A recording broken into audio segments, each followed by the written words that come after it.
we begin? Okay. Let me see what's the energy level over here. Hi. Hello. Great. Hello. Hi. Hello. Hi. Hi. Hello. Not bad, ma'am. Excellent. Okay. Another small exercise, a warm-up exercise. Anything needs a warm-up, right? To make it happen very effectively. Fine, great. So I want you to look at me. Only look at me, not Avril. How am I looking today? Come on, how is mom looking today? How Beautiful. How are we both looking today? How are we both looking today? Come on now, be generous. Be generous. How are we looking today? So are y'all. Okay. So look at me as intensely. Stare at me right now, not always. Right now, you can stare at me critically. And I would want you to do as I instruct you. Okay? Put your hands up. Point your index finger to the ceiling and keep it on your cheek. And turn to your left and say to another person, that's not your cheek.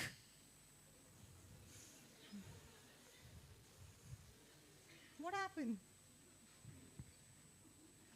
So finally, you shared a smile.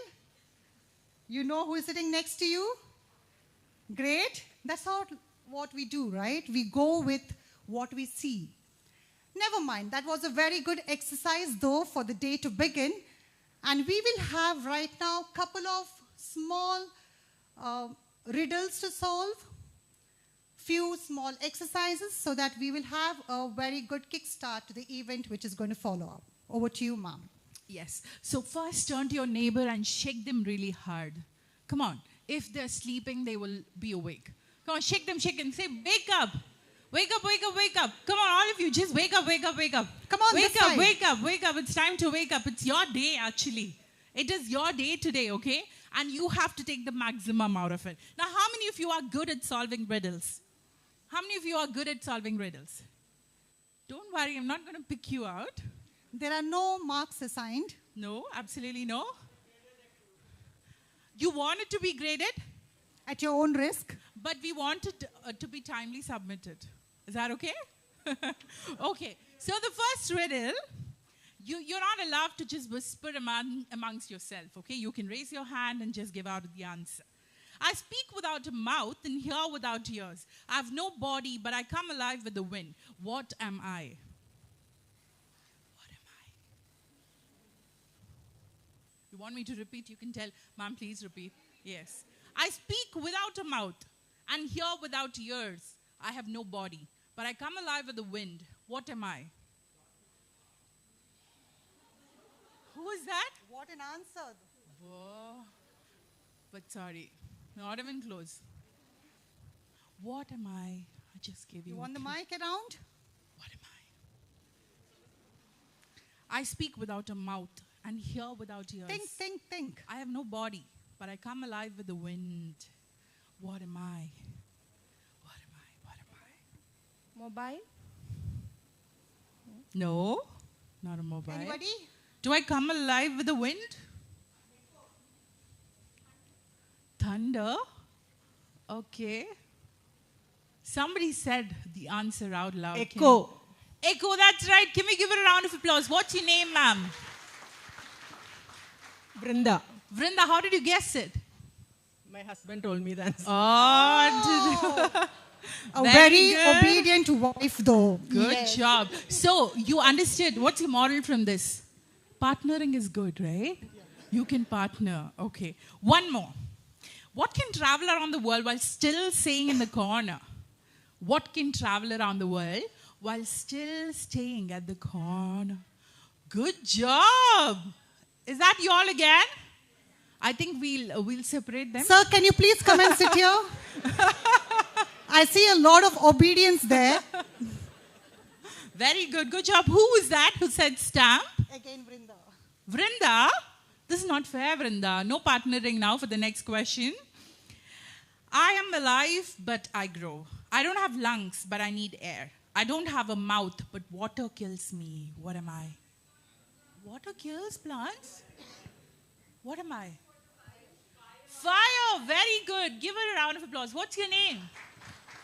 Spooty. Good job. Okay. Now, how many of you are willing to take up this challenge, volunteer and tell that I have traces of being a leader? I will definitely give a try to this tongue twister. Anyone? Come on. How many of you would say, I would definitely give it a try? Doesn't matter if people laugh at me. They're just having fun. Very good. Anybody else? Good job. Some more? Okay, we'll have more coming up. Okay. So what's your name? Sunaina. Can we have mic handed over to Sunaina? Definitely.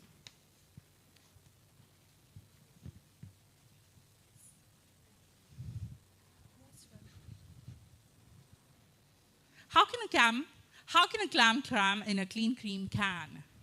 Could you please repeat? How can a clam cram in a clean cream can? How can a clam gram in a clean cream tab? Something? Keep going. Recall. How can a clam glam in a clean... I didn't understand the words. I'm sorry. How can a clam cram in a clean cream can? How can a clam cram in a clean cream tam? Something like that? Again. How can a clam cram in a clean cream can? How can a clam cran in a clean cream tan? Can we give a round of applause? Good try. Anybody else want to take a turn? Come on, just give it a try. How can a clam cram in a clean cream can? Anyone? Anyone? Yes, here. Okay. Yes. Could you please repeat that? Yes. How can a clam cram in a clean cream can? How can a clam clam in a green... What? How can a clam cram in a clean cream can? You're rapping. How can a clam cram in a clean cream can? How can a clam clamp in a clean clamp? Again, you can try again. How can a clamp clamp in a clean How can clamp? Okay, let me make it clear. It's a clam. Clamp. Yes. How can a clamp clamp in a clean... How can a clam cram in a clean cream can? Okay. How can a clam clamp in a clean clamp? Can we give a round of applause? Very good try. Good job. Anybody else want to take a turn? Very good. What's your name? What's your name? Sheelata. A round of applause to Sheelata. Good job, Sheelata. How can a clam cram in a clean cream can? Very good. Wow. She really, materialized on that recall time, and she was able to do it. Very good. Can we give her a round of applause? Okay. Now, this is not a very serious Panorama 2024, okay? It's not going to be serious. The more chilled out and relaxed you are, the higher marks you will get. How many of you have submitted your assignments? Not yet. Not yet. Which Okay. subject? Ma'am, there's a small announcement. Yes, there's an announcement. Yeah. So if you have not received your food coupons, make sure you receive from our staff, Sevanti, over there. She's there. So she will be assisting you providing the food coupons. Yeah. Over to you, ma'am. More riddle? Do you all want more riddles? See, you're going to Sure. be listening to the next half an hour. So we're giving you an opportunity to talk now. Okay, let them take a pause, ma'am. I'll go Yes. with another Yes. guesswork. Fine. So this is a word. If you remove first letter, it is on you. If you remove first two letters, it is everywhere. If you remove all the letters, you are on it. How serious is this? This is an icebreaker, though. You all are just looking at me as you look at me when we deliver our webinars. I repeat. Who is that? Very good. That's the chair. So if you remove first letter, it is on you, the hair. If you remove first 2 letters, it is everywhere. If you remove all the letters, you are on it. Not bad, ma'am. We have a pretty challenging session in the afternoon, though. Yes. Yes. So any one of you wants to take up the challenge of asking riddle to your classmates here, to your colleagues here? Anyone?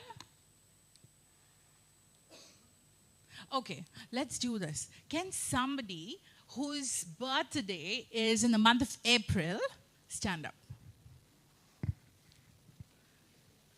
Whose birthday is in the month of April? Very good. Yes. Can we all have you come forward? Come, quickly. A round of applause to your dear friends. Come on, everybody. Yes. Okay, we'll give you like 30 seconds. Pick up a partner, get to know more about them, and tell about their interests, likes and dislikes, and where are they from to the crowd. Okay, not about yourself, but your immediate neighbor. We give you exactly 30 seconds. Yes. Oh, okay. You're an odd number. Anybody? Yes. Now it's even. Yeah.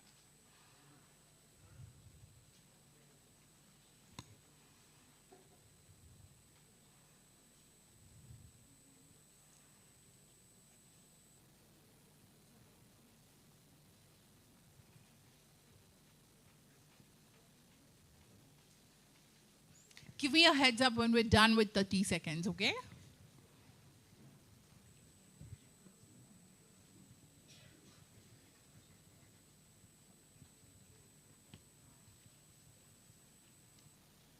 Are you all ready? Are you all ready? Do you all want me to pick up who goes first? Do you want to volunteer?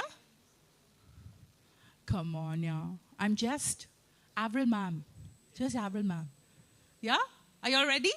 Okay. Can we have you come at the center? Yes. Okay. You have to introduce his name and him, about him. Okay, please go ahead. So he is Satvik, he's from Hubli, and he's into MBA marketing. He has a pharmaceutical business. He's in the first semester, and he reached, today morning he did hostel, so he's staying outside.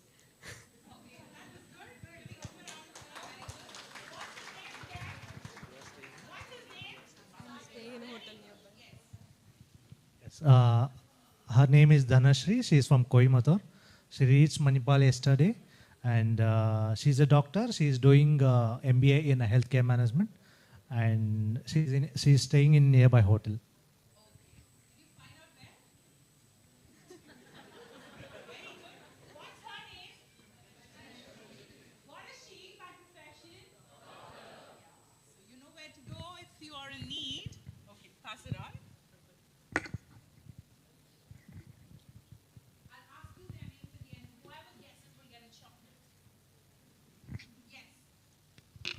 Her name is Harini, and she's a pharmacist. She's from Kerala. She reached here yesterday. That's all about her. Harini. What's her name? Harini. From? Kerala. When did she reach? Yesterday. Why is that common for all of them? Did you notice? Everyone reached yesterday, so let's cut it off. Okay, what's next? Go on, go ahead.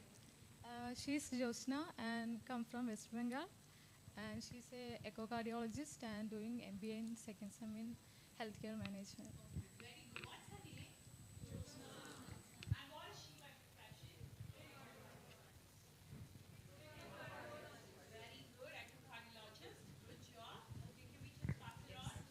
Next. What's her name again?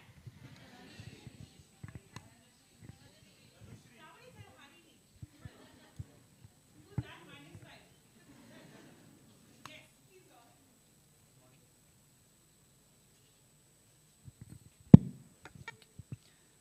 My partner's name is Eldos.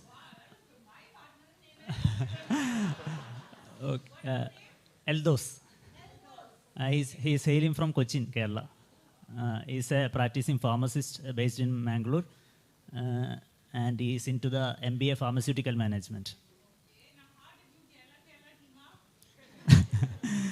By random allocation.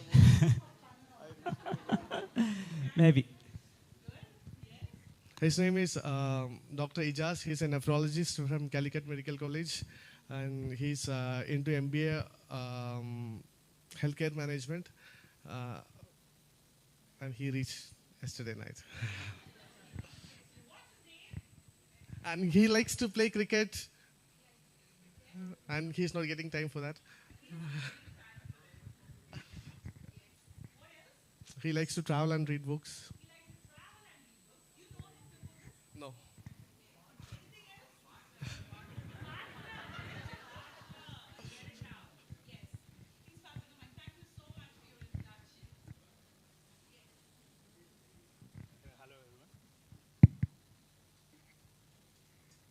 Hello. Yeah. Hello, everyone. Here, my friend. His name is Venkatesh. He's from Visakhapatnam. Here, he is studying PG Business Analytics. Basically, he likes going outside frequently, and he would like to explore the things. And his favorite sport is cricket. What's his name? Venkatesh.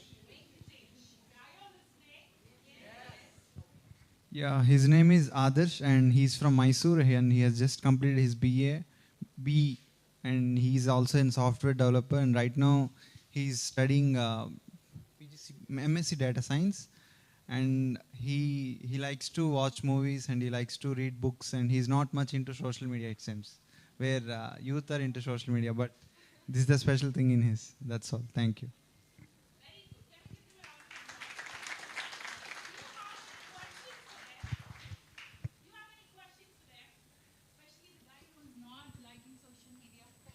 Any questions? Any questions? What was the last thing you saw on Instagram, yeah?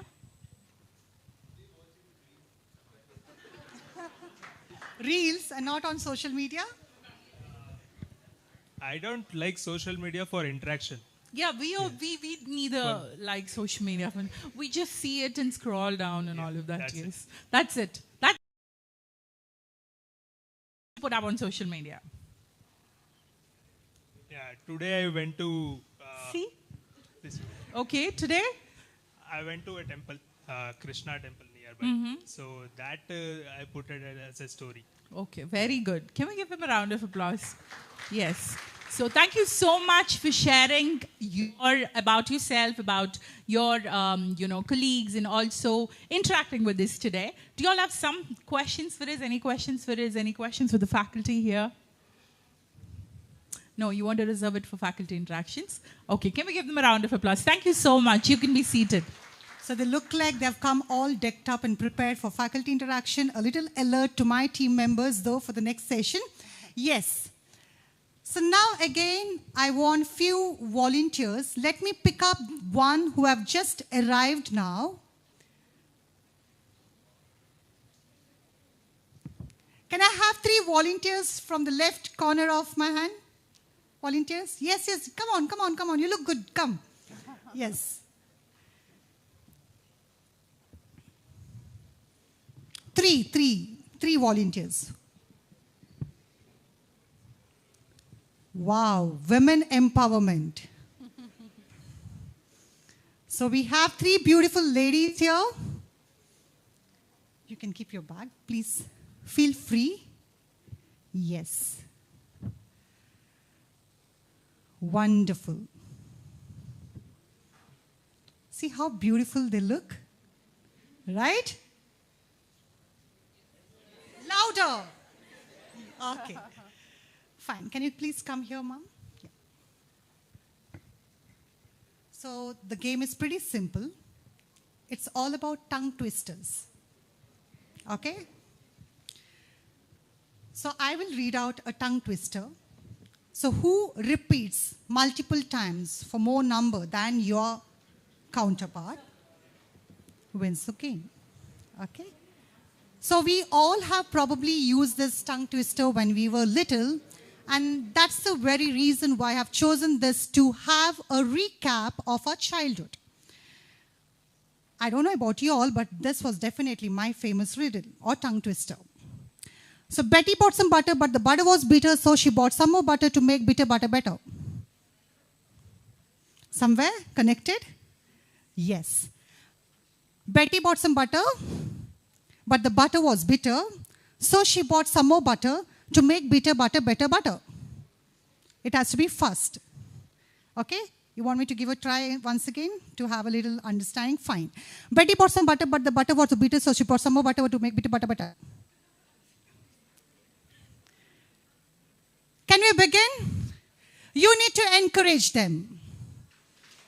Yes, that's the spirit. Fine. So let me pass on. What you can do is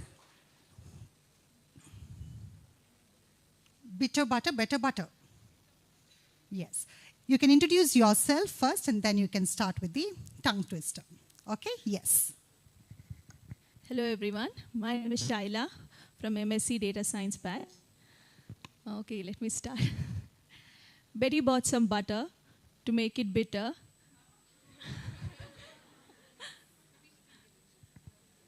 It's a tongue twister. Okay, it should be fast. Yes. Betty bought some butter to make it bitter. She bought some more. The butter was already bitter. Okay. Fine. Betty bought some butter, but the butter was bitter, so she bought some more to make bitter butter better.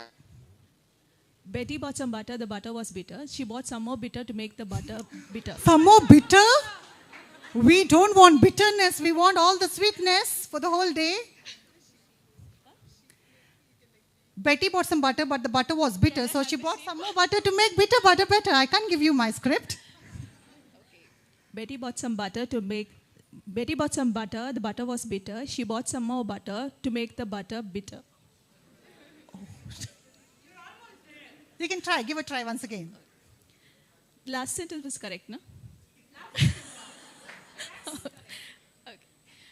Betty bought some butter, Faster. Betty bought some butter, the butter was bitter. She bought some more butter to make the butter bitter.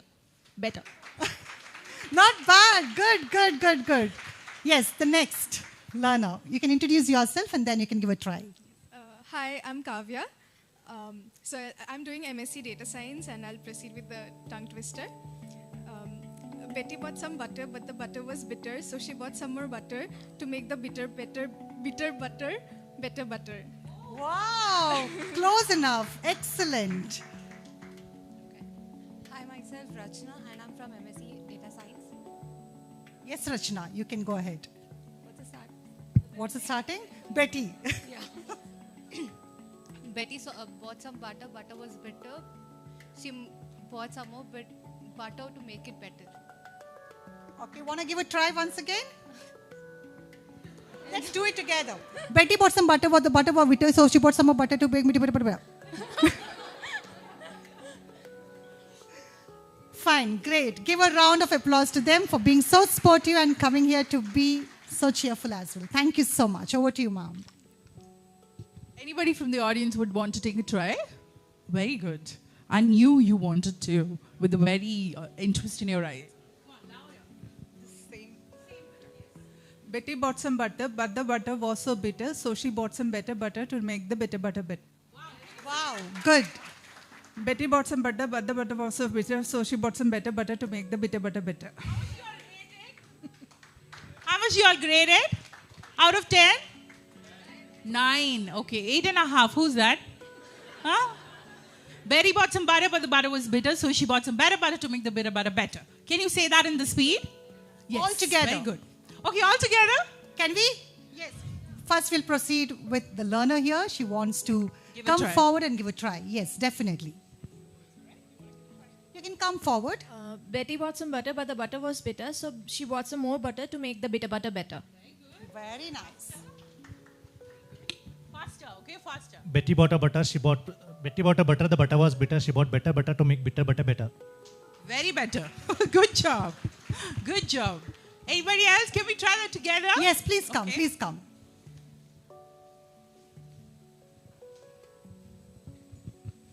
Betty bought some butter, but the butter was bitter, so Betty bought some better butter to make the bitter butter better.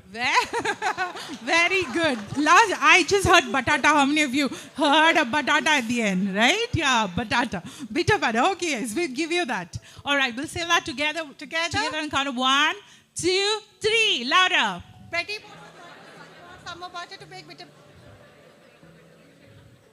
Ma'am, it looks like they're grumbling at us. I know. Are you all happy? Come on, louder. 2, 3. Betty bought some butter. What the butter was butter. To make bitter butter.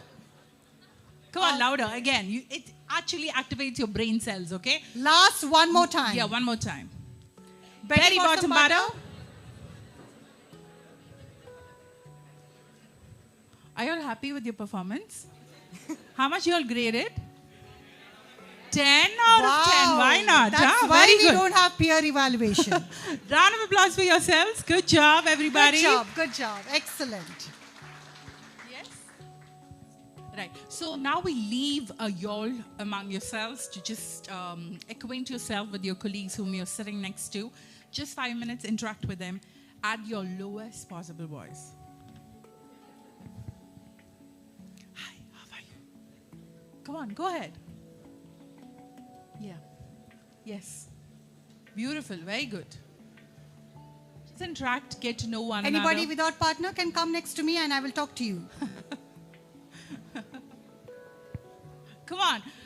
Why don't you just keep your cell phones away from you today? Switch it off, turn it off. Keep it in silent mode. Get to know one another. There are going to be greater connections built here today.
Check. 1, 2, check. Yes. Check. Students, please make sure, dear learners, your attention. Please make sure that you've occupied the front rows. Do not leave any front row vacant. Except for the couch, you can occupy the front seats, okay? Yeah. Kindly make sure that you've taken the front seats, everybody, so that we make more room for people who come a little later. Please occupy the front rows. Thank you so much.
Check, check, 1, 2, check.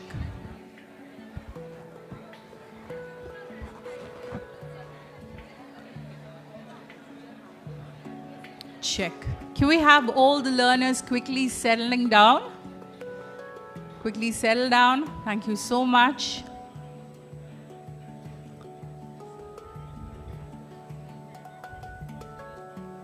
Just a heads up, we do have a selfie booth arranged outside.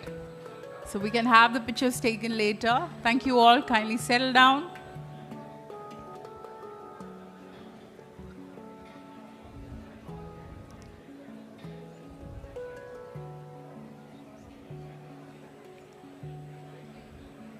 Right. Thank you so much. Dear learners, thank you for quickly settling down. Yes. Can we have all your attention? Thank you. Thank you so much. Education is the key to unlock the golden door of freedom. In quotes, George Washington Carver. Good morning, ladies and gentlemen. Welcome to PANORAMA 2024, where we invite and unite the vibrant minds of online learners from MAHE and TAPME here at the dynamic campus of Manipal Academy of Higher Education. The quote of George Washington Carver beautifully encapsulates the essence of why we are all gathered here today. At MAHE, we believe that education goes beyond the classroom. It is a transformative force that empowers the individuals to break free from all of those constraints of ignorance and opens up a world of opportunities. Manipal Academy of Higher Education has always strived. It's not just imparted, but it's experienced and lived. Our commitment to fostering a spirit of inquiry and innovation equips our students with the tools they need to navigate and shape the future. Today, as we gather here to celebrate PANORAMA 2024, we are reminded, gentlemen, please join me in welcoming our esteemed dignitaries onto the stage. I invite our chief guest, Dr. Narayan Sabahat, Pro-Vice Chancellor of Technology and Science at MAHE, and guest of honor, Dr. Giridhar Kinney, Registrar of MAHE, and kindly escorting them onto the stage is Dr. Manoj Kumar Nagasampige, Director of the Directorate of Online Education. Can we welcome them with a round of applause, everybody? Thank you so much for your presence here, sirs, today.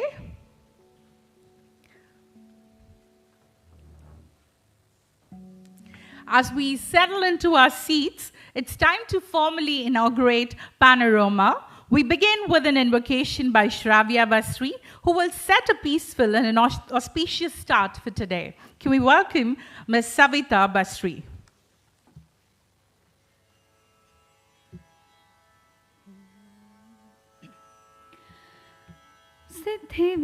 सिद्धिविनायकं मोजगवन्द्यं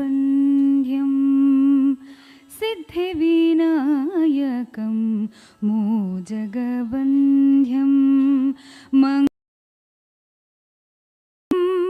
शुभचरणं सर्पविभूषण गौरीतनयं सर्पविभूषण गौरीतनयं दुरितनिवारण भवहरणं सिद्धिविनायकं मोजगवन्द्यं मङ्गलमहिमं शुभचरणं नित्यनिरञ्जन निरुपमचरितं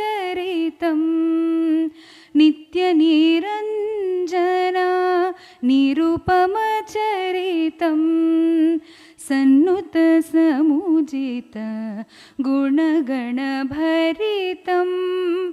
विद्याबुद्धि प्रसिद्धिप्रदातं विद्याबुद्धि प्रसिद्धिप्रदातं जय जय पालय जगदधिनाथं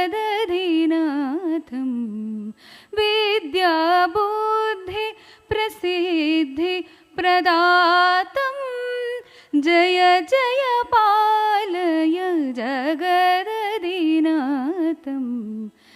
सिद्धिविनायकं जगवन्द्यं मङ्गलमहिमं शुभचरणं मङ्गलमहिमं शुभचरणं मङ्गलमहिमं शुभचरणम्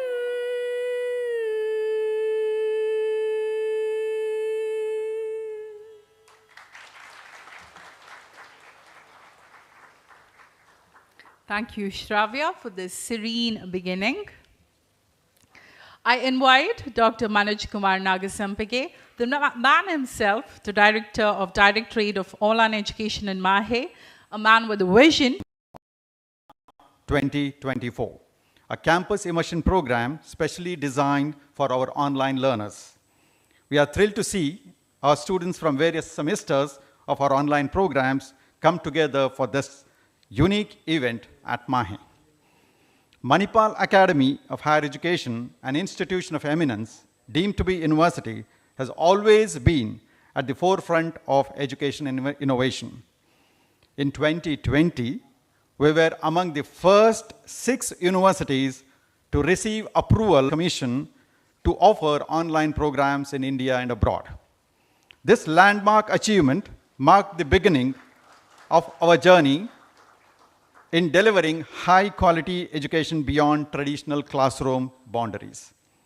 Our commitment to accessible and inclusive education was further demonstrated when we partnered with Ministry of External Affairs, Government of India, to offer our online programs to African learners through the Pan-African Scholarship Project in 2020. This initiative understood our dedication to making world-class education available to global audience. That's how our curriculum became global. In 2022, we took another significant step by launching our online programs in Indian market and enrolled Indian learners. This expansion has enabled countless students across the country to benefit from MAHE's rich academic resources and expert faculty, irrespective of their geographical location. As on today, we have over 5,000 learners pursuing online degree programs and certification programs from MAHE. At the outset, I take this opportunity to welcome our esteemed chief guest, Dr. Narayan Sabahit, Pro Vice Chancellor, Technology and Science, MAHE. Welcome to you, sir. May I request Dr. Vishwajit Singh to hand over the bouquet.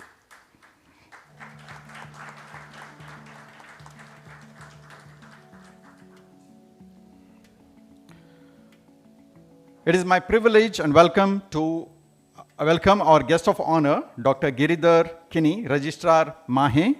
May I request Dr. Tarushri Bari to hand over the bouquet as a token of welcome. Welcome to you, sir. It is also my privilege to welcome our university officials, Dr. PLNG Rao, sir, heads of the institutions, university officials and course coordinators, and some panelists are already here. I welcome Dr. Gangley from Deakin University, Australia. You will interact with him during the panel discussion. It is my privilege to welcome all our students, faculty members, and technicians to this event. And finally, it is my pleasure to welcome our colleagues from Manipal's EdTech company, or arm, I should say, UNext Learning. Welcome to you all guys from Team UNext.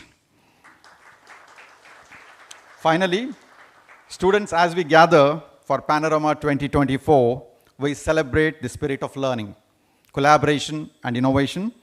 This event is testament to our commitment to creating immersive and engaging educational experience for our online learners. It provides an opportunity for you to connect with peers, interact with faculty, and experience the vibrant campus life that MAHE offers.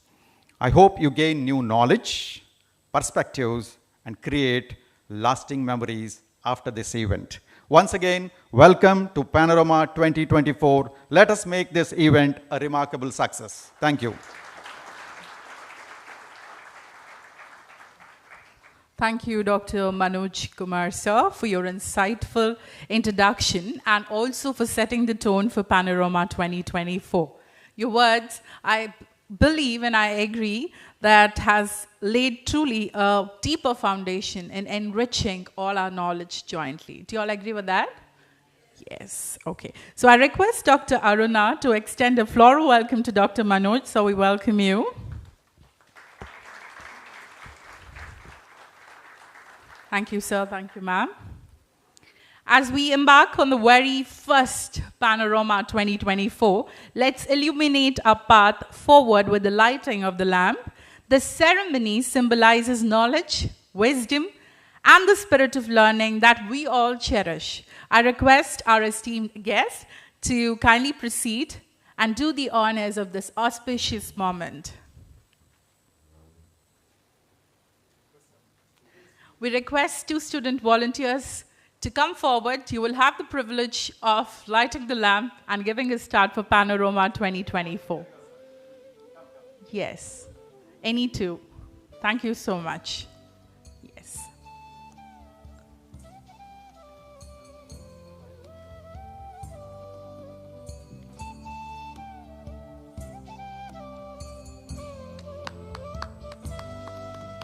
We'll give a round of applause even as they proceed with the illumination of light that symbolizes knowledge, wisdom, and the spirit of learning that we all cherish.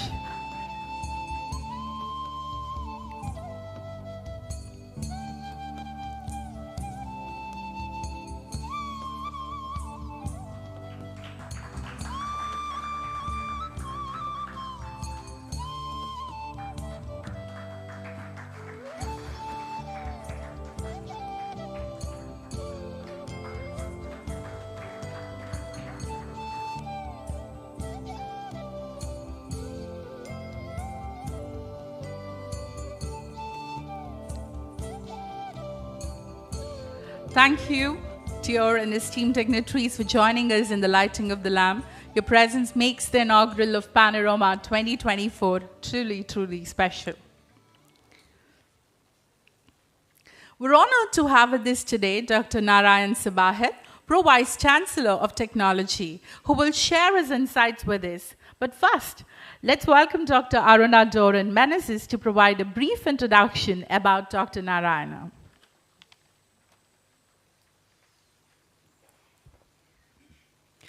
It is a distinct honor and privilege to introduce our esteemed chief guest for today's event, Dr. Narayan Sabahat, the Honorable Pro Vice Chancellor of Technology and Science at Manipal Academy of Higher Education. Dr. Narayan Sabahat, a distinguished academic and professional, earned his BE in Civil Engineering from the National Institute of Engineering, Mysore, followed by an MTech and PhD in the area of Geotechnical Engineering from the Indian Institute of Technology, Kanpur. With an illustrious career spanning over 34 years, Sir has made significant contributions in teaching, research, consultancy, and administration. Dr. Narayan Sabahat joined the Manipal Institute of Technology as a lecturer in the year 1988. He served as the head of the Civil Engineering Department from 2004 to 2008, followed by roles as Joint Director and Officiating Director from 2008 to 2011. During his tenure, he initiated the MTech program and achieved ISO certification and NBA accreditation for UG and PG programs in the departments of MIT Manipal. Dr. Sabahat was appointed as a Director Admission MAHE in 2011 until 2015. During his tenure as Director Admissions, he has immensely contributed in strengthening admission processes, also coordinated and managed BTech Online Common Counseling. Subsequently, Appointed as registrar in 2015, Sir has exceptionally managed the responsibilities entrusted on him. Along with the strategic leaders, Sir has successfully overseen UGC inspections, IOE-empowered committee visits, and NAC peer team visits. Sir's leadership during the difficult times, including pandemic period, is highly appreciated. Sir's area of research interests include ground improvement techniques, optimal structural design, earth reinforcement, and slope stability. He has authored and published over 25 technical papers in the reputed international journals and conferences. Sir is a recipient of prestigious Professor Leonard's Award for the Best Doctoral Thesis in the year 1995 during the Indian Geotechnical Conference in the year 2008. Sir's paper was recognized as a best paper. Sir was bestowed the Incentive Award for Faculty Research and Scientific Publication instituted by MAHE during the year 2002-2003. Sir is profoundly known for his professional contributions, including serving as a reviewer for the Indian Geotechnical Journal and delivering invited lectures at seminars, short-term courses, and workshops. He is a respected life member of prominent professional societies such as Indian Geotechnical Society, Indian Society for Technical Education, and Institution of Engineers. Additionally, he holds the esteemed position of Fellow of the Indian Association of Structural Engineering. Sir's career is marked by his leadership in curriculum development, quality assurance, and significant research contributions, making him a highly respected figure in the field of civil engineering and academia. Sir, it is a great honor and privilege to have you here today as our chief guest for Panorama 2024. Thank you.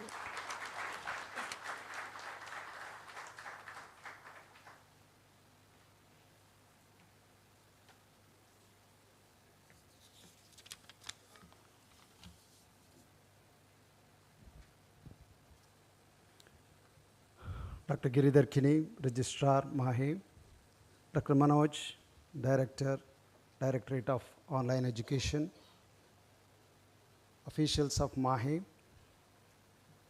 officials from UNEX, and also the students who are gathered here who are pursuing online education from MAHE.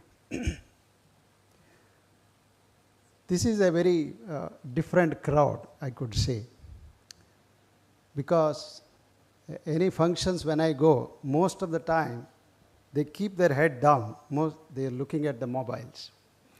But here when I came, there's a lot of, the crowd and then a lot of, the noise which is coming, which is rare nowadays in any crowd.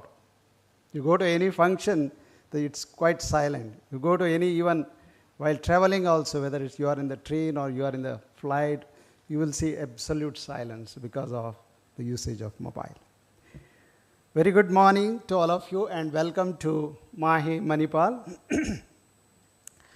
Now, if I go back to the need for, say, online education, the National Education Policy 2020, they have certain visions for India.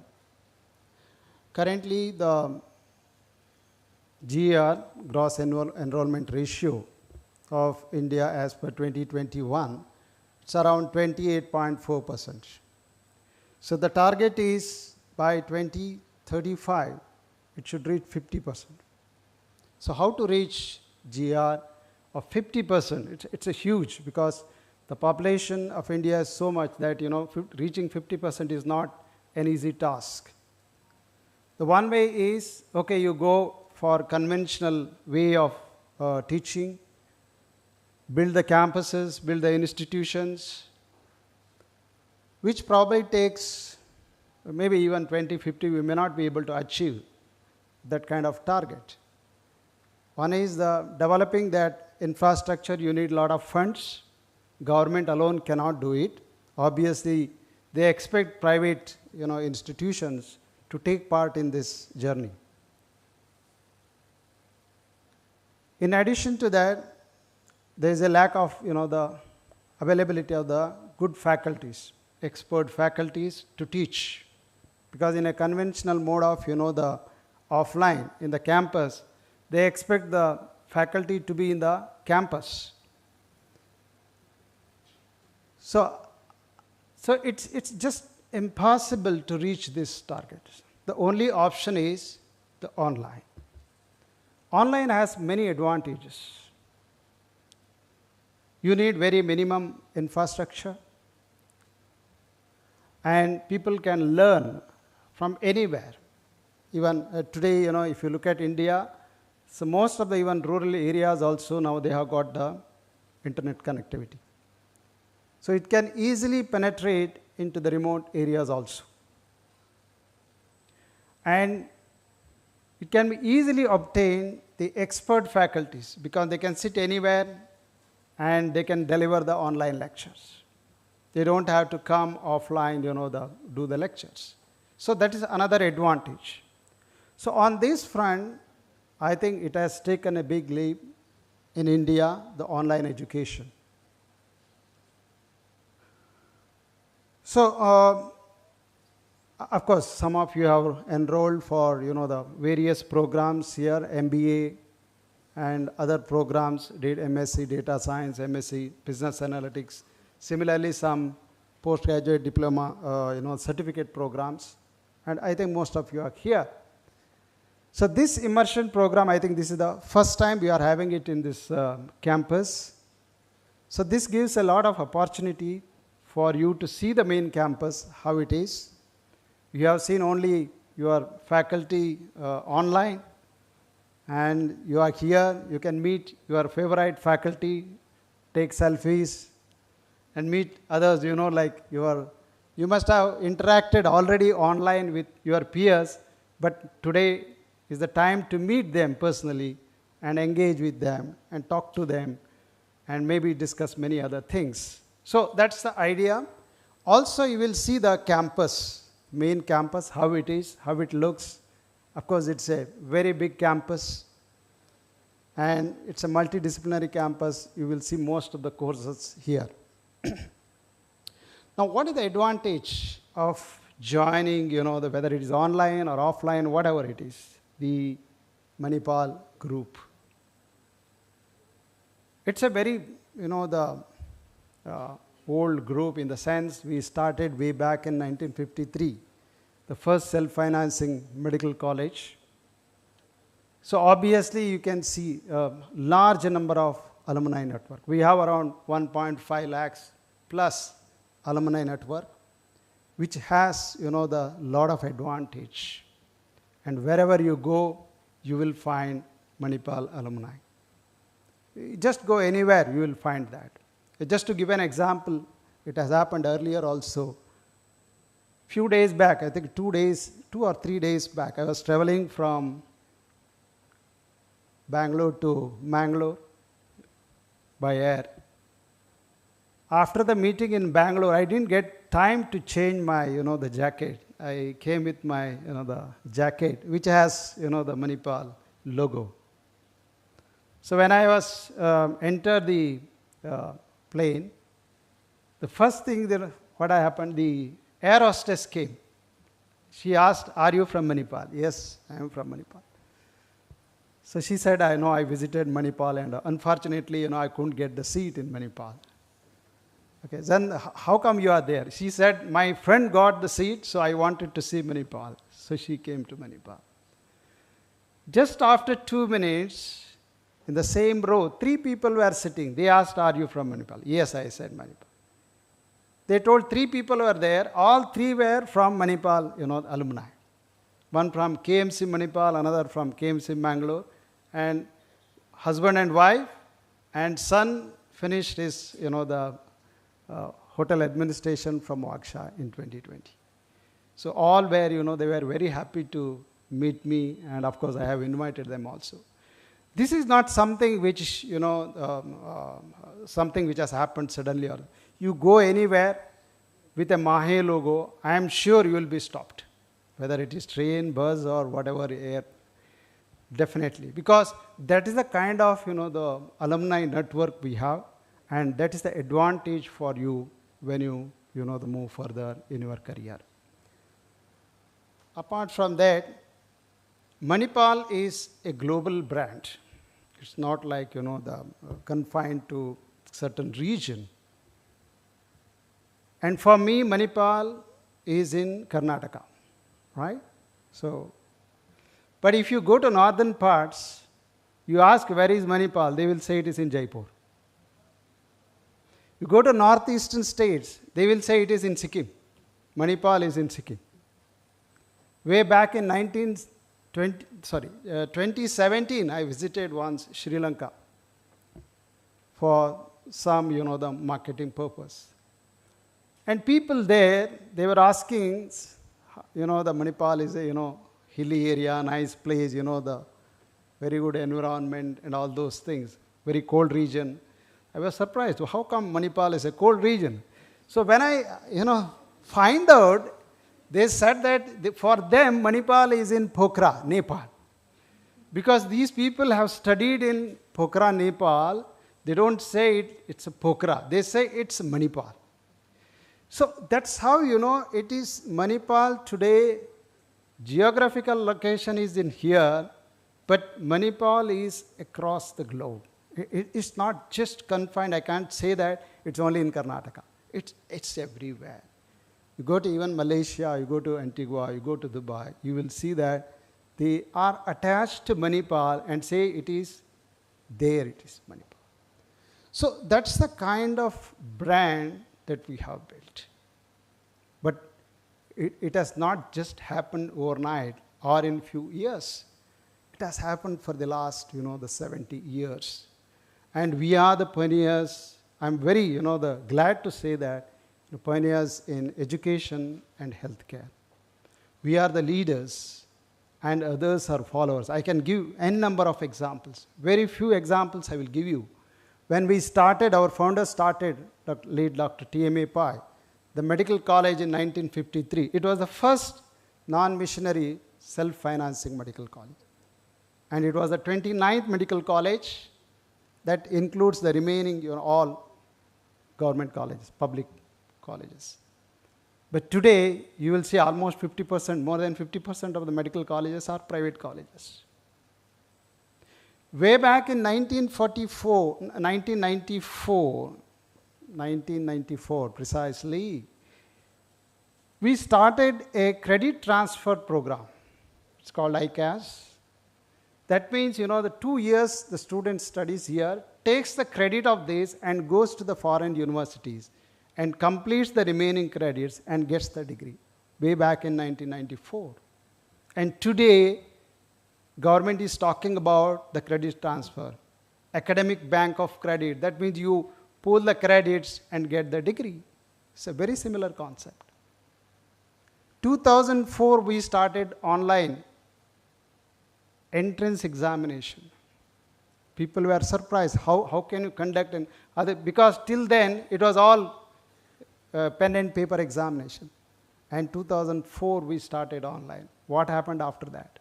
Now almost all entrance examinations are the online entrance examination. 2013 we started the multiple tests in the online entrance examination. And today JEE Mains conducts 2 entrance examinations. And many of them they have started the options of 2 examinations. We started electronic paired examination. Our students won't write in this campus the pen and paper examination, including the test. They use the electronic pad. It has multiple advantages. And it saves a lot of papers, by which it saves a lot of cutting off the trees. So many universities, they followed this now after that. We started, I think, way back in 2018, we started that. 1955, we started a medical college in Mangalore after, here. That was a PPP model, public-private partnership model, wherein we built the college and we used the public, that is the government hospital, to train our students. And today Niti Aayog is, the planning for that kind of model wherein the private organizations uses the college, build the college, and they use the existing government hospitals. So I can give n numbers, where we started first and others have followed. So that's what we call it as we are the leaders and the others, they have followed it.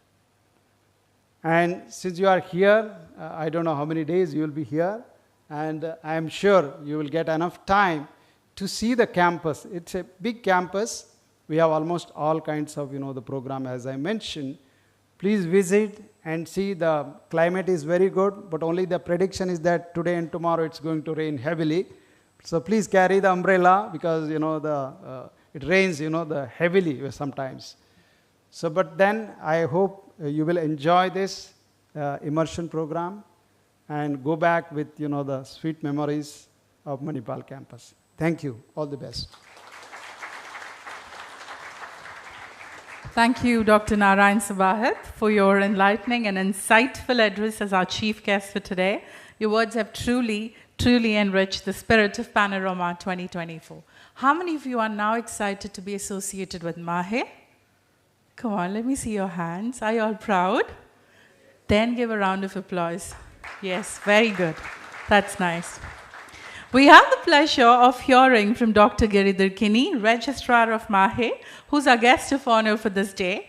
It's our pleasure to take you all through Sir's rich profile before hearing him out. Let's welcome Dr. Tarushri to introduce our esteemed guest of honor, Dr. Giridhar Kini.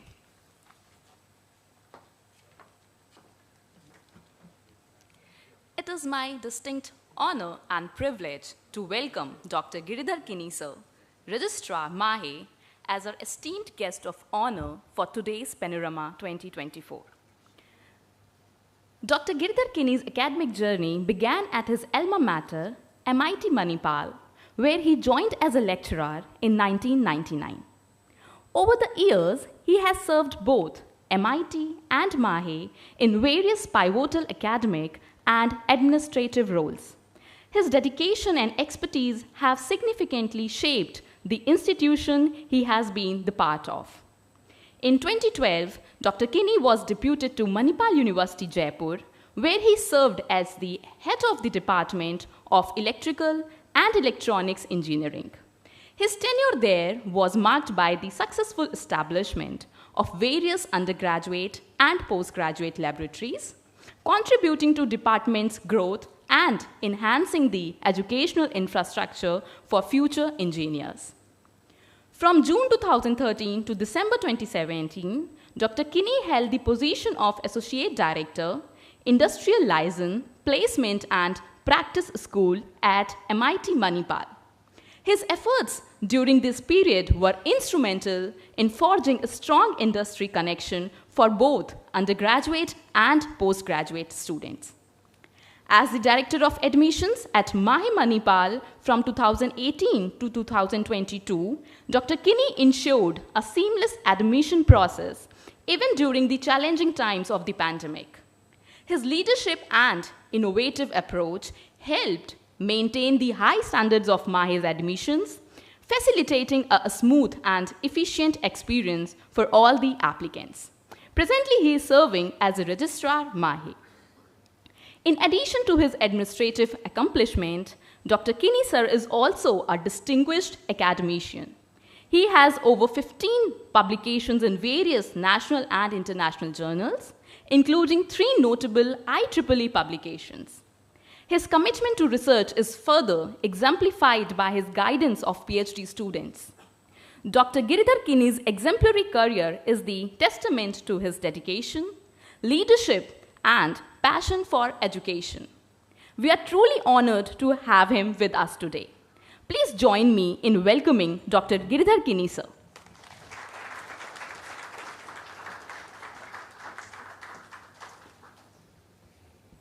Thank you. Dr. Sabahat, Dr. Manoj, university officials, Dr. PLNG sir, faculty members, team UNEXT, and most importantly, all our online students who are physically present here. So, first of all, thank you for considering Manipal as a partner in your progress, academic as well as professional. Congratulations on taking admission to our online program, for the trust in the quality that we deliver, not only physically on campus, but also now online. And thank you once again for progressing academically through the various semesters, taking things very seriously.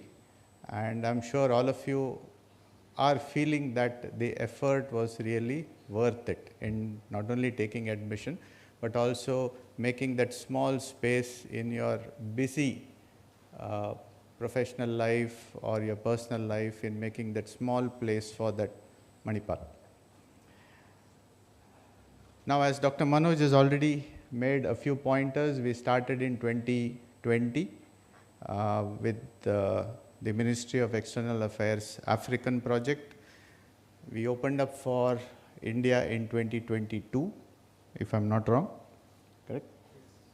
And we have over 4,000 students who are with us online, and many of you are physically present here.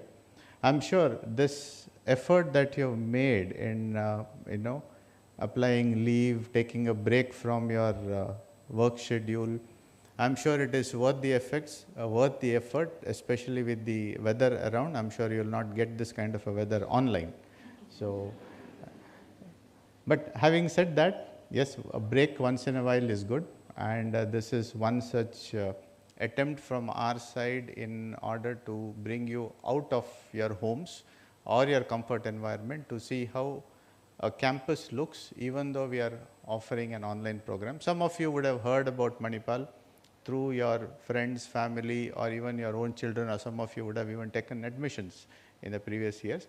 But I'm sure that now seeing is believing, and definitely you would have probably felt you would have missed out something during the earlier days. But nevertheless, we can always hope to have your kids or your grandkids definitely as students of Manipal. I'm sure some of you would be thinking anyway, but we would welcome all of you in any case. But make sure you have to follow the eligibility as well as the admission process, so, so there won't be any shortcuts involved, even though you are an alumni. Okay. Now, online learning has its own pluses. You can take it at your own pace. But most importantly, it's about the quality of the content, and Manipal is blessed to have a lot of people who have contributed in ensuring that the quality is on par with what we deliver physically. We have learners from over 900 towns within the country, and 15 outside. And the programs which are currently offered are the MBA, 2 MSc programs, and 2 postgraduate certificate programs. Considering the response as well as the opportunities that are available, we are also going to offer MCA as well as the BBA programs. So I'm sure that if at all you're looking out or anybody has reached out to you for your experience, your feedback about Manipal, definitely there are 2 more opportunities available in the form of MCA and BBA. Now, this online is just physical and online. Physically, you have to come to the campus. Online, we will come to you through the online mode. These are not just the modes available. We also offer work integrated learning programs, wherein if you have a group of people whom you would like to upgrade their skills from bachelor's to master's or master's to PhD, definitely we are having such opportunities wherein you let us know.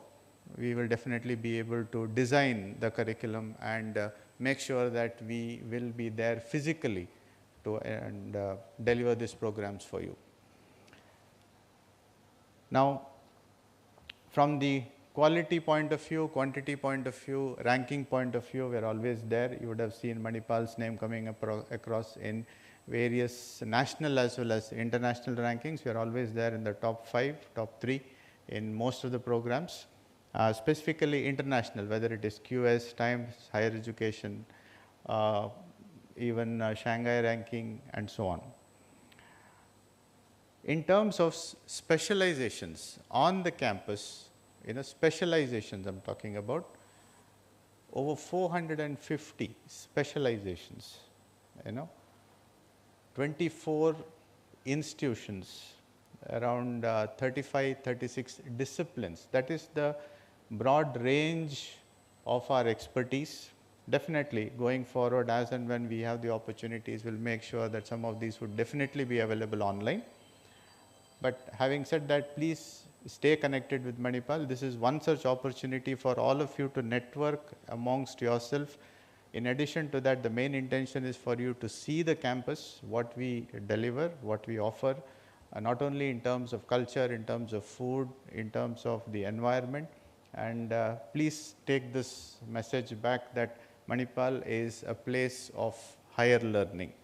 So once again, I welcome all of you to this wonderful event, and please network as much as possible. Go around the place. I'm sure some of the activities are already being planned. Please make the best use of the opportunity. You are on a holiday for 1 or 2 days. Make the best use of it, but the hidden agenda should always be to see the place around and have a feel about the atmosphere. Definitely, you will always be the ambassadors for Manipal going forward, and I'm sure once you complete your course, you will be a distinguished alumni as well. Wishing you all the best. God bless all of you. Thank you. Wow, thank you. You are all ambassadors, yeah? Thank you, sir, for your insightful words and for sharing your valuable perspective with all of us today. Your thoughts have indeed added great depth to our gathering here. Well, it's time to now celebrate and also to honor the remarkable achievements of our learners. We will be honoring our top performers who've excelled in their academic pursuits. These individuals have shown tremendous effort and dedication and a long way to go. Please join me in giving them a round of applause for their outstanding accomplishments. Well, I invite Dr. Aruna Doreen Menezes to do the honors of announcing the names of the awardees.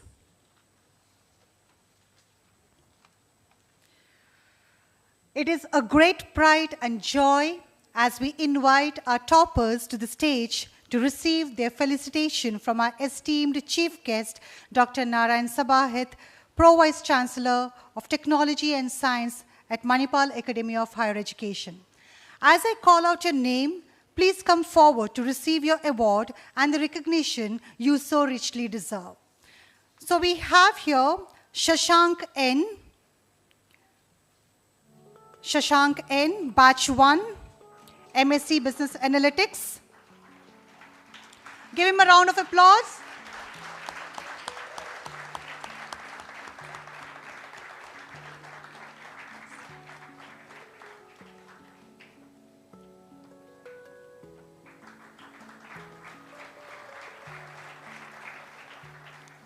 Congratulations, Shashank. We have Kavya Parashar. Ms. Kavya, Batch 2, MSc Data Science.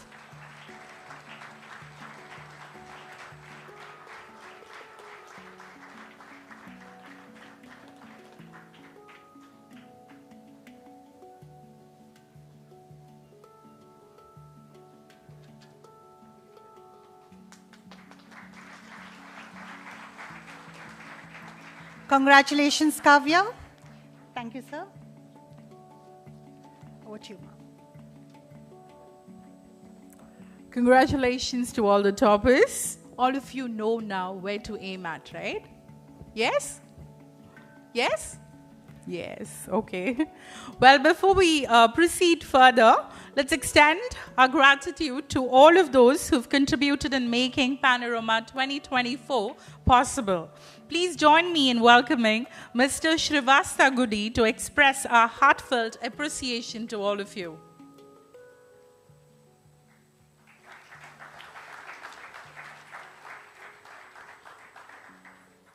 respected ladies and gentlemen on the dais and off the dais, a very good morning to everyone present over here. I, Srivatsa Gudi, honored to express our heartfelt gratitude to every one of you for making this inauguration of the first edition of PANORAMA 2024, our offline campus immersion program, a resounding success.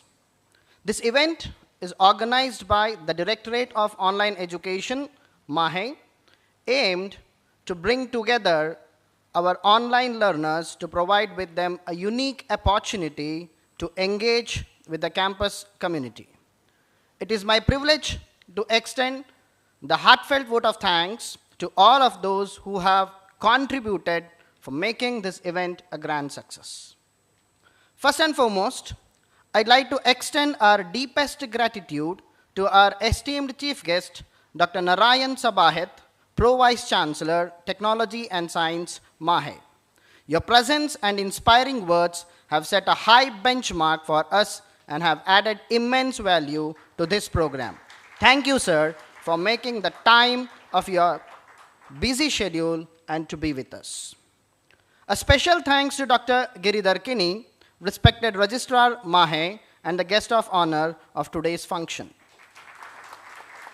Your guidance and support have been instrumental in the successful organization of this event. We are grateful and for your continued encouragement with us.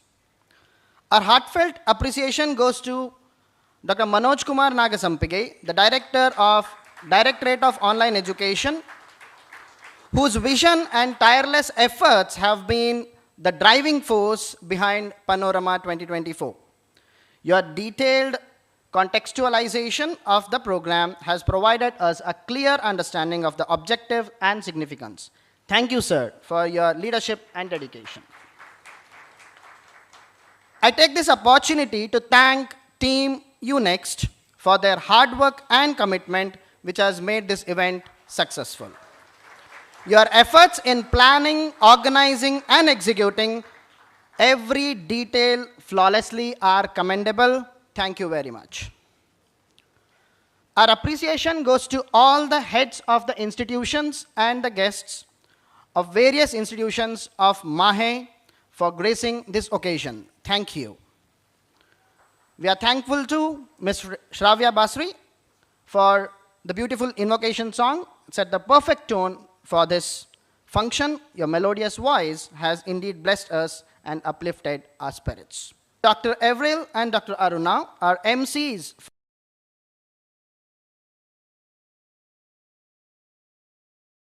Grace and poise. Your eloquence and charm have kept us engaged and ensured the smooth flow of the event. Thank you. We extend our gratitude to Dean KMC MAHE for providing this wonderful venue to organize our event, PANORAMA 2024. Last but not the least, all the dear learners, the teaching and non-teaching staff of Directorate of Online Education, MAHE, who have participated with enthusiasm, involvement, have been the heart of PANORAMA 2024. It is your eagerness to be the part and engage that makes such initiations worthwhile. Thank you for being the integral part of this journey. I'd also like to extend our appreciation to all the people behind the scenes, the heroes, the organizing committee, the technical support team, the volunteers, and all, if at all I have missed, for all whose efforts have been instrumental in making this event a very great success. Thank you once again. Have a great day ahead. Thank you. Thank you, Mr. Shrivastava, for that warm words. Now, let's capture this memorable occasion with a group photograph. All our topper learners couldn't be here, so we've had a total of 15 toppers. Now, does that give you more hope? Yes, 15 toppers, out of which 2 of them made it for today. We're going to be sending letters of appreciation to all of them who were not present today, right? Okay, so it's time to capture this memorable occasion with a group photograph. And I request all our guests and participants to gather for this special moment. Please gather for this group photograph from your seats stand up and facing the stage. I request Karthik sir to kindly coordinate this. Yes. So the guests will join you all. You all can be standing wherever you all are seated. Please stand up from your respective seats and we'll have a group photograph taken.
Thank you all for adding your smiles, capturing a moment that will shine in our memories like a beacon.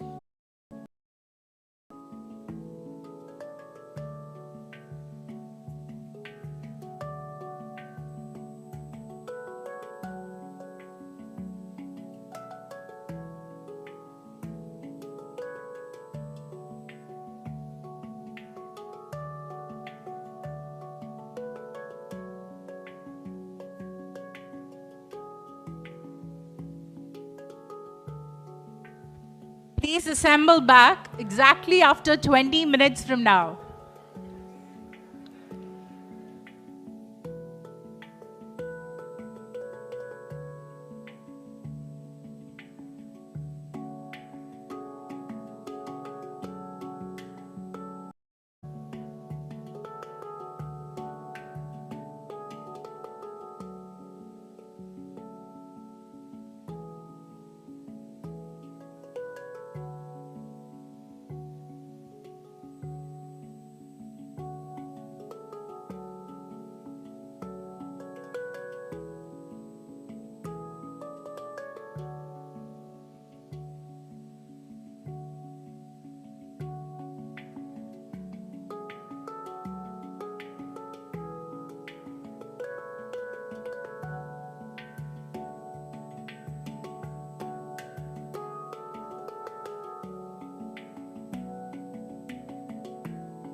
Check, 1, 2, check.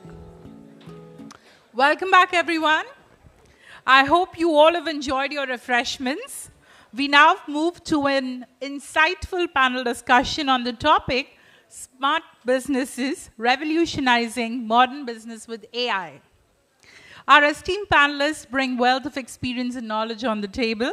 Joining us today as panelists are Professor Sudarshan Acharya, Assistant Professor, Data Sciences, MAHE; Dr. Asha Kamath, Director, Prasanna School of Public Health, MAHE; Mr. Arun Vatsa, Senior VP, Products Unix Learning Private Limited; Professor Gangli, Professor, Deakin University. We also have with us as moderator for today, Ms. Richa Hinde. To begin with, let us have brief introductions of our distinguished panelists. Please welcome Ms. Purnima Shetty to kindly introduce panelists to all of us.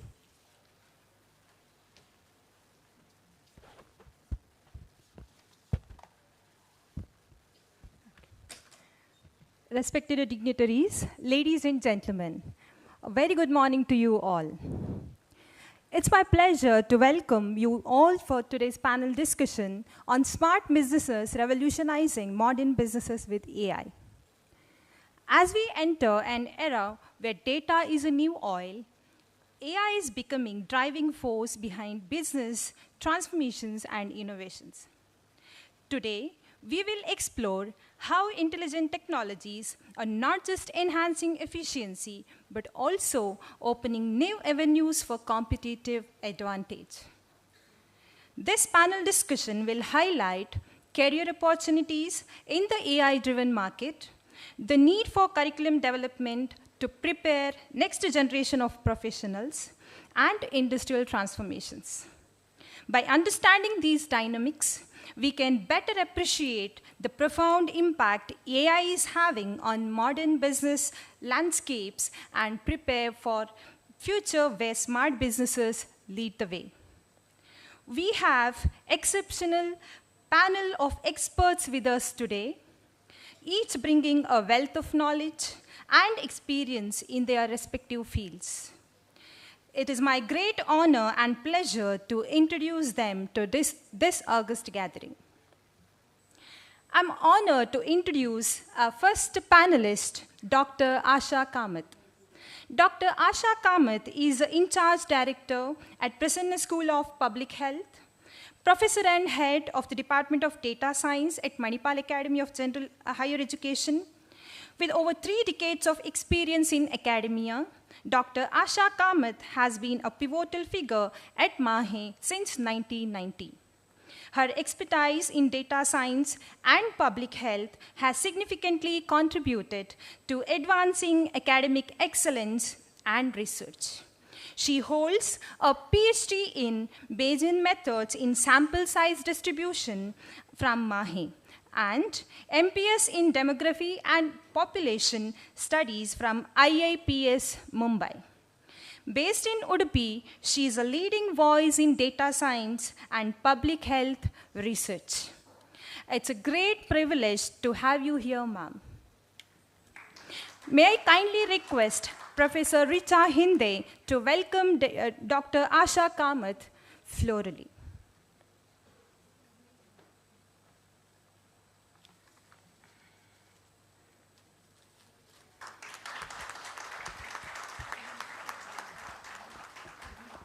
Thank you, Richa.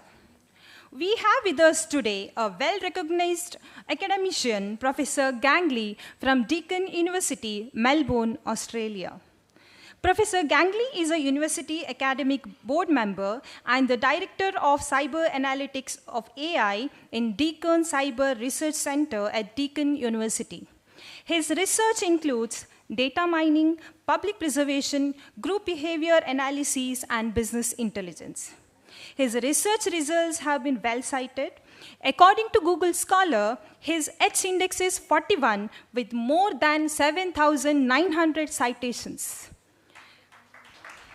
Professor Lee serves as the chair for IEEE Task Force on Educational Data Mining 2020-24 and on the IEEE Data Mining and Big Analytics Technical Committee 2017-19 Vice Chair, IEEE Enterprise Information Systems Technical Committee. He has co-authored 8 papers that won Best Paper Awards, including KSM 2018 Best Paper Award, IEEE TrustCom 2016 Best Student Paper Award, PAKDD 2014 Best Student Paper Award, IFITT Journal Paper of the Year 2016 Third Prize, ACM IEEE ASONAM 2012 Best Paper Award, the 2008 Nightingale Prize by Springer, etc. He holds one international patent, and his research has been funded by various agencies, including ARCLP, India's Spark Scheme, and Hong Kong GRF. We are honored by your presence, sir. Now I request Professor Shrishma to extend a floral welcome to Professor Gangley.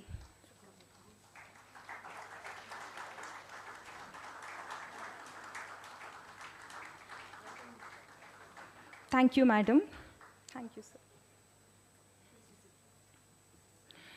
We have with us an eminent personality, Mr. Arun Vatsa, a seasoned product leader with over 15 years of experience in developing innovative software products.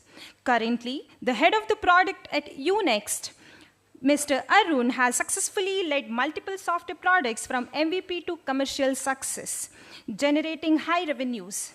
He specializes in enterprise SaaS B2B and high user growth B2C applications, focusing on monetizing AI, ML, and RPA innovations. Arun holds MBA from Exalari Jamshedpur and a bachelor's degree in electronics and communications from Malnad College of Engineering. Based in Bengaluru, he is also a startup founder and expert in coaching high-performance teams. It's a true honor to have you here, sir. I request Richard to escort him onto the dais, and I request Dr. Archana Nayak to welcome Mr. Arun Vatsa with a bouquet as a token of love and respect. Thank you, madam. Then we have Dr. Sudarshan N.S. Acharya, an assistant professor at the Manipal School of Institution Sciences, where he coordinates the Master of Engineering in Artificial Intelligence and Machine Learning program. He is a graduate of the Institute of Computational and Mathematical Engineering at Stanford University, USA, and the System Simulation Department at the University of Erlangen, Germany. His research areas are applied probability and statistics, numerical linear algebra, numerical methods for partial differential equations, and mathematical modeling for physical systems with applications in the fields of healthcare, process industry, sports, biomechanics, and fluid dynamics. He has worked for Stanford University, USA, Fraunhofer Development Center for X-ray Technology, Germany, and the General Electric Global Research Center, Germany. He was a multiple teaching award recipient at Stanford and was a vice provost nominated mentor for enhancing diversity in graduate education at Stanford University. He is a recipient of Badminton World Federation funding for 2023-24 research grant cycle. We are glad to have you here, sir. I request Professor Richard to escort Dr. Sudarshan onto the dais. And I request Professor Gaurav Hazares to extend a warm welcome. Thank you, sir. I also extend a warm welcome to Professor Richa Hinde as a moderator for today's panel discussion.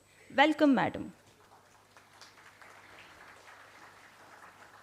We are privileged to host a distinguished panel of experts today, each offering unique perspectives on the revolutionary impact of AI on modern businesses. I'm confident that their insights will impart valuable knowledge and information. I hope this platform inspires all of you to engage in an intellectual discussion. Thank you, one and all. Over to you, Richa.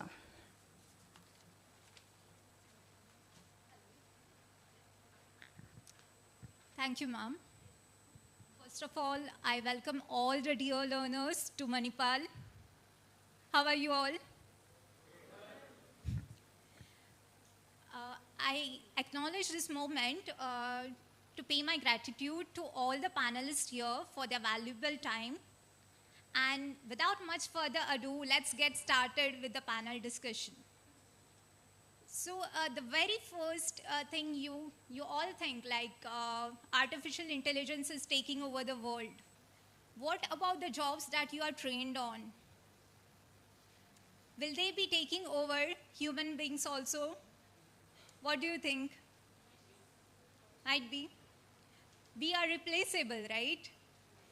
But we have to hone our skills so that you can survive in the age of artificial intelligence, and how you can lead your modern businesses with the help of AI. That's what we are going to aim for. So we'll get started with our first question, and our very first question goes to Sudarshan sir. What are the most significant ways artificial intelligence is currently transforming business models across various industries? Yeah, so the impact, the profound impact that artificial intelligence and machine learning has had on the online retail and sales sector is tangible. We all know that. I'd like to highlight some example sectors where there is tremendous growth and opportunity, and these sectors have already started implementing AI and ML models for improving their process efficiency. The first sector is very close to my heart because one of my brothers works at a multinational bank as a director, and we get to discuss very interesting problems that he has as a leader in a global bank. Banking banks they are like teenagers who have tons of homework. They know it's very important that they have to do the homework, but they just cannot get started. Very similarly, banks know that they have enough problems, enough challenges where the impact of AI and ML can lead to very efficient results, but it's just the inertia against change that, at least for the last few years, which prevented them from getting onto the AI/ML bandwagon. But things are changing now. Banks have started realizing that the large volume of data that they have is amenable for not just visualization, but also for predictive analytics. And banks have started working on anomaly detection models that were prevalent in the process industry. And these models are being tailored to very specific applications in banking. For example, how to detect fraud, how to, for example, detect abnormal log entries in the long chain of operations that banks typically deal with. And as I mentioned, anomaly detection, which is a buzzword, not just in the banking sector, but also in the process industry. It would be very interesting to know that process industries, such as power plants and chemical plants, they make use of artificial intelligence models, particularly what are known as autoencoders, and very recently generative machine learning models, to detect anomalies in very complex processes which vary in the magnitude, the size, also in time scale. So they deal with sensors, for example, that pick up information sometimes every second. There are sensors that pick up information every minute. So there is this complexity that these engineering companies had to deal with specialists in the past, which they deal with now very recently. Toshiba, for example, started doing that with the help of AI and ML software. So banking and process industry, power plants, they have a very similar setup in terms of the volume of data, in terms of the type of data they deal with. But then there is one other industry that I'm closely working with where I see a tremendous opportunity for the application of AI and ML, which is sports. Now, currently, I run a research on predicting fatigue in badminton players. And the motivation for this came actually from a coach. So the coach, we had a chance meeting, and he mentioned that there's this challenge that badminton players, these are professional badminton players, when they overexert beyond the limit, they go into this fatigue zone and they get injured. And injury is a big no for professional players. And he wanted to know if there is something we can do for him. And this chance meeting precipitated into a research grant that we ended up winning, and we're working on that. And through this interaction, we learned later that it's not just badminton. There are tennis coaches, there are football coaches, there are cricket coaches, and they are all interested in the application of ANML, either through, for example, visualization, player detection, or identifying strokes of players, improving their stance, and things like that. Sports is another area which has a unique place in the whole setup, because unlike the other industries, there are no middlemen in sports. We talk directly to the coaches. They have a challenge, we have the solution, and the positive aspect with sports is a whole lot of money is also there. They are willing to spend money if we can give them the desired solution using ANML. So these are three broad sectors that I wanted to highlight where there is tremendous opportunity for the application of ANML models. There's one other area which I believe has been consistently making use of ANML. AML models is the use of generative models for chatting-based applications. So there are many companies, service-based companies, that deal with customers, and they're trying to automate their customer service model using generative models. This is something that I believe will also extend to banks, will also extend to other areas where the models have to be custom trained for that specific sector, and be put to profound use, as in the case of online retails and sales. So I hope that gives some sort of a head sight into the kind of sectors that you would be interested into looking at. So they might appear dormant, but there's tremendous opportunities and also a lot of money in these sectors where you can have a great growth in the field of ANML. Thank you.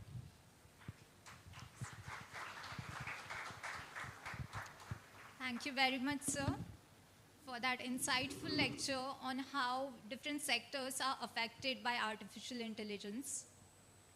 We have the second question being posed for Professor Gang Lee, and the question goes as, what is the computational foundation required to master artificial intelligence?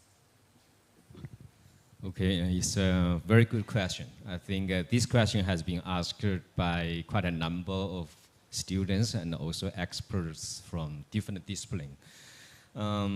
The emerging of the current AI system like LLM, ChatGPT, cloud, these kind of things, they made many of us panic.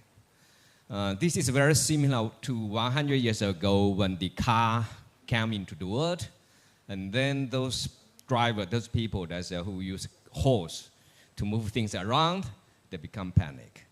But then does that mean that we lost job? Or does this mean that we create new opportunities?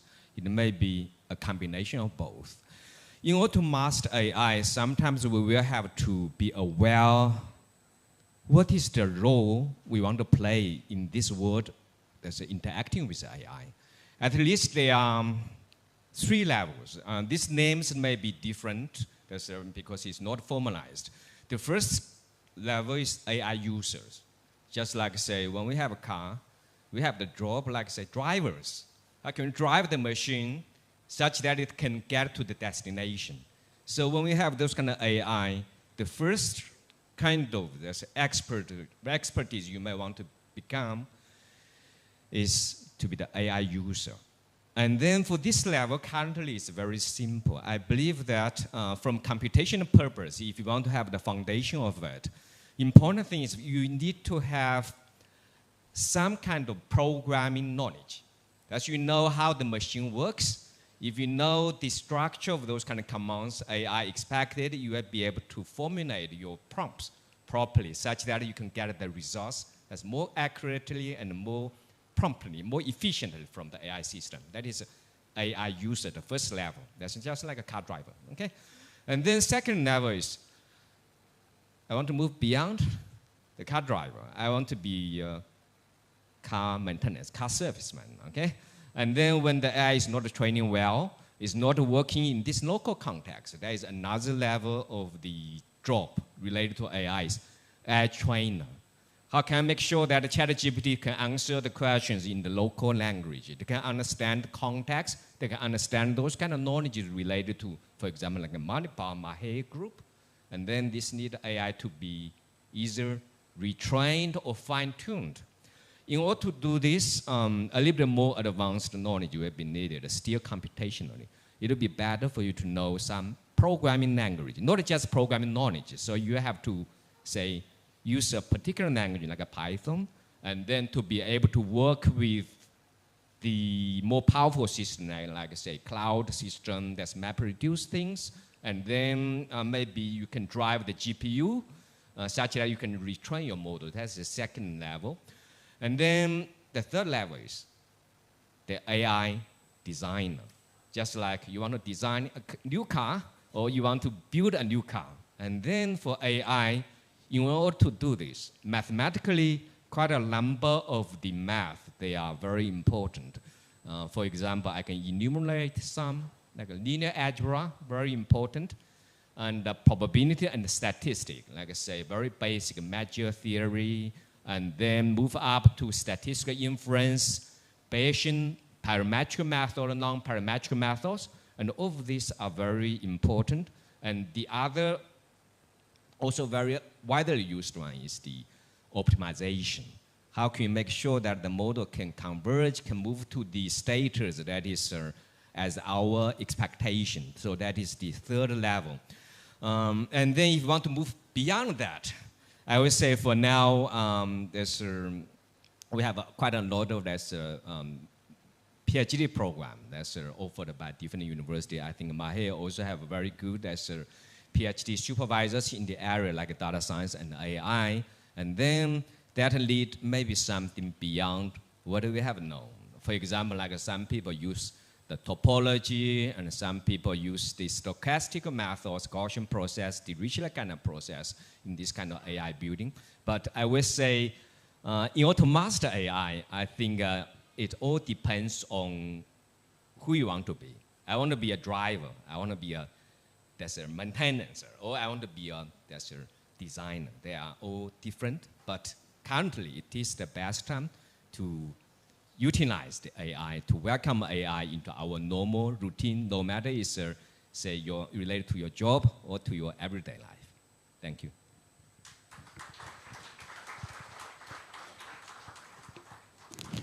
Thank you, Professor Gangley. That was an insightful note on how artificial intelligence can aid to your dreams of becoming someone in industry who is an artificial intelligence designer, someone who optimizes the algorithms, and so on. Now I request Mr. Arun to kindly guide us on the next question. How can educational institutions collaborate with tech companies to provide hands-on artificial intelligence learning experiences for the students? Just so that I calibrate my response, show of hands, how many of you are from non-tech background? Non-tech. Okay, it was also a bait question, and I see a lot of hands going up, and I'll explain why in a bit. To answer this question, I think it helps to have a framework of how an AI ecosystem is structured. So think of this as a stack. There are 4 layers, and it's literally a stack. There's a bottom layer, there's something on top of it, and something on top of it, right? At the bottommost layer of the stack is what we call as a data lake, which involves aspects of collecting data from various sources. So there are concepts of data engineering that come into play. And this is the foundation of this entire stack. All types of data. It could be application-related data. It could be various types of signals. It could be noises. All of them carry some weightage, and all of this feed into the data lake. Now, this data lake powers the second layer of the stack, which is the AI, LLM, SLM, large language model, small language model, a generic machine learning model, and an AI model. All of this forms the second layer called the AI layer.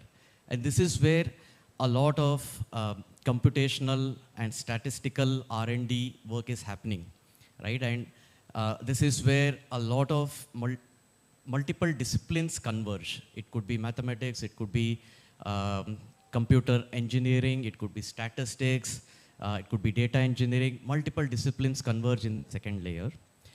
The third layer is the application layer, and this is where the actual power of AI is realized, because just the data and just the AI model will not give any tangible outcome. They need to manifest somewhere, and that layer is the application layer. Now, in the application layer, you'll have various sorts of applications in various industries that both the professors were talking about.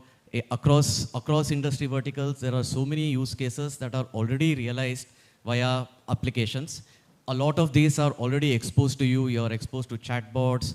You're exposed to a self-serve journey in customer experience.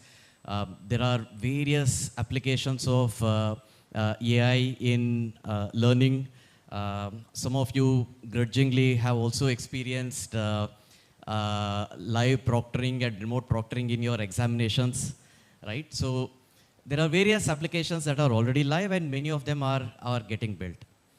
And the fourth and final layer is where the actual future is and the magic happens, which is the data visualization and insights layer. Now, this is the layer where a lot of you will get more and more exposure towards, because irrespective of which roles all of you will play, be it in academics, be it in industry, be it in running startups, this is the layer which the power of all the other three layers in the stack, where the synthesis of all the forward-looking outcomes happens in this layer, where you can visualize the trends, you can predict what is going to happen in the coming weeks, coming months, etc., for specific industries, right? Now that this structure is now familiar for us, the question around how do educational institutes leverage tech applications and tech companies' expertise in bringing AI to their learners. Now, universities and educational institutions are already doing a lot of research work in each of these layers, right? But getting all of this together in a package in front of learners is something that is better done by a third-party technology company. And one example is what I'm representing as UNext. We have our own learning platform. We have our own student lifecycle management platform. We have our own assessment platform, where a lot of what I spoke about converges in the form of an application that is used for learners' journey in various stages, right from the time the learners get enrolled to a program, to the way they progress into the program, the way they get smart nudges, the way they get notified about upcoming events, the way the actual learning happens in terms of consuming the content, in summarizing large bodies of text and large videos into short snippets, the way in which quizzes can be automatically generated, the way in which examinations are conducted. A lot of these is part of the learning stack or the learning platform. And this is where the academia industry interface shines the best, right?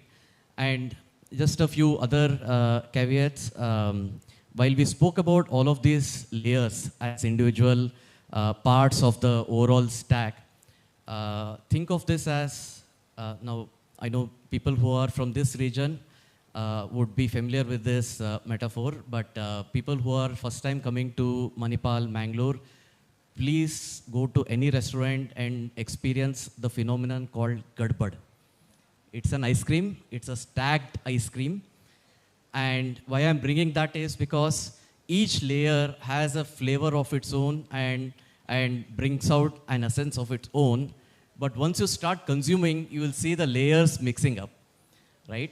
So being the brand ambassador for Gadbad here, please do try, right? And why I'm also bringing that out is that while we speak about each of these individual layers here in terms of understanding AI and in terms of understanding how tech companies and tech products are being used by educational institutions, especially the forward-looking educational institutions like MAHE, who are first to adopt the latest advances in technological developments. We should also realize that these are not independently surviving or thriving on their own. There is a blended mix of all of these various aspects that we spoke about right now.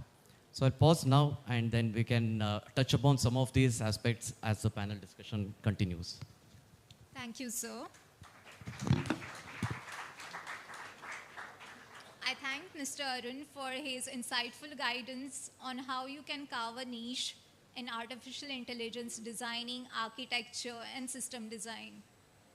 Mr. Arun has a great experience in the business area, and we would like to work with you next to give better opportunities to our learners, and we would look forward to that. And taking the discussion forward, we have with us Dr. Asha Kamath. And ma'am, for you the question is, how are leading universities innovating or adapting their curriculums to incorporate AI technologies? So I would like to take off from the Gadbad which Arun mentioned. You know, to put in each layer of the Gadbad, you have specific recipes, right? In similar manner, in coming to the curricular development, you need to identify what is that recipe, what is that skill set one wants to give to the people who undergo this training under us, and design our curriculum accordingly. And this is where usually in the manual part of it, we would have stakeholder meetings and then try to synthesize what we get from the stakeholders and build a curriculum. So now, what is the challenge in academia is the course instructors' age bracket and their preferences to use of technology in education. There's a wide range that we have, from somebody who is very proficient to somebody who is least proficient or maybe not liking to use technology in education. And on the other side, the challenge is the students who are enrolling for these courses. They have a better experience of or exposure to use of technology, much more than sometimes the course instructors. So there's no common page that you can start off with. And this is where there is a need for sensitization of the teacher as well as the taught on the use of technology into education. So, the first step that usually is adopted is a sensitization towards use of AI or Gen AI, starting from even designing a curriculum, trying to see how assessments can be done, how analytics on the student performances can be done. This is one need on one side for the instructors of the course. And the other side is enable the students with the skill sets which has to be designed within the curriculum on how to have ethical use of AI in education, ethical use of AI. Teach them about the data privacy, the data protection, and then come up with, depending on what recipe or what skill sets are required, how to bring in the role of AI into this, right? So, if we are looking at the bottom layer, the data lake part of it, it's more to do about ethical, conglomeration of data. So how do you do that? So all components of that has to come in. And this is where we have scope for using either Gen AI or something, where we can train the students on these aspects so that they get the skill sets required and have ethical use of these in their delivery when they move out from here. So we need to adapt our curriculum in a manner where we are giving some insights and kind of making them jack of all trades and master of some. So this is what is required. It's not master of none, but master of some, so that they have to be able to deliver. So this design of curriculum is one of the aspects where we can drive in the use of AI through appropriate training for the teacher and the taught. That's one step where we are trying to do this. The second one is maybe all of us are looking for support from the use of this AI now. So what is more required is now something called as prompt engineering, because you need to have the right kind of generative keywords for getting access to what is required for us to build in our curriculum. So that is something which probably the teachers as well as the students need to be trained for, so that we can have very nice interaction between the student and the teacher on this. And I always believe that in higher education, the teacher and students should be more or less on the same page, and not a big gap between the teacher and student saying that I am a professor, I know much more than that. That doesn't work in the present era, because students are more knowledgeable than the teachers. So we need to have a kind of a dialogue and try to capture that data and do analytics on that. Other part where we are trying to bring in innovation is look at the learning cycle of the students, try to do analytics on that, and possibly give personalized learning space for the student by driving our course in a manner which the student can pick up. And that's where online education has a big role to play, because we can have the course delivered in a self-paced manner for the child, so that they can pick up whatever skill sets are required over the course of the whole program that is enrolled in. So these are some of the ways which I think AI can be brought in for adaptation.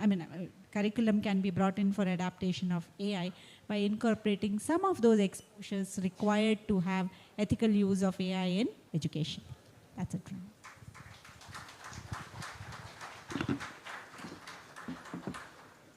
Thank you, ma'am, for sharing your insights on how you can adapt the curriculum to fit the needs and requirements of artificial intelligence and future roles in industry. Ma'am has also shared some research problems indirectly, which I believe all the final year students will take a note of it and make the best use of it. So thank you, ma'am. Now we have another curious question for all of our panelists. What are the most in-demand artificial intelligence related positions in the business world today, and what qualifications are needed to fill these roles? So that's a common floor question. I believe Sudarshan sir can take it first.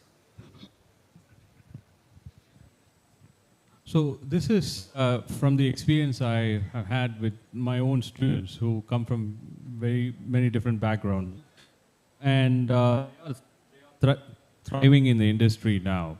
And it was not all easy. They had to struggle, and they had to carve their space in the industry in the area of A&ML. One example that I can give is what Sir was pointing out about those many different layers. I've had students who ended up specializing in the entry layer, by entry in the pipeline, the data engineering layer, and they're very successful now. So that is a fairly complex task, and it requires a lot of close coordination, not just with the technology team, but also with the clients. So some of my students, they work for big companies, such as Databricks, as data engineers. And after spending some time as data engineers, once they establish themselves, they move on to the next slot in the pipeline. But it doesn't always happen like that. I've had students who end up working as data scientists, working at the core layer, the computational and the algorithmic layer as well. And this happens, for example, in the process industry that I mentioned about. So one good example that I can give is many of my students work with a company that deal with UPI data, the beam data that we are so familiar with. And this particular startup, it has access to this data through a contract with the government of India. And they're able to do great many analysis, such as what is the source of failure? These transactions fail time to time. What is the source of failure? Can we detect anomalies and things like that? And I've also had students who go into core engineering roles, ANML applied to core engineering roles such as medical imaging.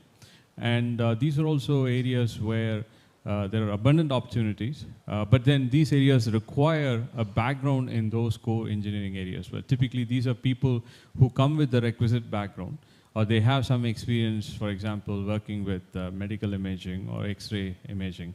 And then they acquire knowledge on ANML, and they're able to leverage their experience and their skills onto a new level, so to speak. But there's also another area which I think is quite interesting these days, which is something that all of us can relate with, is code verification and testing.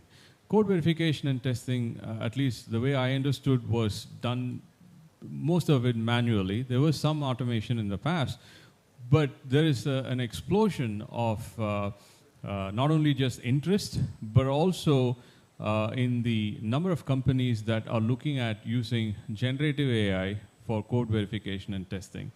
So interestingly, what is happening is they need people who have done this manually. And they are those folks who have that domain knowledge. And they want to somehow integrate their knowledge with code verification and testing with the advancements in generative AI. And this is something that's happening across multiple domains, companies that deal with telecommunication, companies that deal with internet software, companies that deal with supply chain and logistics. So they all have a requirement, a software requirement, and all this has to go through some form of verification and testing. And this is being automated now, but in a different sense. So they are integrating generative AI, and this has already started happening. And many of my students, they've secured internship roles that is looking into this challenge. And the way I see that is in the future, there will be full-time positions primarily focused on these areas where generative AI, for example, can play a tremendous role. There's always the engineering aspect, which is something that is evergreen, and there is no dearth of challenges. So process industries and power plants and also other heavy industries, they are slowly starting to look at the application of AML for their challenges.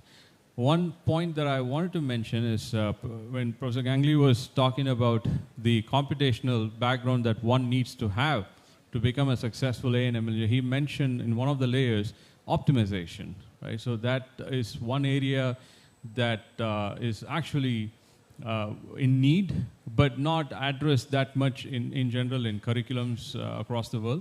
But that is another area that, in addition to traditional AI skills that you acquire through programs such as our MSc in Data Science program, you may want to have if you want to carve a space for yourself in this ever-expanding field. So those would be my thoughts on some of the roles and areas where there are enough requirements and opportunities, and I wish you the best. Thank you. Just to add to this, I want to bring in some perspective from industry. Now, the way I look at this entire ecosystem, it is kind of like a funnel. The bottom of the funnel is very niche and hardcore engineering, which is basically data engineering. It's a lot of core engineering tasks that are required to bring data from various sources, normalize, format them, and put it into a data lake and expose it in a consumer way.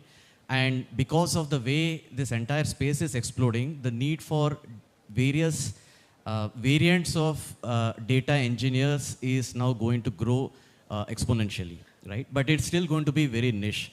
Now, as we move up the stack, the disciplines are going to be a little more broad-based. For example, the second stack, which is the second layer, which is AI layer, here we'll have people from disciplines of computer science, people from core statistics, mathematics background, people from core domains.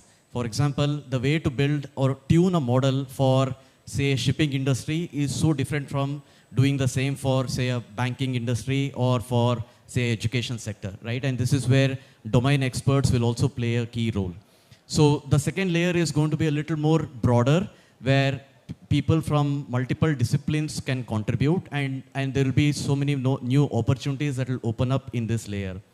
Now, the third layer is going to be even more broader, where at the application level, there are two parts to this. There will be people building applications, leveraging AI and exposing AI, and there will be people who will be responsible for shortlisting the right AI tools, right? And that's also a very important role which so far almost never existed. The tool selection was usually with a small core committee centralized in large universities, in large enterprises. And this committee would say, okay, let's go with Microsoft or let's go with Salesforce. Versus now, it's going to get a little more democratized. Individual functions like, say, sales, marketing, finance, procurement, each of these functions will have members within that function shortlist and finalize tools which are important for their function and which also blend well with the overall organization in terms of how they interact with the other tools in rest of the functions.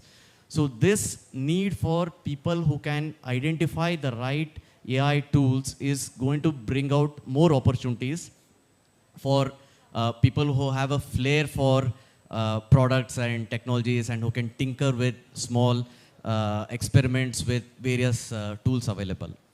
Now, the fourth layer, where data visualization and getting the insights and analytics out of all of this, that is the area where really I think the jobs are going to explode like anything, because all of what we have in terms of application, in terms of data, in terms of models, etc., means nothing if organizations don't take intelligent and smart decisions out of all of this, right? And that is where learners like you should potentially focus on in terms of leveraging all of these and getting better and better at arriving at decisions, arriving at insights, and planning either the businesses or the roadmaps or whatever it is for as relevant for your sector or industry, in planning all of those, leveraging all of these aspects. And that is where bulk of the teaching and training will also, in my mind, focus on. It will open up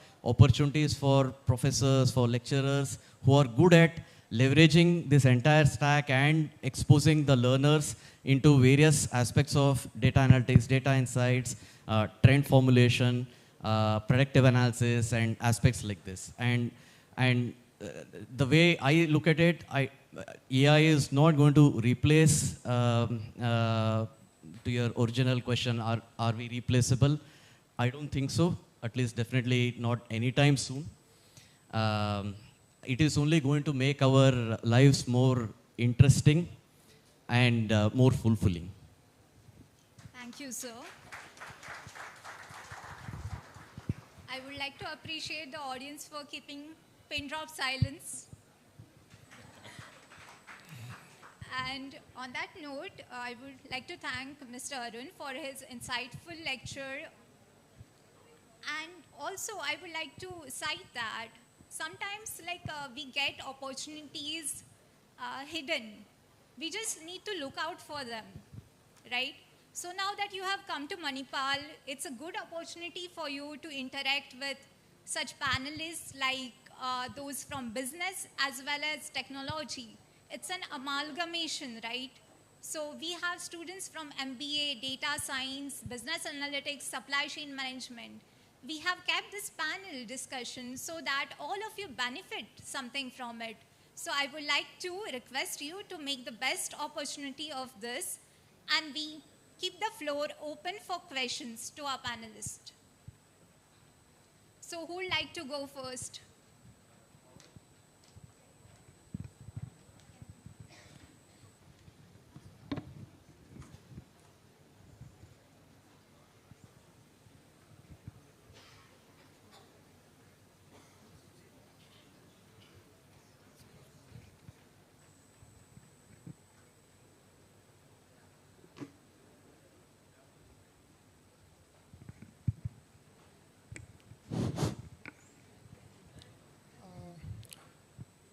Good afternoon to all the dignitaries over there. Hello, sir. Hello, ma'am. Hello to everyone over there. Actually, none of my friends know my presence over here, but I'm actually here for a selfish cause. I'm working as a data science intern in Tech Mahindra, and I don't know any solution to that project, which I'm working right now. The project which I got as an intern is Scotia Bank project, which is a Canadian bank. And Scotia Bank is a client of Tech Mahindra, and Tech Mahindra keeps giving services from Hyderabad to Scotia Bank. And the project which I got is fraud detection. And basically, I use Bayes' theorem to solve this fraud detection problem. What Scotia Bank needs us is to increase this fraud detection accuracy model from 84 to at least 89%. But the data which we have is not at all sufficient, sir. We are probably thinking to depend upon synthetic data using generative AI. I mean, the synthetic data itself is generated using generative AI, right? So my problem is, do we have to really rely on synthetic data, or we have to wait for the data to be generated originally from, from the transactions? Because we are a little bit worried that at the end of the day, if we are depending upon the synthetic data, it's the data developed by machines. Generated by machines. So should we rely upon synthetic data, or shall I just wait and then analyze the data which is developed by generated by humans? Sir, and I just want to mention this thing. I'm into predictive analytics using machine learning. So that's what I do. This synthetic data is generated by actual data scientists sitting over there, and they give me the data. I do predictive analysis using machine learning. Again, the primary question is, does Tech Mahindra should rely upon synthetic data or not? Thank you, sir. Thank What you. is your name? Sir, my name is Shiva. Shiva. Yes, sir. Shiva, good try getting ready-made solution to your internship problem. You're almost treating this like a long prompt, and we are like a chat GPT and giving out the response. But having said that, great effort. I will hand it over to Professor. I think he has some thoughts on how to slightly solve your problem. Okay, I think this is a typical kind of question. That's when we want to use the big data, sometimes we realize that our data is not big enough. And then theoretically, there's some methods, like I say, you have to use simple model. You need to use deep learning model, because most sophisticated model you have to provide less big data and more number of data sample for it. So that is the first suggestion. Second suggestion is that you say you may want to wait for more accumulated data come up. Of course, you don't know when that will be sufficient. 10 years later, 100 years later or not. And then the data distribution might be changing. And then the data you collected 50 years ago now might be useless. So I think the second suggestion is you have to read a little bit more related research papers. There are quite a number of research papers on how to, I cannot say solve this problem, but alleviate this kind of problem. And then there are several standard practice behind, but generative or simulate some fake data to make your number looks good, that's not a solution, okay? You can try, but it doesn't work. There are many other methods. You need to do research, okay? Or do more advanced course in Manipal, online course. Thank you.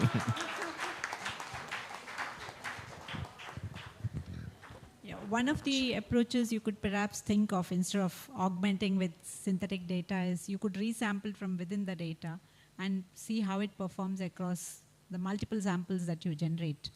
And then probably some consistent estimators or predictive models can be given based on the smaller data set. Okay. We'll take 2 more questions. Can we give opportunities to somebody else? Yes? Ma'am, keep your question short, okay? Very short. Yeah, yes. Just. Yes. Ma'am, you asked me to resample, right? Ma'am, is time, I know, what about time constraint? If I keep resampling,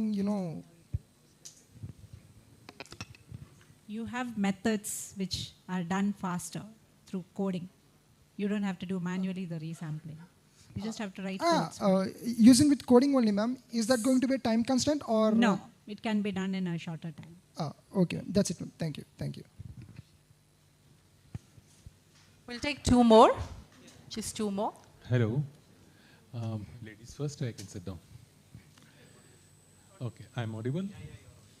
I'm a cardiac surgeon. I'll take the opportunity to do research on my IT results. Quite a few of you now got it, Dr. Richa. Anyway, leaving that matter aside, as you said, one of you said that a lot, gadbad. So either we will be the bystanders or be the operators or the observers or what you call data designers. But from a medical perspective, where do we stand? We are just bystanders. How does AI fit in? And Manipal or wherever, how do we fit in? What is the course or what is the curriculum or what are we supposed to do to be in the race? And your advice on that. So I recently embarked on a project with a general surgeon at Kasturba Medical Hospital. And this had to do with predicting optimal insulin dosage for surgical patients who are diabetic. And there was an event that was held at MAHE which brought together people from the medical side and people from the technical side. A wonderful event. So that is when I had the chance to meet this general surgeon. And their teams put up posters and they explain what challenges they face. And we have an interaction with them and we see if there is a technological solution that we can build together. Here is something interesting that happened during the actual Life-a-thon presentation. They called it Life-a-thon. So there was a resident MD who was at the stall where we had set up the poster. And I came in at 9 a.m. and I see this resident MD. And then there were these panelists moving around. And the resident MD was presenting the medical side of the problem. And when she was presenting what we were doing, she said that we are building an app to predict optimal insulin dosage levels. I think that kind of reflects I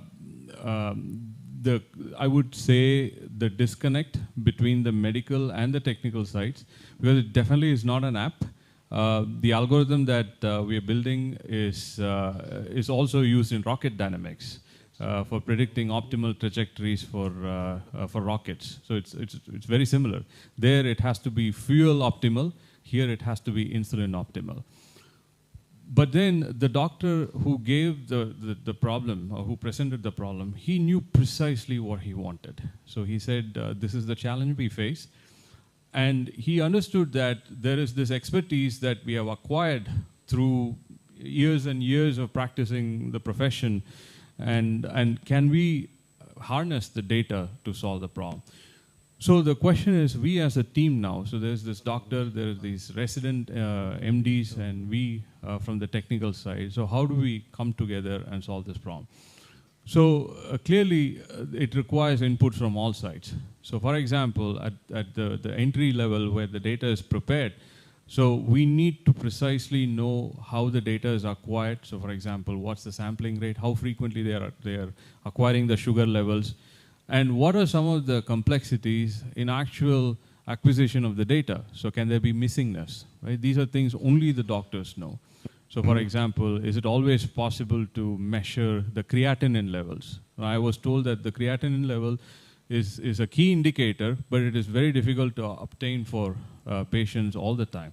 So the doctors teach us the mechanics behind the mechanics and the dynamics behind the system, and we in turn give them the solution. So there is give and take, but definitely the expertise is different or different on both sides. But then together we grow, right? So I believe that is the way forward.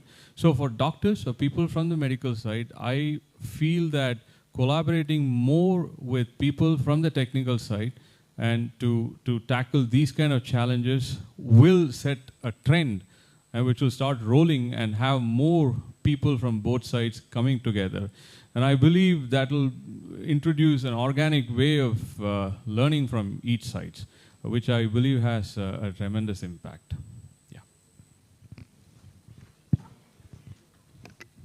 I'd just like to bring your attention to, as you treat diseases, you see mutations happening, right? So especially in the case of, vector-borne diseases or a genetic mutation, in a similar manner, every solution provided through AI, there's something called as data mutation. The data behavior changes. So, the dynamicity with which there is a change that comes in, that is also required to be captured and noticed by the user. This is very important for an AI model to be successful, because if you fail to capture this changes with the solutions you provide, just as resistance develops in medicine, you have resistance of the models in your AI solutions. A very good afternoon, respected panelists. My question is simple. I'm working as a quality assurance specialist in pharmaceutical industry. So I want to understand how this AI in future will be helpful in regulatory intelligence, or how it can be beneficial.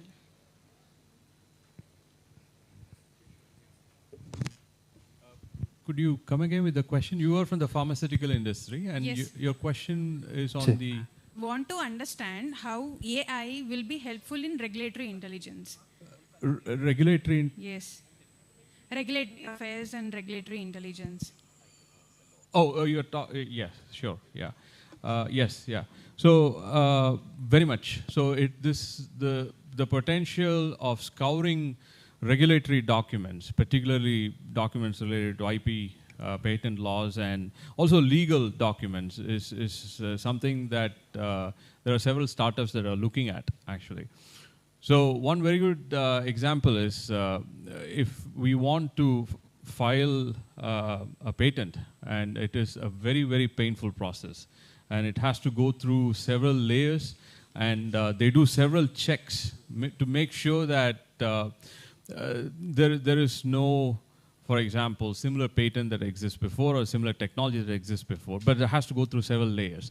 So there are startups that are looking at leveraging generative AI to draft these patent applications, which are then vetted by the usual experts. And from the pharmaceutical industry, I know of one application. It's not regulatory, but it has to do with documents again.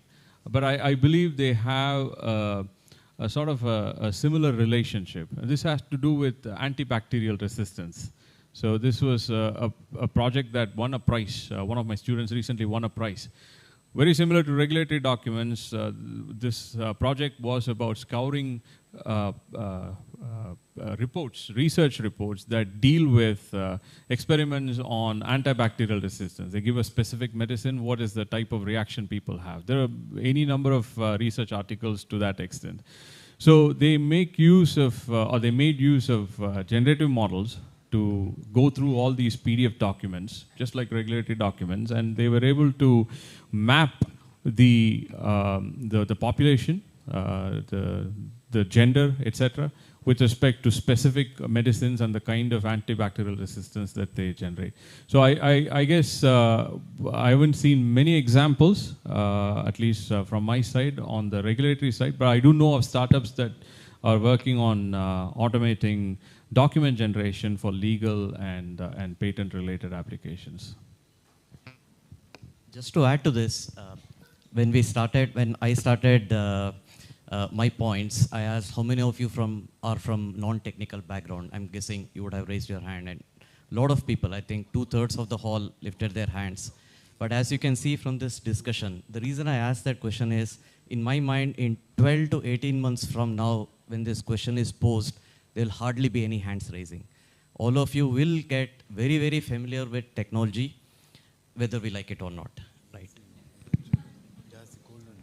Thank you, sir, for your insightful advice. And I would like to thank all our panelists for contributing to this panel discussion, and also the audience for their curious questions. And here we would like to end the session. Over to Avril, ma'am. Thank you, Ms. Richa, for the wonderful moderation. Can we give a round of applause? I hope all of you had a wonderful interactive session. Thank you so much, your panelists. This was really insightful. And I believe we have a lot more questions, but kindly reserve your questions to the lunch break. The panelists will be here to take up your questions for a little while. Yes? Okay, so kindly write them down somewhere. So I request Dr. Manoj to kindly step forward to hand over a token of appreciation to all our dear panelists here. Thank you so much for your time and sharing your knowledge with us.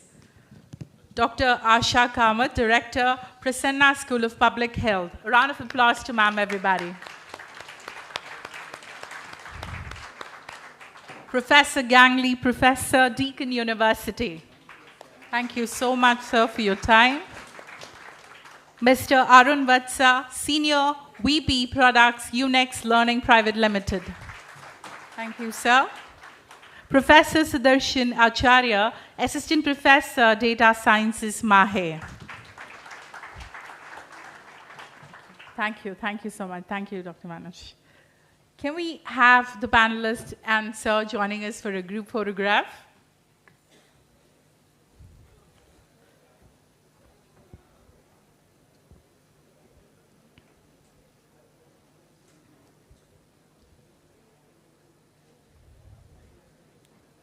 Thank you, sir. Yes, thanks. So following the panel discussion, we've arranged program-wise faculty interactions. It's a great opportunity for all of you to engage directly with faculty members from your respective programs. We now invite everyone to join us for the program-wise faculty interactions. We have mentors who will guide your way through to your respective locations. So I will just announce the program and the venue we've scheduled these interactions at. MSc Data Science, Business Analytics, BGCP Business Analytics in Level 2, second floor. This is Level 3, very good. And PGCP Logistics and Supply Chain, Level 3, Seminar Hall 2. We have also direction boards to guide your way through. MBA Banking and Finance, TAPME MBA Banking and Finance, Level 3, Seminar Hall 1. You want me to repeat this? MSc Data Science, Business Analytics, and BGCP Business Analytics, all of you, Level 2, second floor. PGCP Logistics and Supply Chain, Level 3, Seminar Hall 2. MBA Banking and Finance, TAPME MBA Banking and Finance, Level 3, Seminar Hall 1. Yes, the rest of the MBA students will request you, as announced, to kindly stay in Level 3, that is here, in this venue itself. Yes. So after the interactions with your faculty members, you can kindly proceed to the second floor for lunch break. And then we resume shortly after that. We'll give you like 30 minutes break, and then we resume with variety entertainment program for all of you.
we would have the faculty interactions for another 30 minutes. Okay, 30 minutes. You have 30 minutes time for the faculty interactions, and then we proceed towards lunch.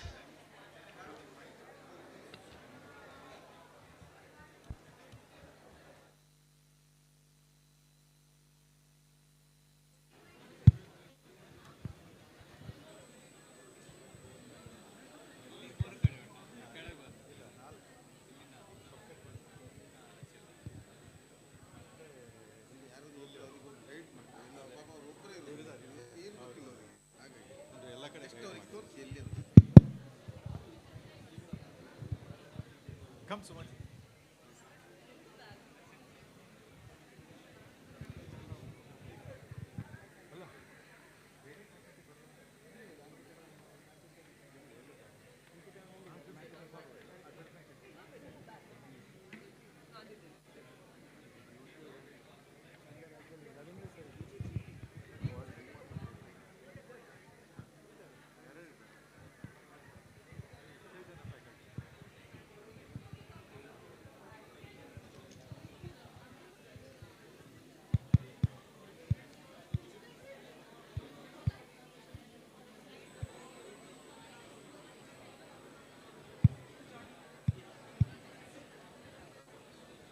All faculty, MBA faculty, can you come forward here, please?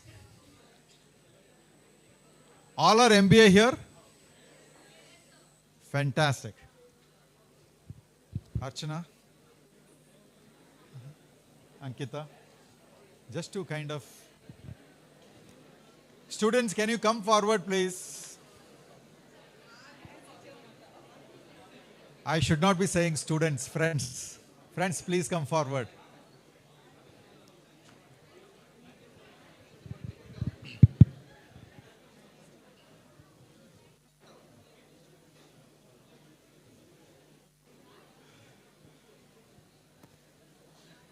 Okay, please take seats.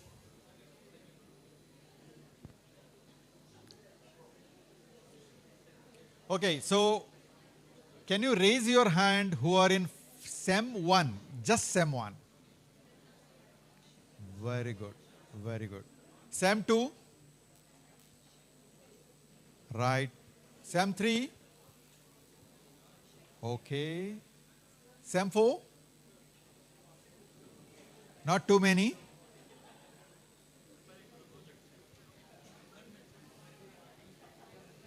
Anyway, some 4 guys are going to come again to Manipal sometime in October, November. Right? For what? Fantastic. You will be here in November. Right?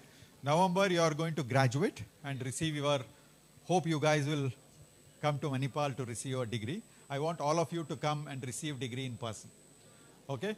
So, we have MBA faculty members here, some of them, some are on leave, right? So being Saturday, you know. So most of them are here.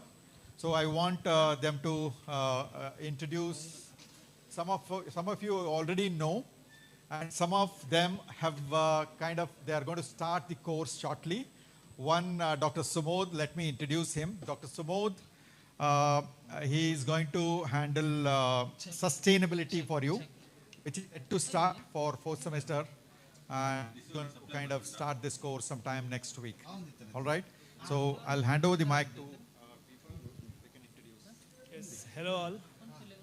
Very glad you all are here, because as whenever I take webinar, I tell this, that it's just virtual communication when we take a webinar, but today I'm very happy that you people are in front of me. Yes? So I hope you know which subjects I take. Yes. Just recognize yourself, because many of you have seen the video. Maybe some of you may have not seen them because of internet connectivity, we would have not enabled them. Hi students, this is Dr. Matthew. I take subjects for services marketing and marketing analytics.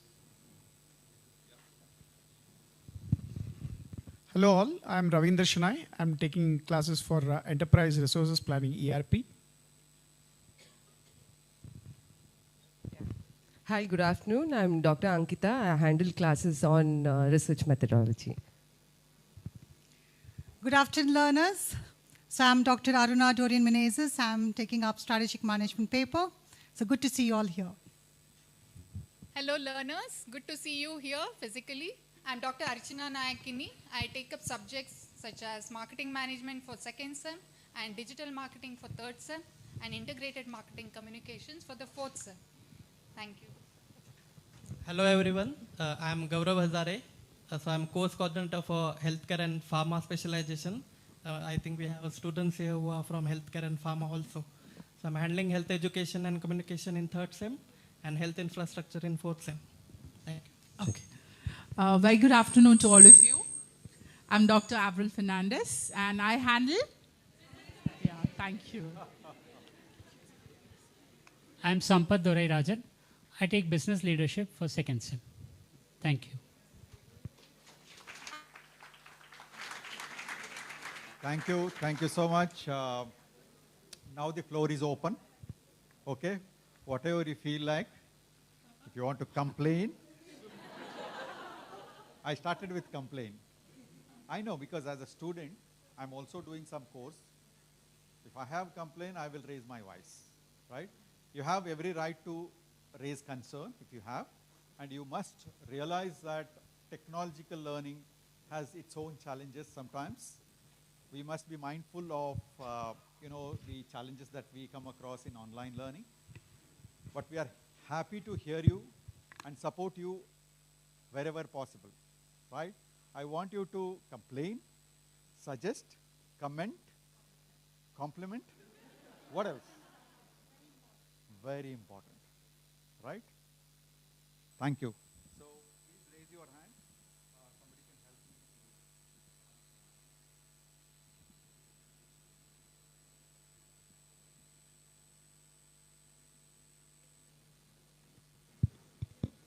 can help me. I'm Dr. Namita. I'm a psychiatrist from Kerala. I would like to ask one question regarding, I'm doing MBA Healthcare Management third semester. So what is the scope of this MBA Healthcare Management? Like how can I apply it in my practice and all that? I would like to know about that. Yes, ma'am. Thank you for your question. So this MBA healthcare that we all are into, and like this is the specialization that comes into third sem. And again, you are going to have some specialized courses that are going to take you towards the hospital management only. So this MBA education is going to make you the managers of hospital. Now you are as a consultant or you are into very technical role in that hospital. But when you go to the administration level, you need to learn about many other things, like how to run a hospital, how to build a hospital, how economics of that hospital works, how money should flow. All this money related work, also operation related work, quality related work, or the expertise that we need as a human being and a manager, because you will be handling some people around you that might be not doctors and they might not understand what's the technical aspect. So that all you are going to learn in MBA as a specialization. Yes, that will help you. This MBA course will make you a good manager and I would say a more of a leader. You need to become a leader and then you become a manager. That's all. Thank you. So, good afternoon all.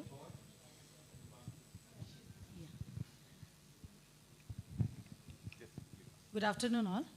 Yeah, first of all, I'm thankful to all our faculties. They are really giving us good insights and it's really wonderful attending the classes online.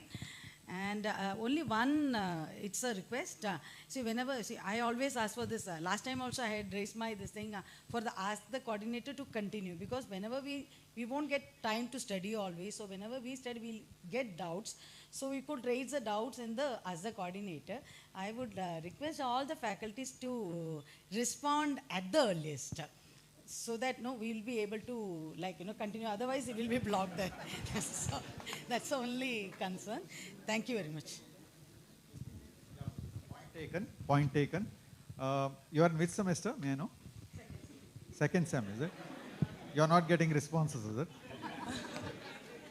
Okay. See, you must know that the learning is time-bound, right? Although it is a self-paced, let's say somebody is in first month, ask question, teacher will respond immediately, right? So when you are in fifth month, you will start learning in the fifth month, and suddenly you get a question on segment 1, let's say, you post. Whereas teacher is in segment 5 and 6. To come back to segment 1 probably takes time. That's why you must remember, if you are a late learner, right, slow learner. Sorry to use this word, but this is the term used in academic world, slow learner and advanced learners. Advanced learners are those who actually, as soon as, I am also a slow learner, please remember. As soon as the content access is given to you, I'll just jump in and start looking at the content, right? I'm curious learner. But sometime, because of your work pressure, you may not be able to access. You will start sometime in 4th month. You will post question. So it takes a little more time, but point taken. We know these innate challenges. Some questions are unaddressed, but we want to address each and every question. This is a very good suggestion. I'm sure the similar complaint everybody will have. Can you raise your hand, those who have the similar complaint? I want to know the intensity of this. Oh, everybody is happy, is it? Everybody is getting responses. So, but I'm mindful of this. We do the quality assurance, and we know that many questions are unaddressed. And we have already taken up in our academic meetings, and we'll make sure that every question will be addressed. Yeah? Yes. Thank you for this question. Yes. Hi, sir. Hi. So Ravi here. I'm a SEM 1 student from MBA. Firstly, I should say a big thanks for MAHE for organizing this event. And coming to the online content, it's extremely insightful and well organized. As you mentioned, we have to complain. What I faced personally, it's not for saying that I have to complain it. What I felt is, couple of videos. For example, I can take in subject name managerial economics. In that few content, they are just moving ahead with their own explanation, but it is not in sync with the content displayed. So what I mean to say is, when they come to the slide 1, there will be the right side where the content is displayed. Couple of teachers, they read line to line where it make us to be in sync of that.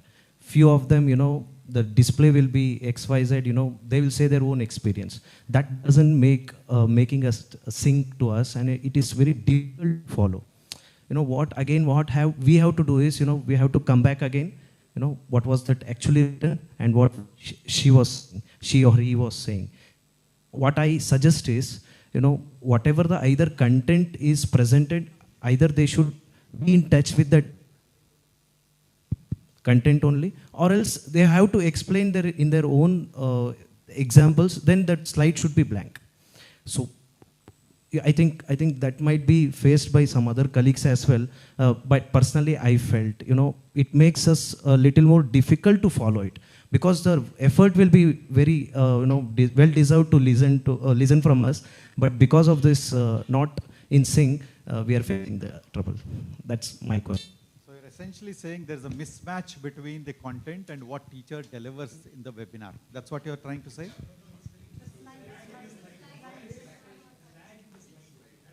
Lag in the slide. In webinar, is it? Huh.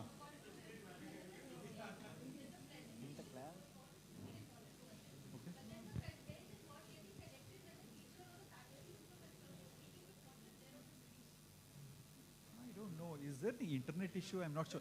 Who else? Is it?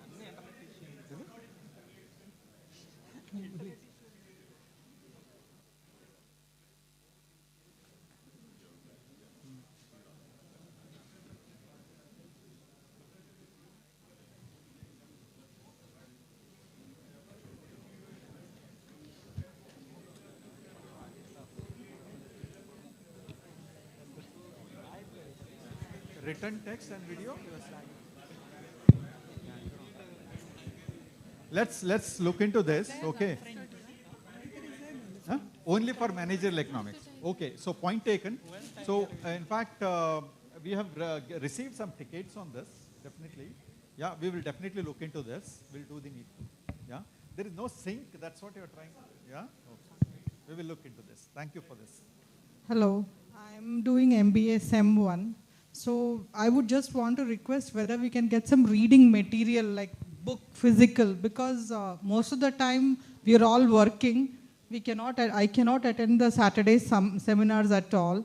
And if I use my data, my whole data goes off within like half an hour. By the time 20 minutes of the thing is gone. And at least if we have a book, we can walk around with it. Maybe I'm very old school. But if we have a book, we can walk around with it, we can underline in that, and we can, this one, everything on the system. And I end up sleeping within like 5 minutes of reading this. So if we can provide some reading material, it will be really helpful. Only that, like, there are other courses that I have seen, they have given like textbooks.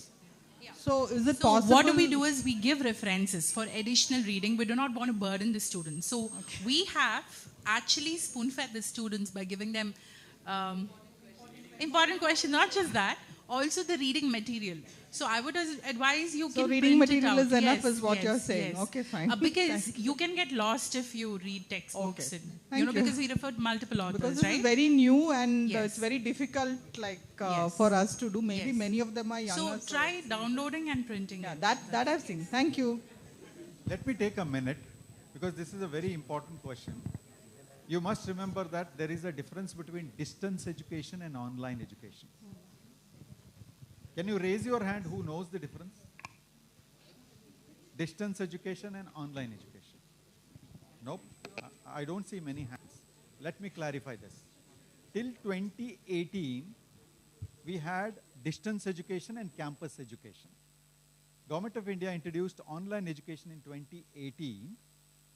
Okay, thereafter, the many universities, especially the ones like MAHE, which I mentioned in the morning, 2020, around 6 universities have been approved to offer online. The primary difference between online education and distance education is the primary mode of instruction in distance education used to happen through a study material which was in a physical copy. Universities used to send a hard copy of the books.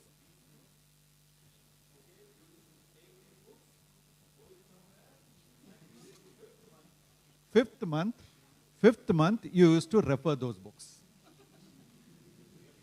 You understood now? The primary mode of instruction used to happen through study material, which was a hard copy. But we are in a digital native era, right? How many of you would like to read physical books? Can you raise your hand? Many are there. I'm happy. I'm happy. Right? But because we are in between now. We are not Gen Z or Gen Alpha, right? Even I prefer to read in a physical copy.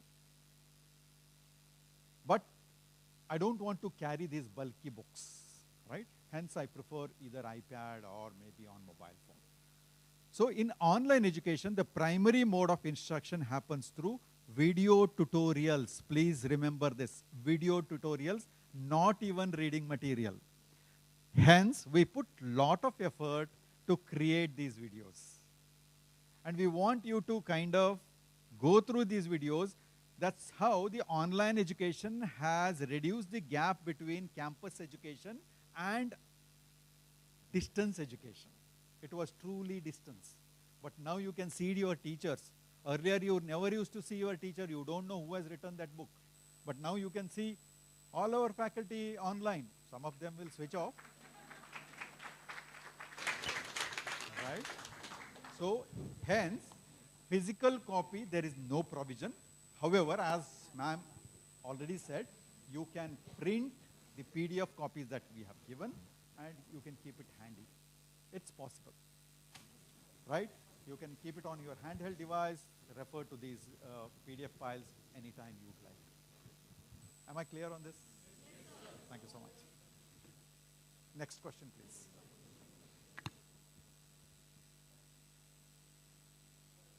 Hello. Hello. Yes, sir. Yes, sir. Good afternoon. Myself, Deven Singh Baghel. I belong from MP and working in Bihar, Siwan, as a hospital management in charge, and also I posted in as a counselor, reproductive, maternal, and neonatal child health, plus adolescent health. Since 12 years, I working from there. Actually, I very excited to do this course as my knowledge, so that sir, actually you know sir, I'm working during working I'm very busy, and so not sufficient time to study. That's why I could not learn, unable to learn to all study materials. So that what is the way of, I want to know that what is the way of the learning this material and how to attempt this MCQs.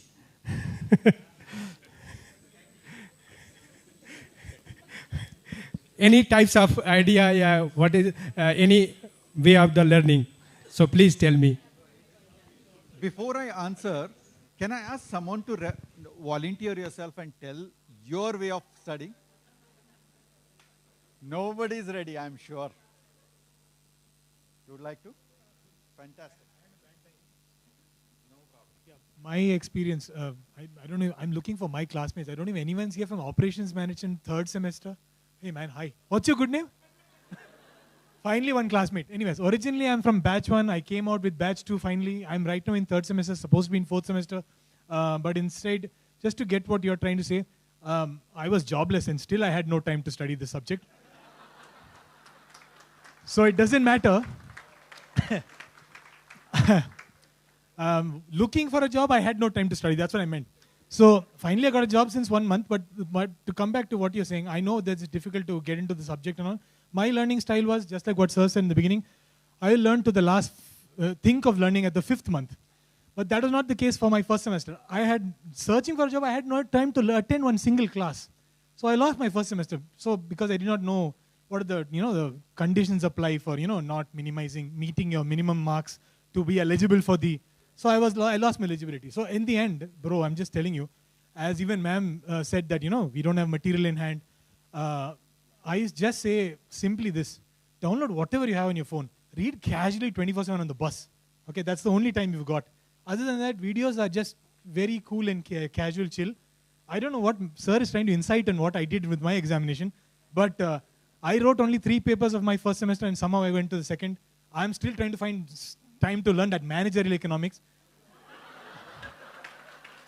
Got scared with that subject, man. It's great. The subject's great. Just, Anyways, so the point is this. With respect to studies, I think a month is enough, frankly. Frankly, a month is enough. Just sit and not talk to anybody and lock yourself in. Food from under the door, like that kind, jail style. But otherwise, if you can just find 45 minutes of the day, 45 minutes of the day, every day, just 45 minutes.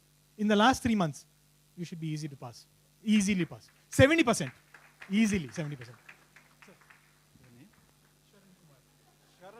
Sharan. Fantastic insights. Fantastic insights.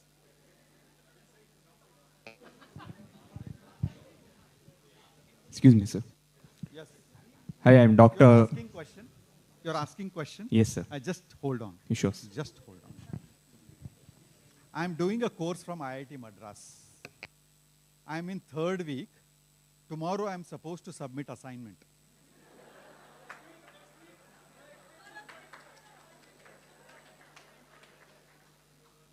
This is the challenges that adult learner will face, right? It goes without saying, right? But we need to follow certain discipline. You earmark, as he rightly said, you earmark 1 or 2 days in a week. Hey, I'm not going to do anything, even if my wife shouts. I will not open my door. I will read through, complete my assignment, right? The way we have designed our quizzes, right? I'm sure It is not very difficult. Not very difficult. Only challenge will come when you start doing in 5th month, trying to attempt quizzes without going through video or reading material. You will flunk.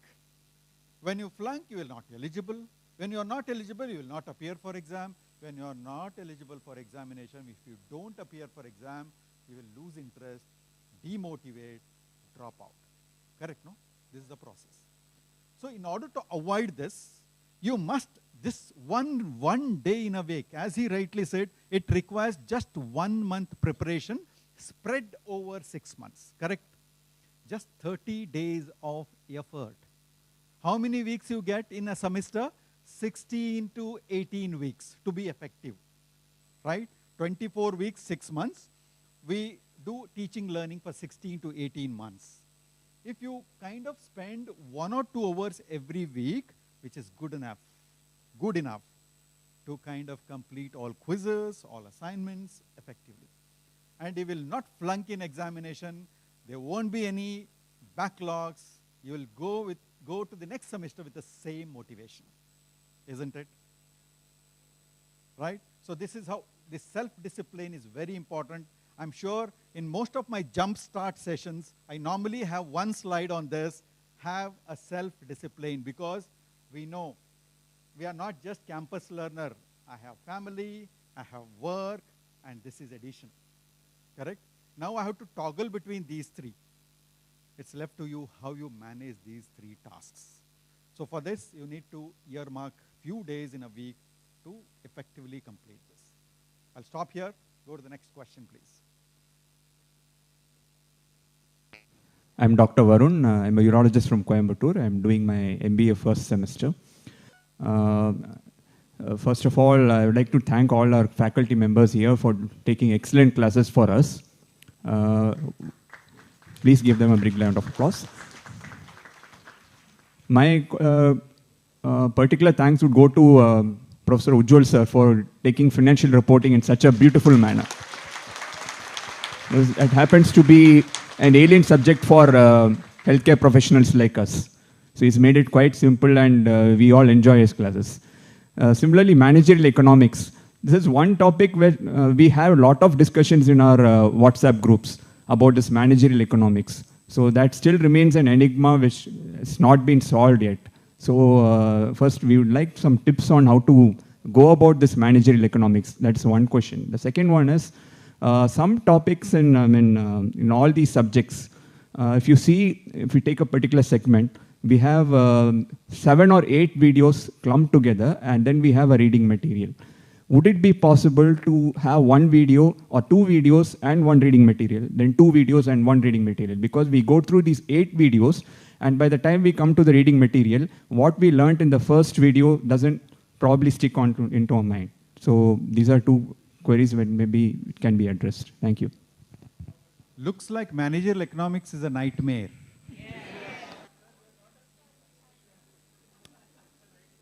It has become a priority for me now to look into this subject. Yeah, I know. Managerial economics is a very good subject. Yeah, but it's very difficult in the beginning, but as you deep dive, you will gain interest. Yeah. To your second point, definitely we'll take this point to break the study material into smaller pieces as per the video. So we'll take this point. Thank you so much. With this, I would like to request that if the videos which are provided over there, if it's available in offline mode also, so that in sometimes when I'm in the OTs, then net is not there, and the OT is getting prepared. By the time I'm getting 15 minutes, I can go through the videos. So offline, if it is offline, then I will download that segment and correlate with that, and then we can go through that. Otherwise, if net is not there, then I have to only go through the PDF, and the correlation between the video and the PDF get difficult for us. We know this challenge. We are working on this. We are working on a new LMS, Learning Management System, where you can download this video and watch this offline. Yeah. Yeah. Am I audible? Yeah. So good afternoon, everyone. Myself, Dr. Vinita Shau. I'm a physiotherapist It's like in MBA semester 2. First, I would like to thank you, full MAHE team and all faculties for arranging such an amazing and wonderful session. We got a chance to know our batchmates, to everyone, each one of you. So it's an opportunity that we have got. So my question is very basic, basically. It's like I'm working since, I'm a physio, but it's the line I have changed a little differently. I'm working since 6 years in health and wellness industry now. So basically, it's like as a coach, and then I was promoted as a team leader, and I'm working as a subject. Basically, I have a doubt. It's like we have been told that in semester 3 we have to choose our stream or the subject. So it's like I'm confused between operations management and the healthcare management. So if someone can just guide me on operations, what will be the career scope, basically? Yeah. So you want to answer, or you would like to?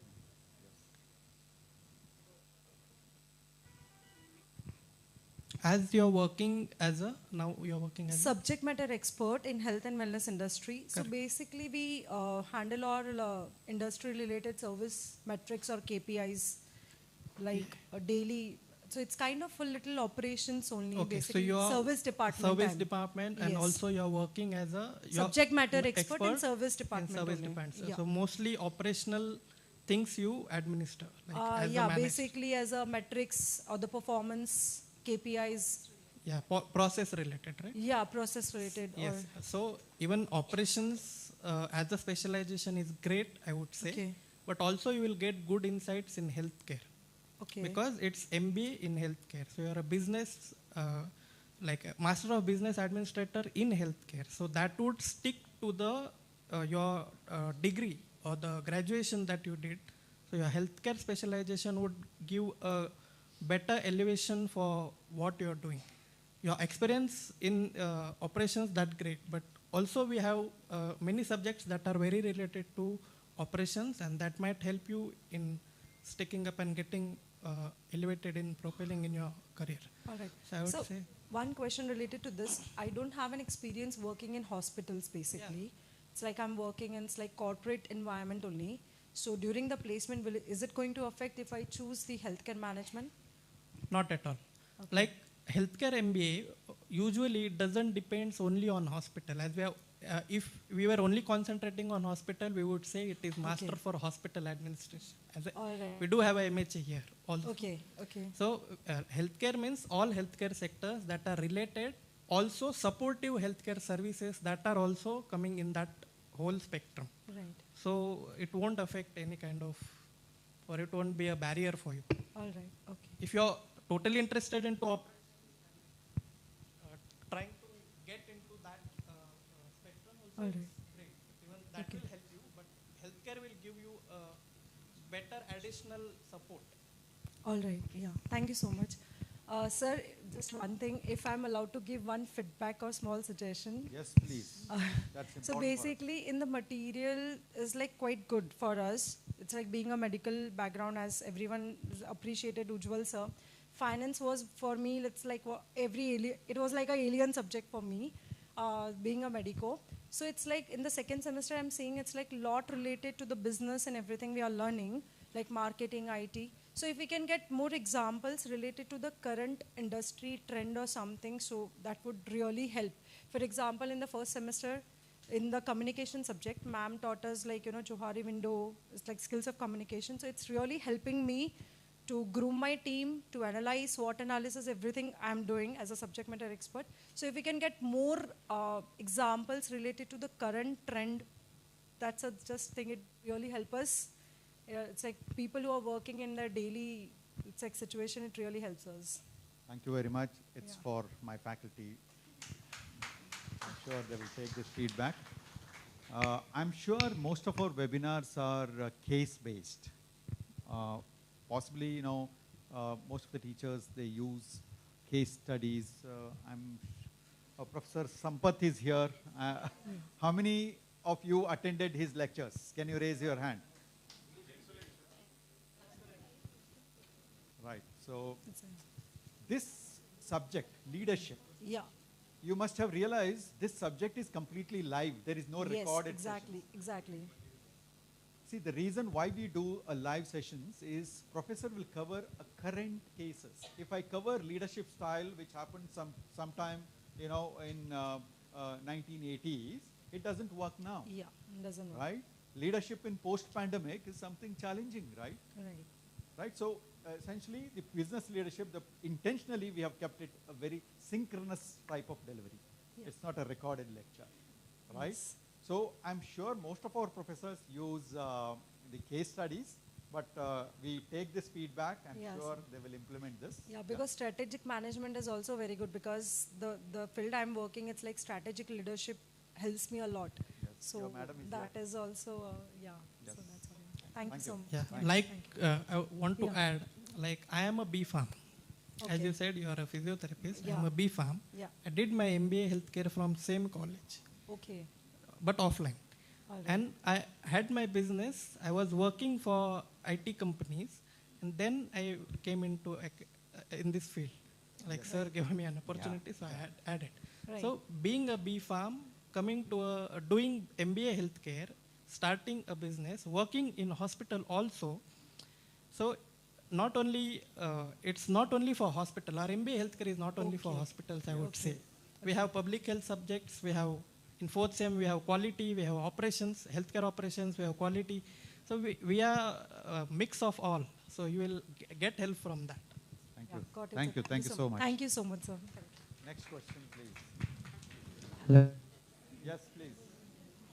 Hi, good afternoon. I'm Patrick. I'm from Philippines, and usually our lecturers would call me Lavilla. That's my last name, but I'm actually Patrick. Just wanted to commend my lecturers, Sir Ujwal and Ms. Fernandez, for a job well done, sharing their time and expertise, delivering their subjects well. I don't want to add up and rub salt to managerial economics, but I think 10 days ago, we had a technical issue, which means that I think he had some microphone problems, and I know that he has some family issues as well. But he took like 20 minutes of our time just to wait until everyone got and the chat box was disabled. So what happened was 10 to 20 minutes, we were all silent and we were all stuck listening to nothing. And then what I did was I actually sent him so many private messages that please open the chat box to get the feedback from the learners. So I'm not going to ask anything. I'm not going to rub more salt on him because I'm sure he did his best. My suggestion is that they should establish a house rule, like what Ms. Fernandez starts or does during their lecture, that within the 5 to 10 minutes, they will instruct the lecturers not to comment anything on the chat box that's not related to the lecture. And it works.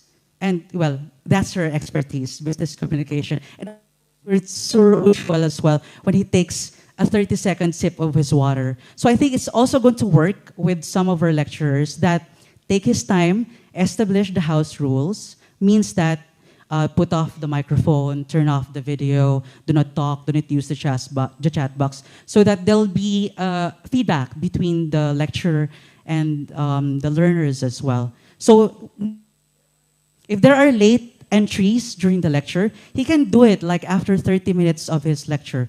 Like remind us that those who came late, please follow these house rules. That's all. Thank you. Wonderful feedback. Thanks very much. I'm sure we follow a discipline in our webinar, but sometimes because of internet issues, probably professor is traveling in a remote place. Because of internet issue, you might experience some glitches, right? But otherwise, we follow some discipline in the webinar. You know, in between the two sessions, you will have 10 minutes break, right? So chat window won't be open in the beginning. So after 10 minutes delivery, they will open it. So definitely we will take this feedback and review this. Thank you very much. You have traveled from? Very nice. Very nice. I hope you will enjoy your stay here. Hi. Hello everyone. Good afternoon. My name is Harley Pritesh and I've flown here from Hyderabad. and I'm currently working as a senior software product manager with CDK Global. So I just wanted to know, some of the MBA grads, like, they might be interested in entrepreneurship or want to have their own startup, right?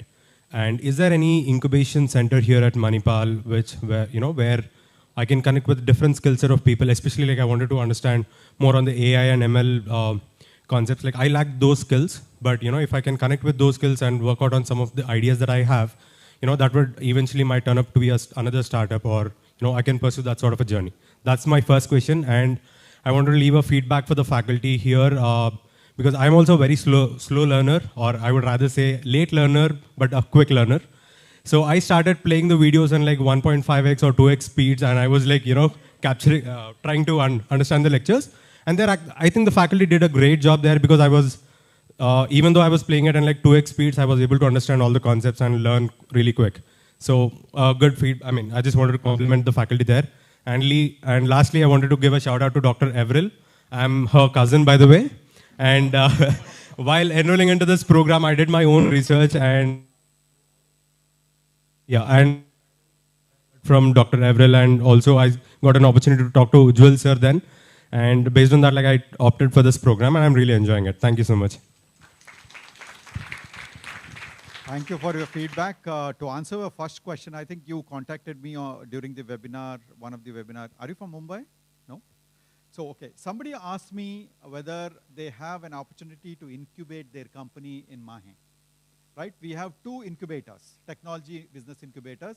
If you have something great idea, we also give you opportunity to incubate your company here. If you wish to kind of interact with CEO of our incubator, please do visit, make some time, and then visit, interact with our CEO. Definitely we will enable to implement, start your business, right? Probably you can spend some time, sometime later. I'm not sure whether you can meet him today, tomorrow types. Probably sometime later, you can come spend one day, interact with our CEO. They will definitely guide you through. Yeah, thank you. Hey, good afternoon. My name is Shashank. I work as a product manager in one of the startups in Bangalore. Quick feedbacks, since I deal with software on a daily basis on the LMS tool. There are 5 quizzes, 2 attempts, that's 10 and about 5 subjects, and it keeps increasing. So that's quite a lot of quizzes which we cover. The problem is, I attend the quiz, I submit it, it shows me what I'm wrong, which is fine, which I can correct in the second attempt. But what's the right answer for that, which is wrong? I have no idea. Now I'm stuck. It keeps bugging me every day. What is the right answer? I'm already wrong, and I still have lots of things to cover up, right? So I've already finished half of the quizzes for a couple of subjects. Yeah, a couple of things went crazy. So once I submit it, anyways, it's of no use. Marks is already recorded. Probably some mechanism, you have a class, big report kind of thing where at least I should be able to see, or everybody should be able to see. And the questions change, right? If I go ask somebody, they'll say they'll have another set of questions. So just a help for the learner to understand what the real answer is, especially with managerial economics. And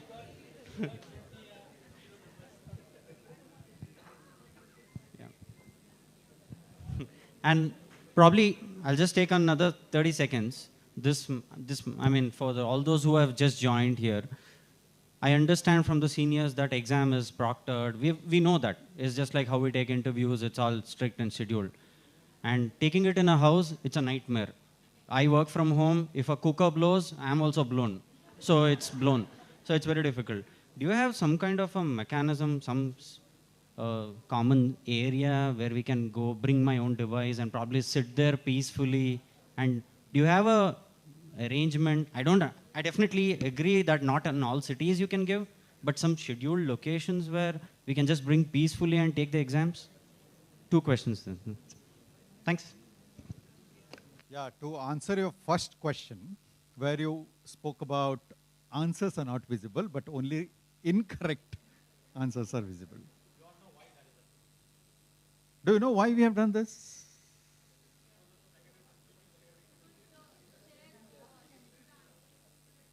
we want you to work on your right answer. It should keep bothering you. Where did I go wrong?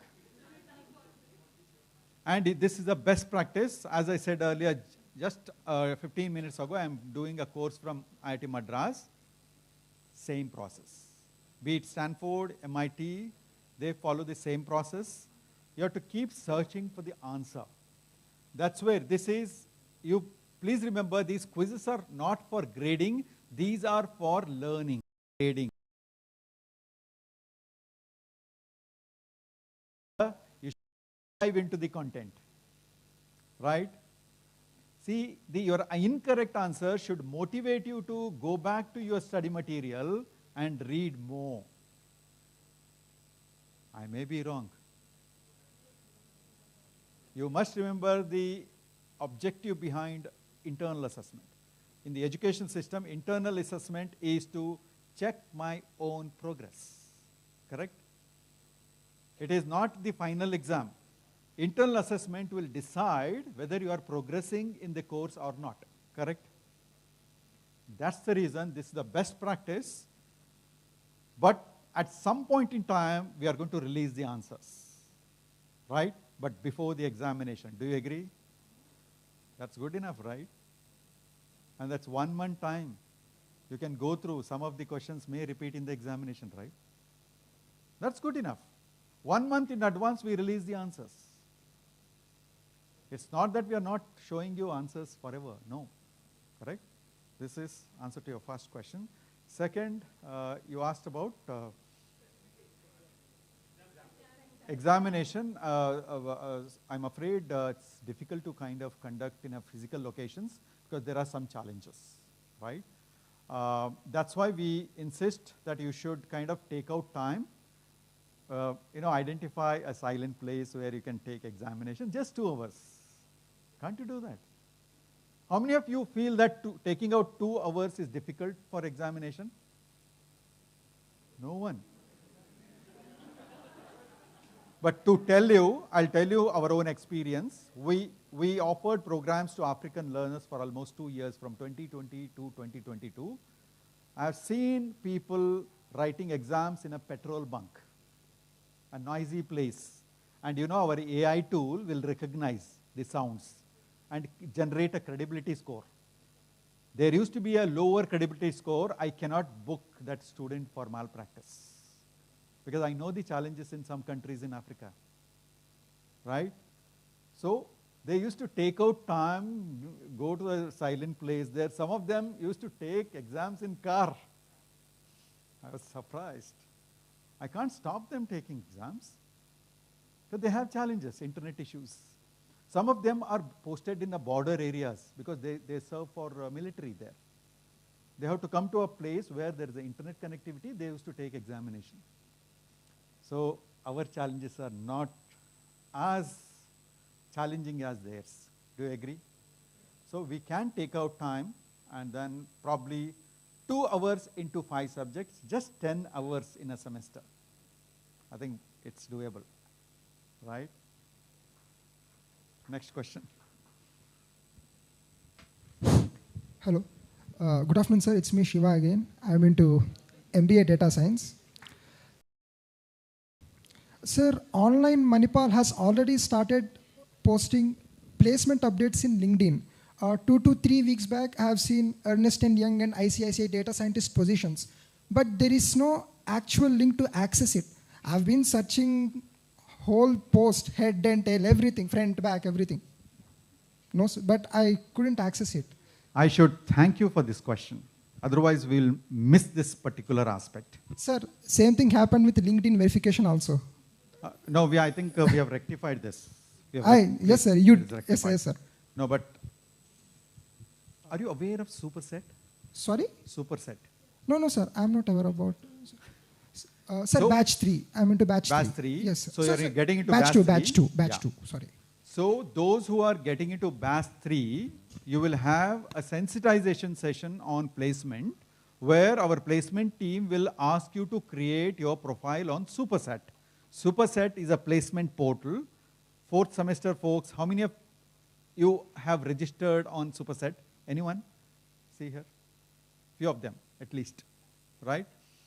So you have to register on Superset, and then your journey starts. They will, whatever you said, ENY post, it has been posted there. From there, you can kind of apply. And our team will coordinate and conduct interviews and all that, right? What you see online, from Online Manipal and all that, it is just an advertisement, right? Because we are also doing marketing and we need to let the prospective learners know that we do make this kind of thing. So that will not have to be to apply for Correct. the job.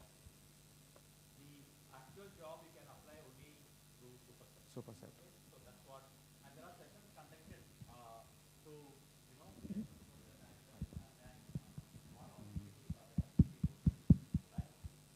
We'll take a couple of more questions. 1 second, please. How many of you still have questions? Please raise your hands. Do you have a question? Then please raise your hand. I just want to see how many more we have. So in the interest of time, to take 3-4 more questions. Maybe okay. during lunch we can kind of... Yes, please. So I just give the mic to someone whom I saw first raising her hand.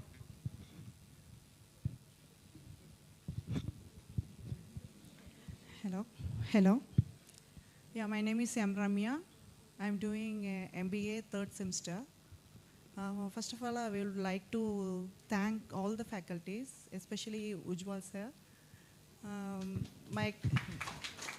My question is, everyone are saying the data science and HCM only. How far the HRM? I have taken the HRM field in MBA. So what's the scope on that? That's my first question. And the second one is, webinars and everything are very nice and videos are very good. I'm not saying any, hello?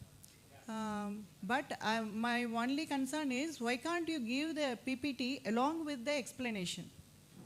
If it is very easy for me to pick up, because for the time constraint, we cannot go for full video. That's the one thing. And the second thing is MCQs. We are attending all the MCQs and thorough on this. And at last, we are going for the revisions time. MCQs, we cannot pick it up all the answers. So if you give a list of MCQs at the exam preparation, it will be very useful for us. So these are the questions. But you can see the questions, right? Even after you submit your assignment, you can see the questions. Yeah, but if you give 100 or 200 MCQs, out of that we are attending only 15, right? So it will be helpful for at the exam preparation time. That's what I am asking. That's the only thing. And what do you think? Should we give 200 questions? No. That will be no very need to. No need to compile. That's what I'm saying. Compilation is. It will be very useful, sir, because we are learning throughout the 6 months whatever the questions answer. But the revision time, we need MCQs of list. That's what I'm saying. See, 5 into 6, 30 questions are visible to you. Yeah. Correct, no? You can refer to them anytime. We don't need to publish it again. If it is in the LMS, we can go for that, right? Correct. So we can't publish the entire question bank. Fine. Correct, Thank no? you, sir. So how far the HRM field for the career? I want Dr. Aruna to kind of respond. Yes. May I know your name, please? Yeah, my name is M. Ramya. M. Ramya, yes. Thank you. Actually, sorry to interrupt, ma'am. I'm working HR admin come career counselor. Okay. So I was a teacher. Okay. So what is the scope in the HRM? I want to know, because everyone is saying, when I'm making a call to the desktop also, they are saying data science. So that I'm asking HRM. So one thing we need to remember, that organizations are made up of people, right? Very important resource. So you're in the right track already. Yes.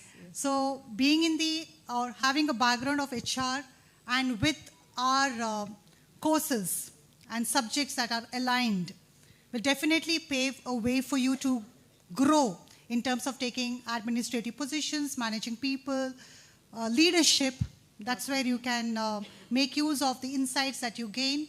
Fine. So basically, it gives you an insight and knowledge regarding how do you manage people. That's always required no matter which era you belong to. Okay. Right? So into this leadership roles, being a good, effective manager, definitely it will help. Thank you. Thank you so much, ma'am. Yes, Ramya. Thank you. My pleasure. Yeah. Thank you. We'll take a couple of more questions. Yeah, sir, this is Shankar actually. Relative to specializations, if you compare the specializations with MAHE and Manipal Jaipur has more specializations like international business and in cyber security. Are we going to add that specialization in MAHE? Cyber security, I'm not sure, but international business is there. International business we are not offering, but we will launch this shortly. International business as a separate specialization. But currently we are looking at MCA in cyber security. It's a MCA course, not MBA. It's a tech-driven course. But not for sure in MBA, we don't really look at any cyber security kind of specialization. Okay, sir. If it is added in shortly, I am in from first sem. Once it is launched before the third sem, definitely. We will give you opportunity to take it up. Thank you, sir. Thank you. Okay, one more question. Okay, last question. Last question. I'm Dr. Saraswati Shenoy from Mumbai, batch 2, sem 3. So I had two questions. For semester 3, I know this has been discussed already. It would be really, really helpful if we could get some sort of reading materials for all the subjects, because in semester 1 and 2, even though I didn't attend the live, I couldn't attend some of the live lectures just because of the reading material. My understanding of the subject was so good. I myself felt so satisfied. But in third semester, somehow I feel there's some sort of, even though I've listened to live lectures and, repeat lectures as well, because there's no reading material, it acts like a cementing glue, for the understanding. So it'll be really helpful if there is some sort of reading material. Because semester 1, 2, there was like so much reading material, and semester 3, there's nothing. It's like, to switch, it will be really helpful. That is one suggestion. And my second question is in terms of like the support the university is going to provide us. Like after graduation, how a candidate is supposed to proceed in terms. I have chosen healthcare management specialization, and I do not have any corporate, experience. It's just like a private setting clinic. So I want to transition into this. So how is the university going to support in terms of this? I wanted to have some idea. Yeah. So to answer your first question, so as I already told in your orientation, as you move into specialization, so these specialized courses, they are dynamic in nature. I cannot have any static content, right? So the professor has to talk about what is going on now in those specialized area. So that's why we have decided not to have a kind of a static content for third and fourth specialization subjects. But what we have done is we have mapped your course with one of the books on Pearson e-library. I'm not sure how many of you are accessing e-library. Can you raise your hand if you are accessing e-library? So for third sem and fourth sem, you must rely on library, like what happens on the campus, right? And similarly, for healthcare, we have given some reading, I guess. These are essentially the transcripts of the lectures delivered.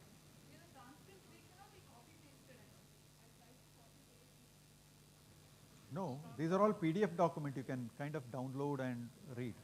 You can do it. Try doing it. Maybe you can raise a ticket. We'll definitely look into it. So to answer your second question, you asked, how can you transition?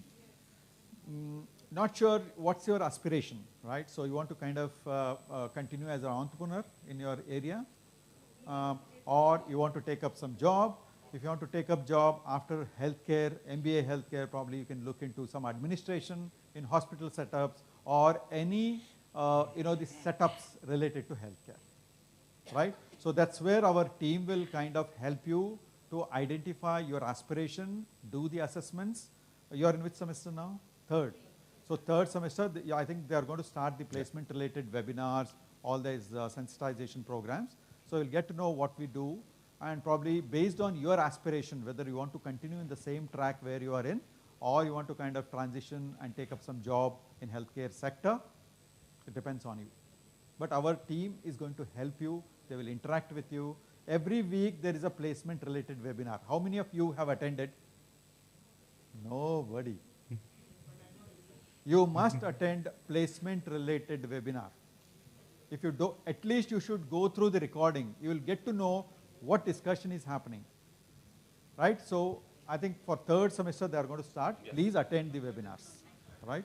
Thank you. Yeah, so just to add on to what Dr. Manoj has said as far as the placement-related webinars are concerned, we have already done that for batch 1, which is in SEM 4 right now. For SEM 3, we are going to start it from this month onwards. You should soon get a mail on the placement orientation sessions, and which will allow you to understand how the placement assistance process will work, what are the parameters that we have, how you would be able to apply to some of the job opportunities that you have been seeing on social media. So you will start getting that support from our side as well. However, please understand that this is also a function of what are your aspirations and how well those aspirations are met or are met by the recruiters who are out there, because it's a very competitive job market. I'm sure all of you understand that. So from the university side, we will be conducting all these sessions which will help you become industry ready, okay? And you will soon get an email intimation about this, and the placement orientation session, which is the first kickoff session that will happen for batch 2 SEM 3 learners, should happen sometime this month or early next month. Within 1 month, that session should happen. So just look out for that email. Thank you. I think we'll take up some questions. Last question. Okay, we'll take, sorry sir. Yeah, we'll take a couple of more questions. We will close this, and we are available, right? So after lunch we have entertainment, right? So we are available, we can interact, right? Yes sir, please. So good afternoon, sir. So I am Dr. Loganathan, working as a medical superintendent in a medical college. So I would like to thank the management and MAHE and the entire faculty for providing us such a wonderful learning experience. Great. So where I am working, the management itself appreciated the way I changed the administration in the hospital. All the credit goes to all my faculties. Thank you so much. So, yes, great. And so one we request the students, sorry to interrupt, sir, kindly, just wait for another minute in honor of your fellow learners who are asking questions. I request you to kindly stay back for a minute. So it's only a request, not a suggestion. Like if we provide 1 or 2 days how the healthcare system works in MAHE, with the related to those who have taken subject specific, which will be more practically useful those who are in administration. So I request this one, consider this, and whoever is willing, maybe 1 or 2 days or a week for observation, because this program, when I first interact with our supporting team, I requested this at least once a day, you give some contact program. So this already happened, so for that I would like to thank. And personally for how the healthcare system or hospital management, how it runs, so it gives more practical experience than learning only on online. It's a request. Thank you, sir. Thank you so much. Point taken. I think we'll plan for this, what you're saying. Yeah? Shall we take up in offline, if you don't mind? Is it basic? Yes. Yeah.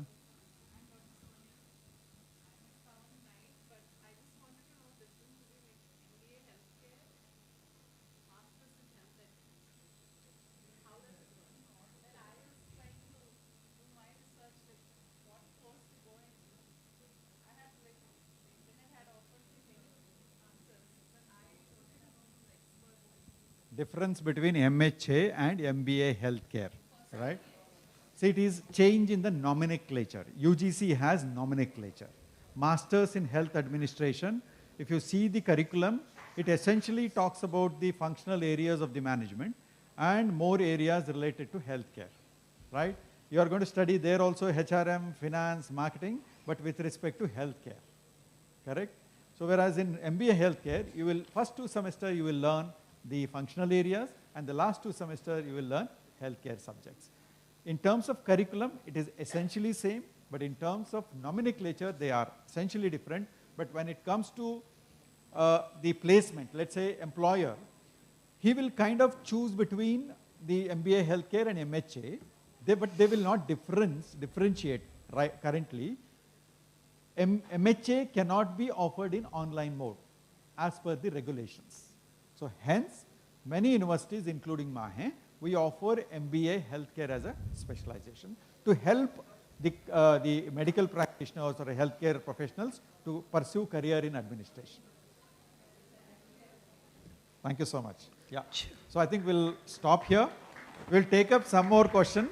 Okay, so on lunch and during the kind of after entertainment program, right? So yes. So we break for lunch. Now we exactly have 30 minutes to finish our lunch and come back. Kindly proceed to the second floor for your lunch.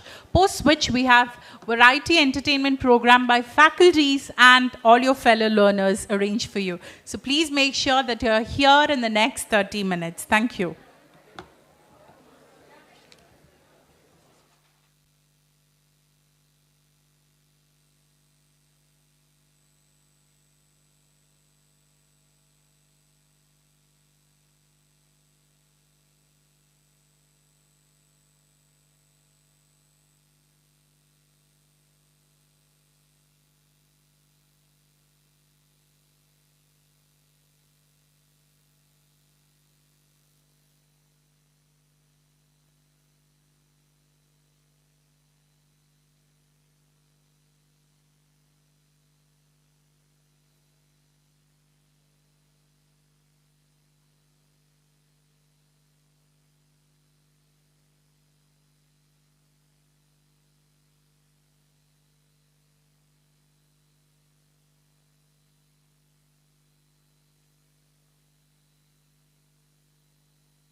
Check, check, 1, 2.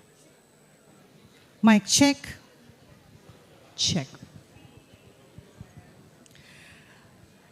So good afternoon, ladies and gentlemen. No, the energy is not great. After the sumptuous lunch, good afternoon, ladies and gentlemen. Okay. So on behalf of Directorate of Online Education, MAHE, it's my great pleasure to welcome you all once again for Panorama 2024 and to our variety entertainment program this noon. We are delighted to have you here with us today, and we venture into the celebration of rich tapestry of diverse culture through music, singing, dance, and much more. I, Dr. Aruna Dorin Menezes, me, Dr. Avril Fernandez, will be the host for this afternoon.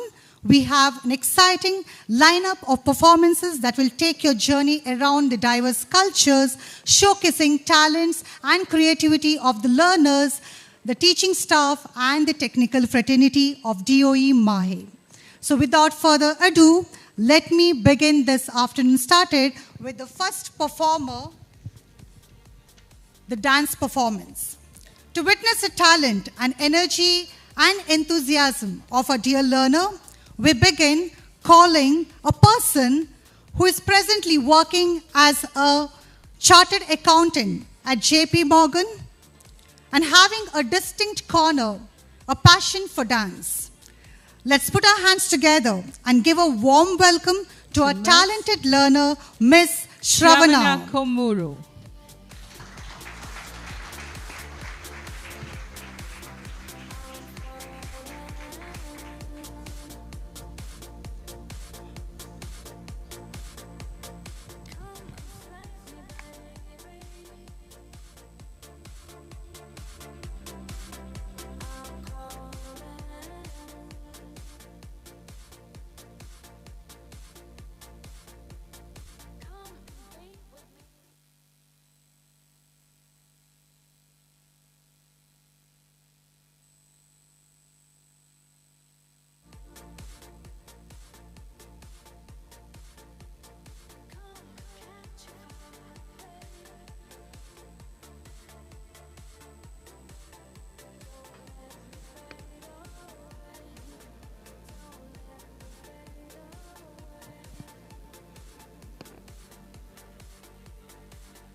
जाने कैसे बांधी तूने अखियों के door, मन मेरा खिंचा चलाया तेरी ओर, मेरे चेहरे की सुबह जुल्फों की शाम, मेरा सब कुछ है पिया अब से तेरे नाम, नजरों ने तेरी छुआ तो है ये जादू हुआ, होने लगी हूँ मैं हंसी,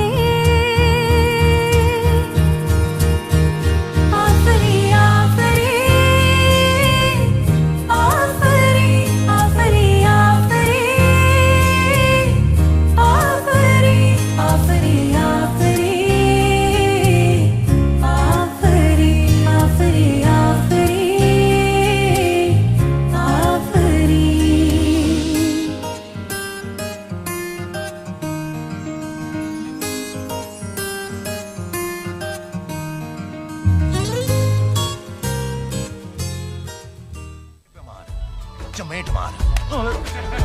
ओए, मुझे नहीं। पहले सोता था रातों में, अब जाग जाग कर ख्वाब तेरे देखूं, ऐसा क्यों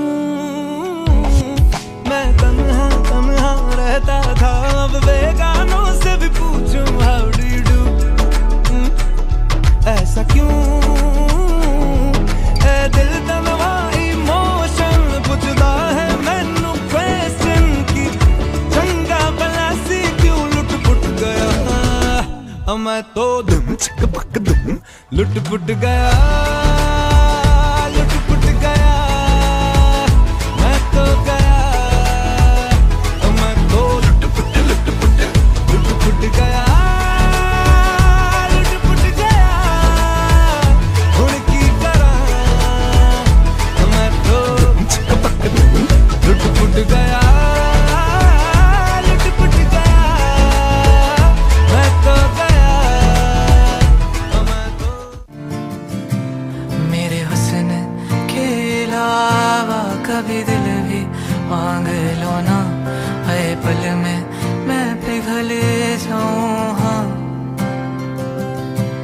अब ऐसा ना करो कि दिल जुड़ ना पाए वापस, तेरी बातों से बिखर जाऊं। हाँ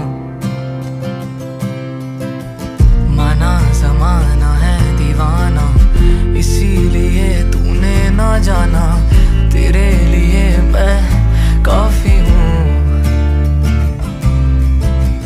देखो देखो ये जमाने से थक कर आते हो क्यों मासूम बनकर, तेरे लिए मैं क्या ही हूँ। फिर आते क्यों यहाँ करने आँखों में हो बारिश, अब आए तो ठहर जाओ ना,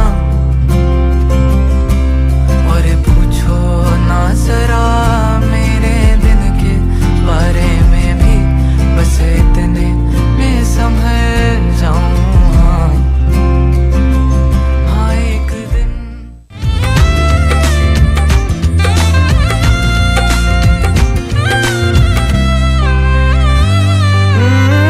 महफिल में तेरी हम ना रहे जो, गम तो नहीं है, गम तो नहीं है, किससे हमारे नजदीकियों के कम तो नहीं है, कम तो नहीं है। कितनी दफा सुबह को मेरी तेरे आंगन में बैठे मैंने शाम किया, चन्ना मेरे आ मेरे आ, चन्ना मेरे आ मेरे आ, चन्ना मेरे आ मेरे आ बेलिया, ओ पिया चन्ना मेरे आ मेरे आ, चन्ना मेरे आ मेरे आ, चन्ना मेरे आ मेरे आ बेलिया, ओ पिया।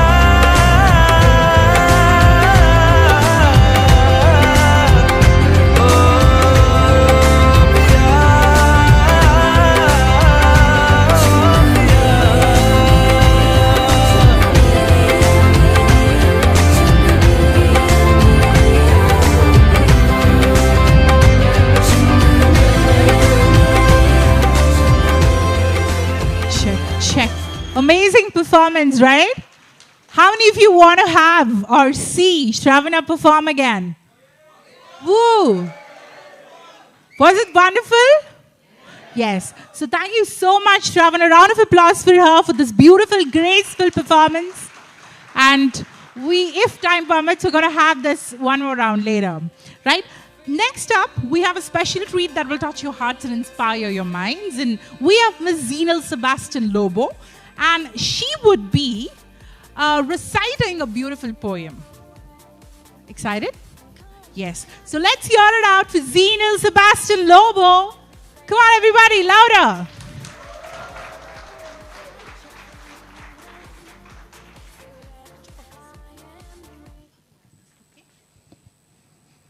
Hello everyone, thank you so much. So I'll be reciting a poem which is Seed of Knowledge, Path of Life. Seed of knowledge in fertile ground, roots deep, wisdom unbound. Through doubts and sunlight trial we roam, life's path where learning finds its home. Each lesson blooms, each insight spring, in the garden of life wisdom brings. A vibrant journey, a thriving strife, seeds of knowledge, the only path of life. Thank you.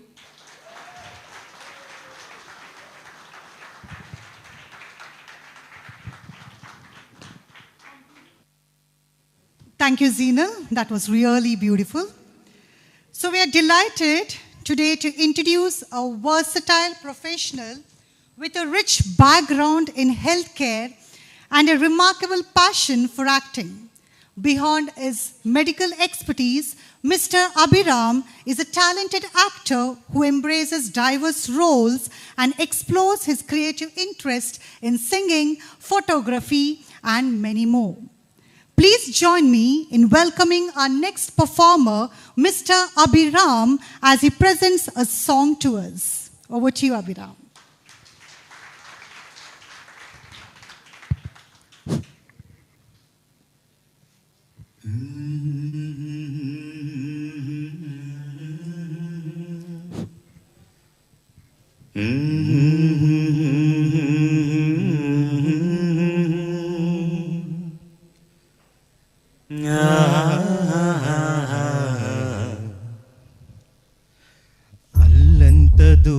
దూరాల ఆ తారక కల్లెదుట నిలిచింద ఈ తీరుగా అరుదైన చిన్నారిగా కోవెల్లో దేవేరిగా గుండెల్లో కొలువుండగా భూమి కనలేదు ఇన్నాళ్ళుగా ఈమెలా ఉన్న ఈ పోలిక అరుదైన చిన్నారిగా కోవెల్లో దేవేరిగా గుండెల్లో కొలువుండగా అల్లంత దూరాల ఆ తారక కల్లెదుట నిలిచింద ఈ తీరుగా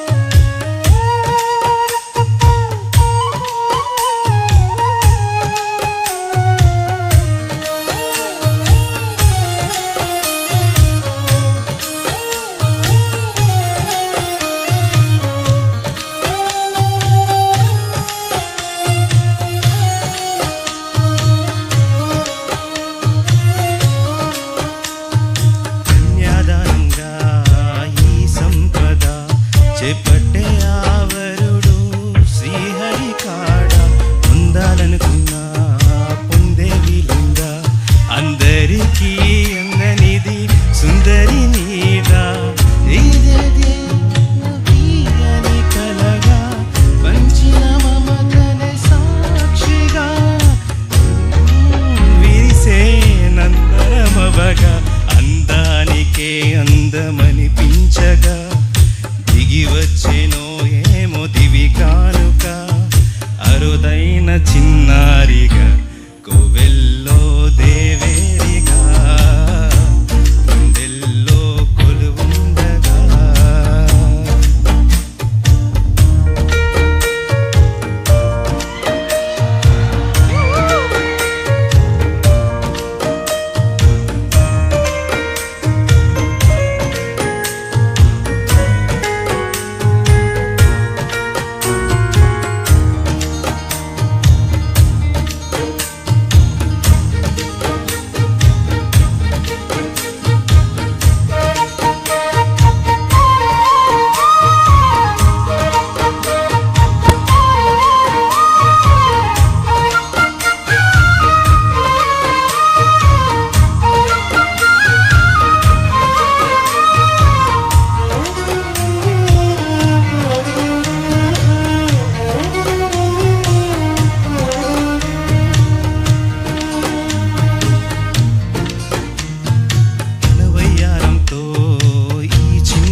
నిలబడనీక ఎన్నో వంపుతో పొంగే ఈ నది తనే మదిని ముంచిందో ఎవరికి ఎరుక తొలి పరిచయమొక తీయని కలగా నిలిపిన హృదయమే సాక్షిగా ప్రతి జ్ఞాపకం దీవించగా చెలి జీవితం వెలిగించగా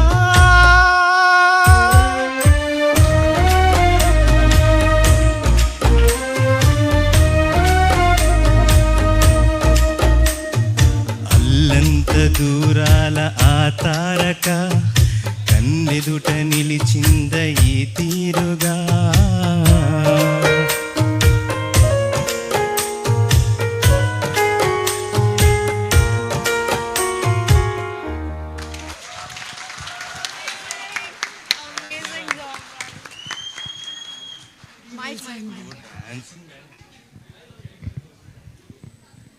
Thank you, Abhiram and Shravana. That's really wonderful to show your talent. So will we have more Shravanas coming up? Yes? Okay, fine. So we are moving forward to something interesting right now. So we have a special segment featuring our esteemed faculty of DOE. So let us join and welcome our super talent faculties of DOE, Ms. Shrishma Rao and Mr. Gaurav Hazare, to present their talent.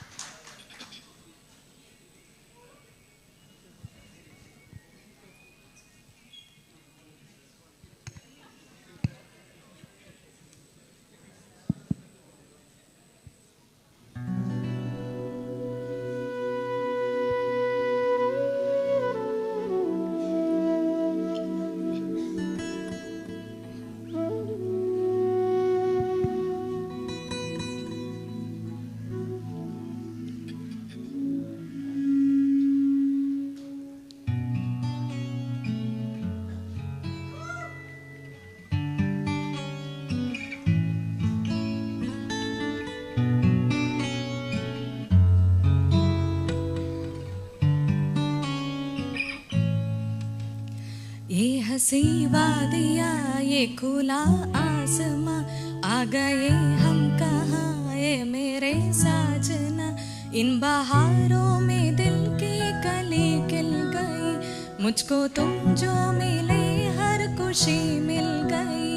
तेरे होठों पे है हुस्न की बिजलियाँ, तेरे गालों पे है जुल्फ की बदरिया, तेरे दामन में खुशबू से महके चमन, संगे मरमर के जैसा ये तेरा बदन। मेरी जाने जा मैं तेरी चांदनी, छेड़ लो तुम आज कोई प्यार की रागिनी। ये हंसी वादियाँ ये खुला आसमां, आ गए हम कहाँ ये मेरे साजना।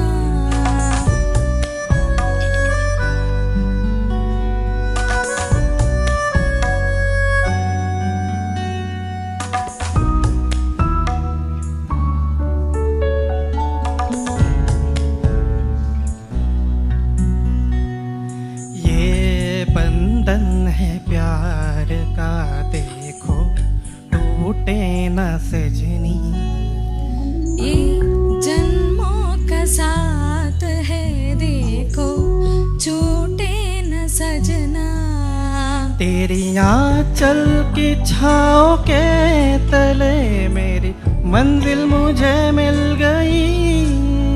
तेरे पलकों की छाँव के तले मोहब्बत मुझे मिल गई।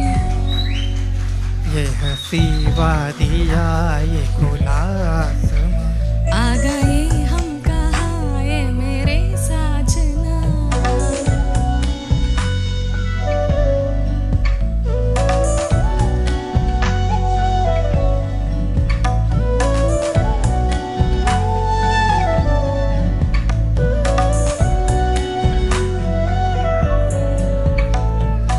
जी करता है साजना दिल में तुमको बिठा लूं।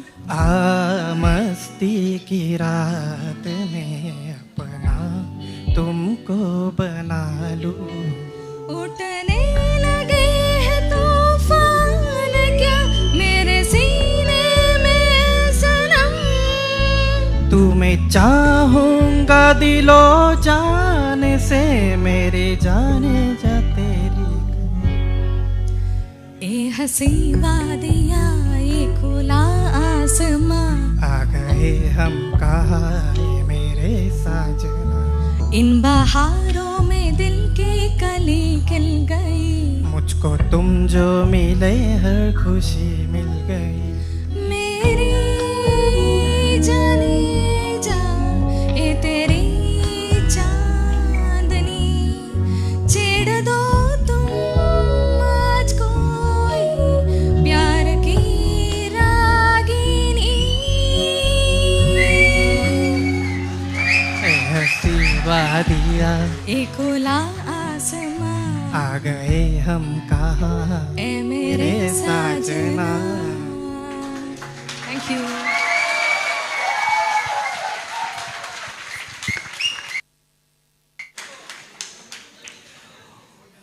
Wow is just the word that I can say right now. Their voices harmonized beautifully and their passion for music was really seen.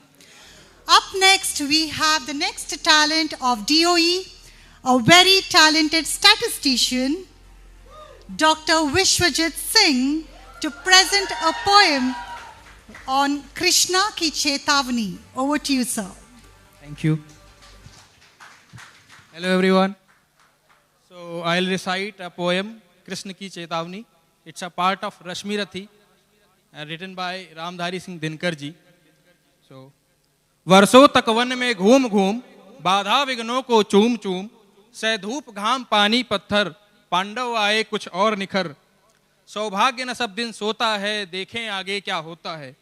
मैत्री की राह बताने को, सबको सुमार्ग पर लाने को, दुर्योधन को समझाने को, भीषण विध्वंस बचाने को भगवान हस्तिनापुर आए। पांडव का संदेशा लाए। दो न्याय अगर तो आधा दो, पर इसमें भी यदि बाधा हो तो दे दो केवल 5 ग्राम। रखो अपनी धरती तमाम, हम वहीं खुशी से खाएंगे, परिजन पर असी न उठाएंगे। दुर्योधन वह भी दे न सका, आशीष समाज की ले न सका, उल्टे हरि को बांधने चला। जो था असाध्य साधने चला। जब नाश मनुष्य पर छाता है, पहले विवेक मर जाता है। हरि ने भीषण हुंकार किया, अपना स्वरूप विस्तार किया। डगमग डगमग दिग्गज डोले, भगवान कुपित होकर बोले, जंजीर बढ़ाकर साध इन्हें, हाँ हाँ दुर्योधन बांध मुझे। यह देख गगन मुझ में लय है, यह देख पवन मुझ में लय है, मुझ में विलीन झंकार सकल, मुझ में लय है संसार सकल। अमृत फूलता है मुझ में, संघार झूलता है मुझ में। उदयाचल मेरा दीप्त भाल, भूमंडल वक्ष स्थल विशाल। भुज परिधिबंध को घेरे है, मैनाक मेरु पग मेरे हैं। दिप्ते जो ग्रह नक्षत्र निकर सब है मेरे मुख के अंदर। द्रग हो तो दृश्य अकांड देख, मुझ में सारा ब्रह्मांड देख। चर अचर जीव जग क्षर अक्षर, नश्वर मनुष्य सुरजाति अमर। सतकोटि सूर्य सतकोटि चंद्र, सतकोटि सरित सिंधु सर सिंधु मंद्र। सतकोटि विष्णु ब्रह्मा महेश, सतकोटि विष्णु जलपति धनेश। सतकोटि रुद्र सतकोटि काल, सतकोटि दंडधर लोकपाल। जंजीर बढ़ाकर साध इन्हें, हाँ हाँ दुर्योधन बांध मुझे। भूलोक अतल पाताल देख, गत और अनागत काल देख। यह देख जगत का आदि सृजन, यह देख महाभारत का रण। मृतकों से पटी हुई भू है, पहचान इसमें कहां तू है। अंबर में कुंतल जाल देख, पद के नीचे पाताल देख। मुट्ठी में तीनों काल देख, मेरा स्वरूप विकराल देख।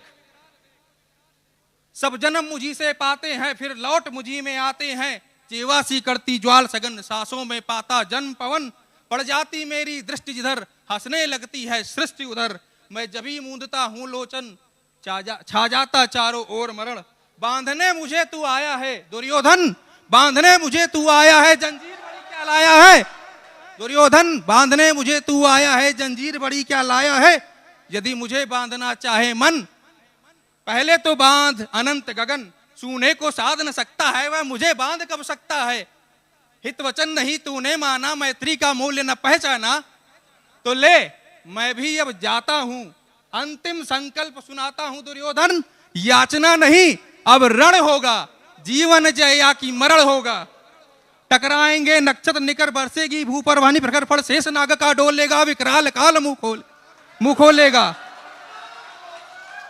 दुर्योधन रण ऐसा होगा, फिर कभी नहीं जैसा होगा।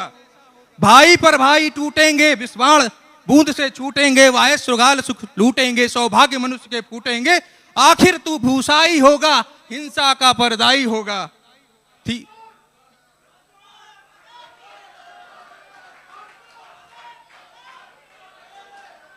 भाई पर भाई टूटेंगे, विस्वाण बूंद से छूटेंगे। वाय श्रृगाल सुख लूटेंगे, सौभाग्य मनुष्य के फूटेंगे। आखिर तू भूसाई होगा, हिंसा का परदाई होगा।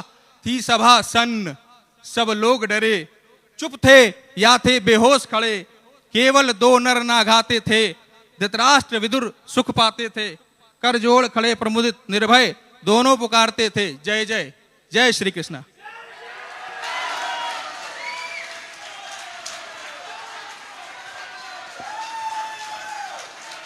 वाह रे वाह।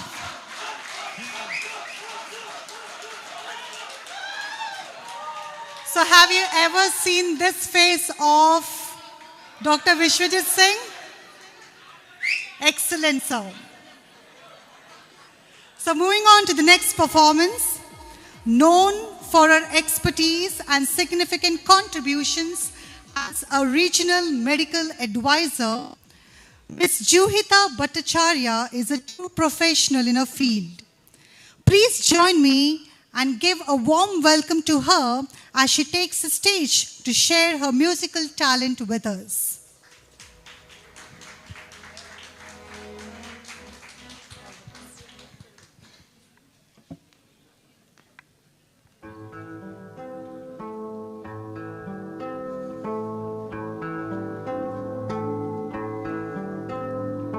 आपकी नजरों ने समझा प्यार के काबिल मुझ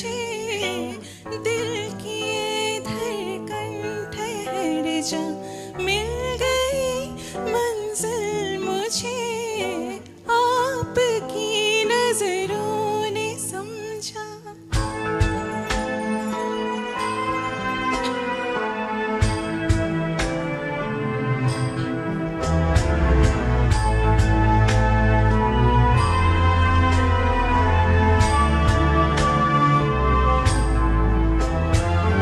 जी हमें मंजूर है आपका ये फैसला, जी हमें मंजूर है आपका ये फैसला। कह रही है हर नजर बंदा परवर शुक्रिया, हंस के अपनी जिंदगी में कर लिया शामिल मुझे, दिल की ये धड़कन ठहर जा।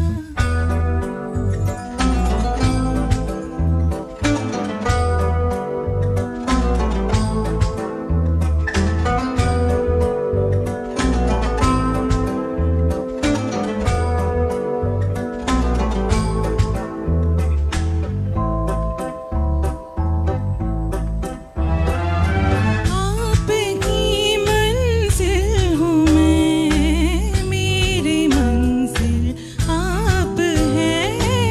आपकी मंजिल हूँ मैं, मेरी मंजिल आप है। क्यों मैं तूफान से डरूं, मेरा साहिल आप है। दो जहां की आज खुशियाँ हो गई हासिल मुझे, दिल की ये धड़कन ठहर जा। मिल गई मंजिल मुझे, आपकी नजरों ने समझा। Thank you.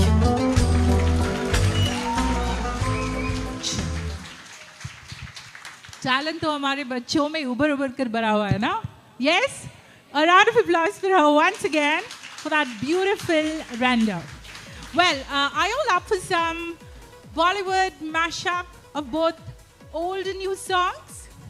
Well, any guesses as to who's coming up next? Got them? Well, it's your faculty. Any guesses?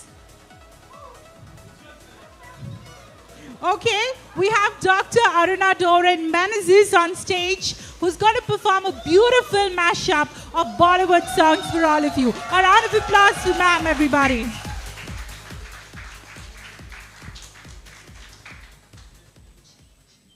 Check.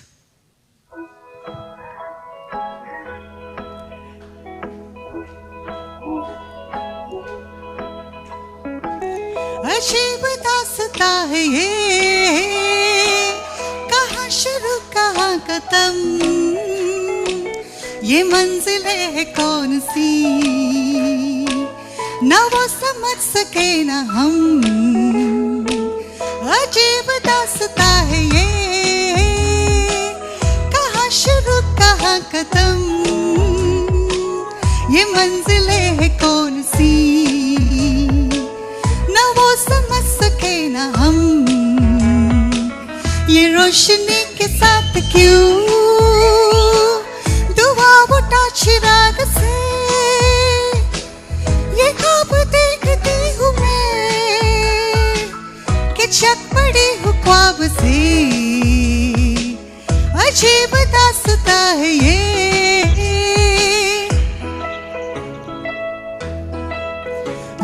शाम मस्तानी मदहोश किए जा, मुझे डोर कोई खींचे तेरी ओर लिए जा। ये शाम मस्तानी मदहोश किए जा, मुझे डोर कोई खींचे तेरी ओर लिए जा।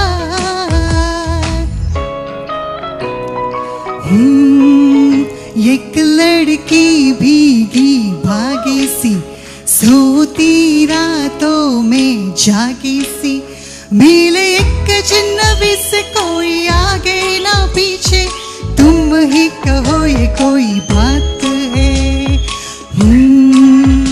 एक लड़की भीगी भागी सी, सोती रातों में जागी सी, मिले एक अजनबी से कोई आगे ना पीछे, तुम ही कहो ये कोई बात है।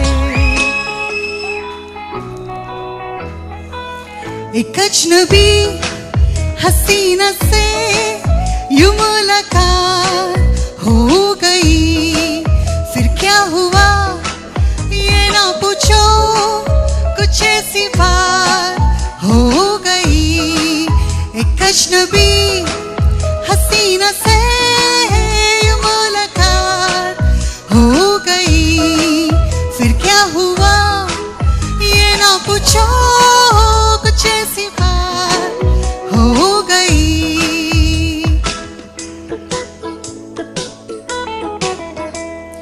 बार बार देखो, हजार बार देखो, ये देखने की चीज है हमारे दिल रुबा। ताली हो, come on everybody, join singing with me. ताली हो, ताली हो, बार बार देखो, हजार बार देखो, ये देखने की चीज है हमारे दिल रुबा। ताली हो, ताली हो, ताली हो।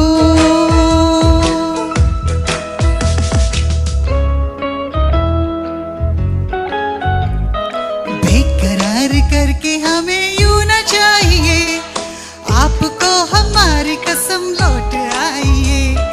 बेकरार करके हमें यूं ना चाहिए, आपको हमारी कसम लौट आइए। देखिए गुलाबों की ये डालियां, बढ़ के चूम लेना आपके कदम। कोई कोई भंवरे भी है बाग में, कोई आपको बना न ले सनम। कोई कोई नजरों से खुद को बचा लिए, आपको हमारे कसम लौट आइए। बेकरार करके हमें यूं ना जाइए, आपको हमारे कसम लौट आइए। Thank you. Wonderful. Amazing, right? How many of you really enjoyed this? Once more? Once more. Once more. Later, at the end, okay, we'll definitely fulfill that request of yours. Once again, let's hear it up for Aruna ma'am, everybody. Come on. Our next performer is not only dedicated in providing exceptional services in healthcare, but is also passionate for music. Let's hear it up for Mr. Suchit Sagar D, who balances demanding career and nursing with deep love. Come on, everybody, a round of applause and a warm welcome to Mr. Suchit Sagar D. Hello, Mahi. This is your noise, guys. Mahi, first semester. Woo! Second semester. Third semester. Okay, last but not the least. Fourth semester. Okay, so I'm going to sing a song. A song called Uire Uire from movie Bombay.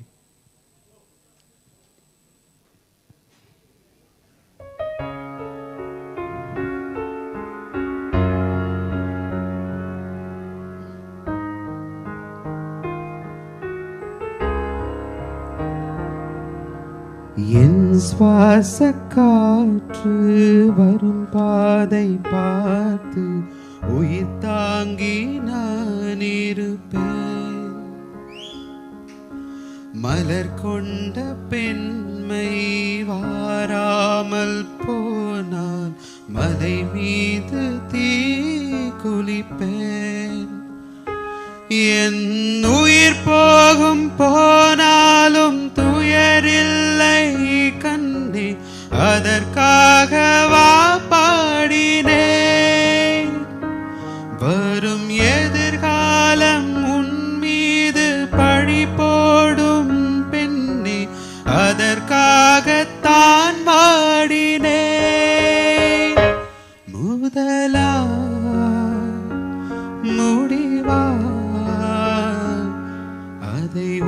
கையில் கொடுத்து விட்டேன்.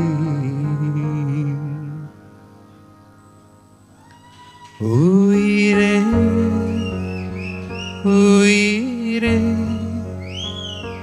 வந்து என்னோடு கலந்து விடு. உயிரே உயிரே என்னை உன்னோடு கலந்து விடு. நினைவே நினைவே எந்த நெஞ்சோடு கலந்து விடு. நிலவே நிலவே இந்த விண்ணோடு கலந்து விடு.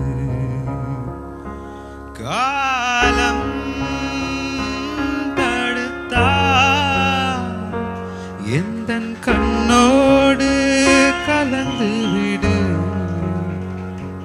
காலம் தடுத்தால் என்னை மண்ணோடு கலந்து விடு. உயிரே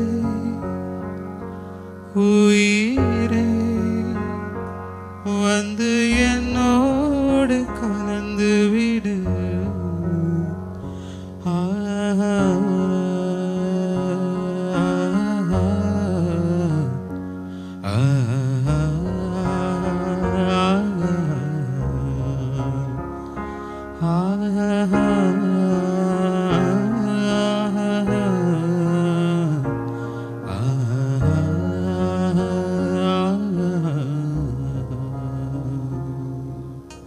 Thank you all.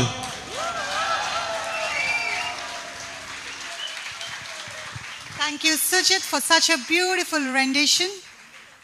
So now, let's take a small break and we'll have something of guesswork. So what we have done is we have picked up some iconic Bollywood dialogues and let's check how good you are in guessing them. Are you all ready? Yeah. Yes? Okay. So the first dialogue, आज मेरे पास property है, bank balance है, बंगला है, गाड़ी है, तुम्हारे पास क्या है एवरिल? माहे माहे माहे. Can you guess the movie? Come on, guess the movie. Okay, you Divar. cannot do that in bulk, okay? You'll have to lift your hands because we have chocolates for you. She said. Divar, okay, Divar, what's your very name? good. Can you come forward and pick up? Sandhya. A round of applause to Sandhya, everybody. Divar, okay. Can we have Ankita ma'am help us? Are you all ready for the second dialogue? This is very easy though. Yes? Audience? Okay. कौन है जो जिसने दोबारा मुड़ के मुझे नहीं देखा? Who is he? Come Movie, you're forward, supposed to tell us the movie come name. forward, come forward. Come forward quickly. Whoever comes first come. Gets the opportunity. Yes. Exactly. Kareena Kapoor, Miss Pooh and Kabhi Khushi Kabhi Gham. Very good. So are you all ready for the next one? On your mark. Get set. Right. Tension nahi lene ka babu. Yes. Come on, come forward. Also, come on, you'll have to tell us the dialogue now. Yes. Come on, please, yes, come yes. on, come on. Come forward. Both of you come forward. Yes. Quick.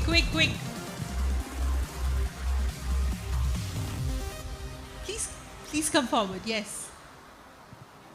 You'll have to tell us the dialogue in that style, okay?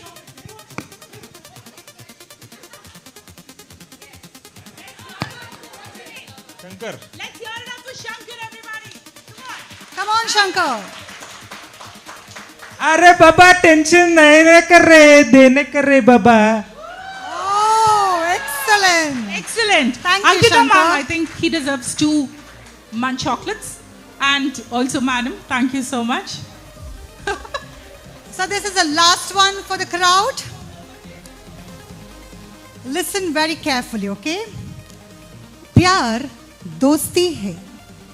अगर वो मेरी अच्छी दोस्त नहीं बन सकती तो मैं उससे कभी प्यार नहीं कर सकता, क्योंकि दोस्ती के बिना तो प्यार होता ही नहीं. Come on, you'll have to come forward. Come forward. Forward. Yes, Fast, we need fast, two fast. people. Come. We need another person who will be listening to this as well. Yes, Mister. Yes, you can come forward. Yes, that's you. Yes. Come. Okay, you'll have to give out the dialogue to him. Okay. Come on. We have another student there with a blazer on. Quickly come forward. Come on. Yes, quickly. Quickly come forward. Yes. With emotions. Rahul says this, is it? So Rahul, you say this too. Simran? Simran. Rahul. Yes. सिमरन को देखकर बोलना है. सिमरन दूर मत जाना. Yes. सिमरन नहीं है तो कौन है? कोई भी. अंजलि है. ठीक है, अंजलि है. अंजलि, कुछ होता है, तुम नहीं समझोगे. डायलॉग बोलना भैया, डायलॉग बोलना है. ओ प्यार दोस्ती.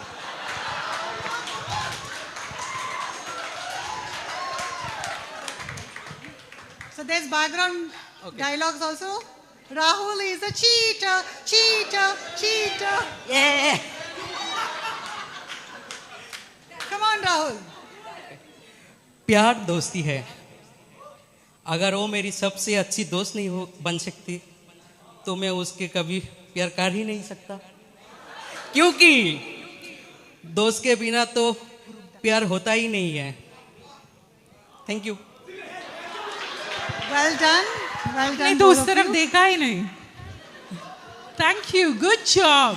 Good job. Both of you. Very good. Excellent. So the excitement of today's event continues with the performance that promises to be both entertaining and inspiring. We are thrilled to present a special group performance by our talented teaching technical fraternity of Directorate of Online Education. Please join me in welcoming the stars of DOE to stage for their Come on, group everybody. performance. Your Come very on, own everybody. faculty Round of members. applause. Yes. Come on.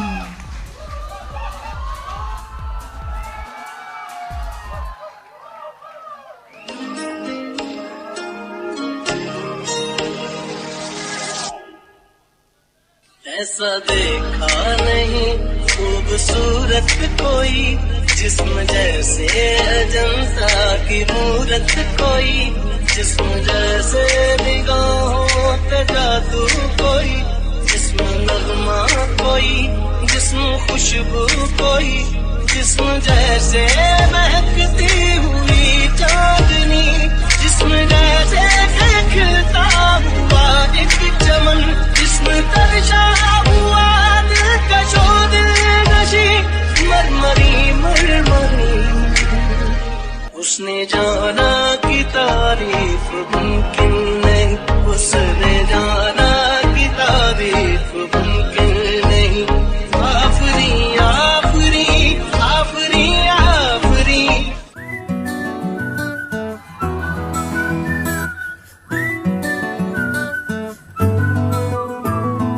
ఇంతకన్నా మంచి పోలికేది నాకు తట్టలేదు గాని అమ్మో, ఈ love అనేది బబ్లు గమ్ము అంటుకున్నదంటే పోదు నమ్ము.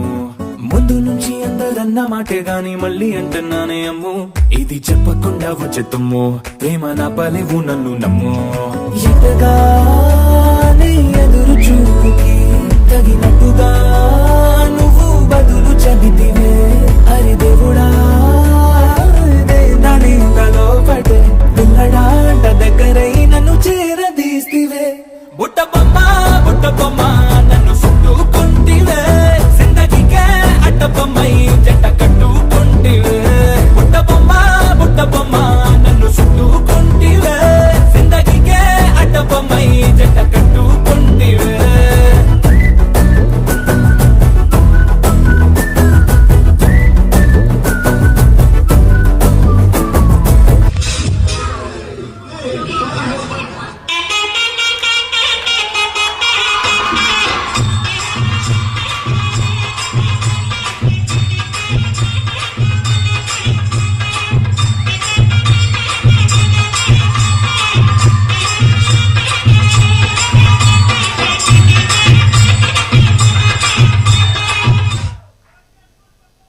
ಹೇಳ್ತಿದ್ದ ಹಾಗೆ ನಂದಾಗೆ ಬರಲ್ಲ ನಿನ್ ಮೇಲೆ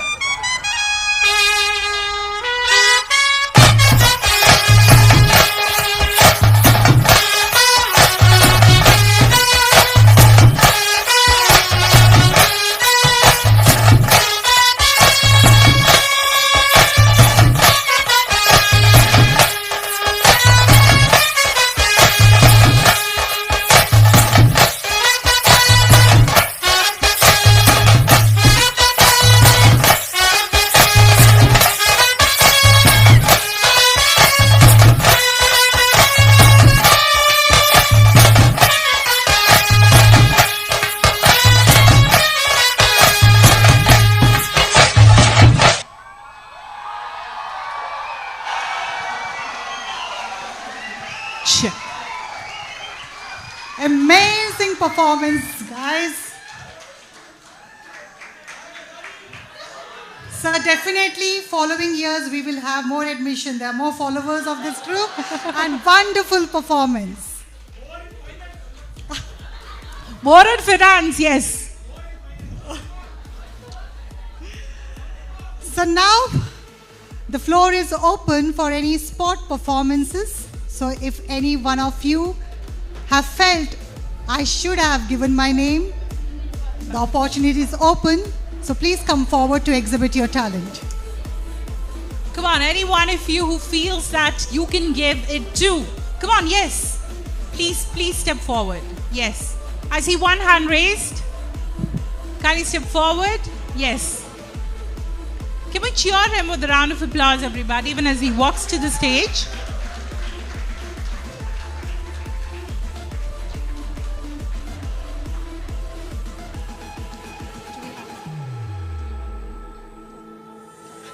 We also encourage one more performance. So anybody is up, please let us know after this. Your name? Devendra Singh Bagheli. A round of applause to Devendra, everybody. Come on, louder, yeah? They're your own classmates, isn't it? Louder.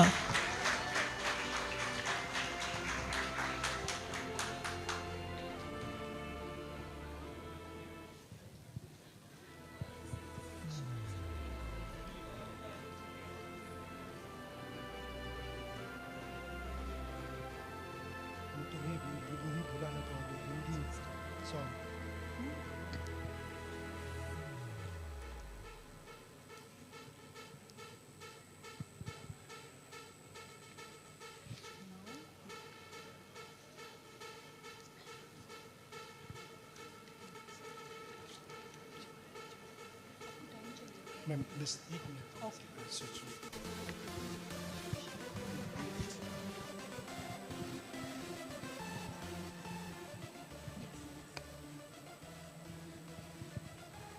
हम तुम्हें यूं ही भुला न पाओगे Hindi song written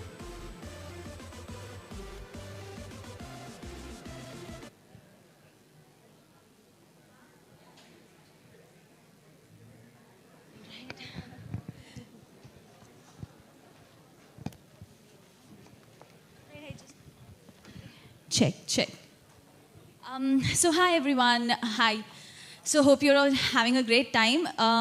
So this is just spot on, so if I go wrong somewhere, sorry for that.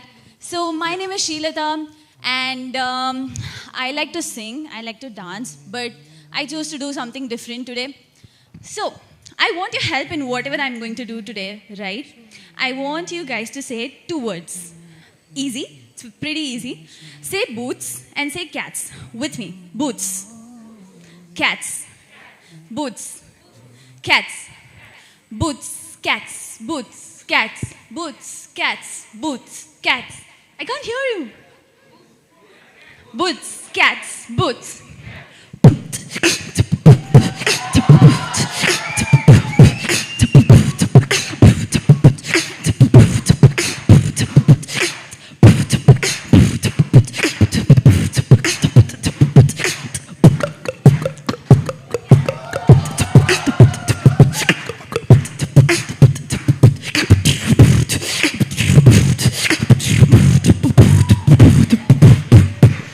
Alright, one sec. We are in South India, so let me do something for that.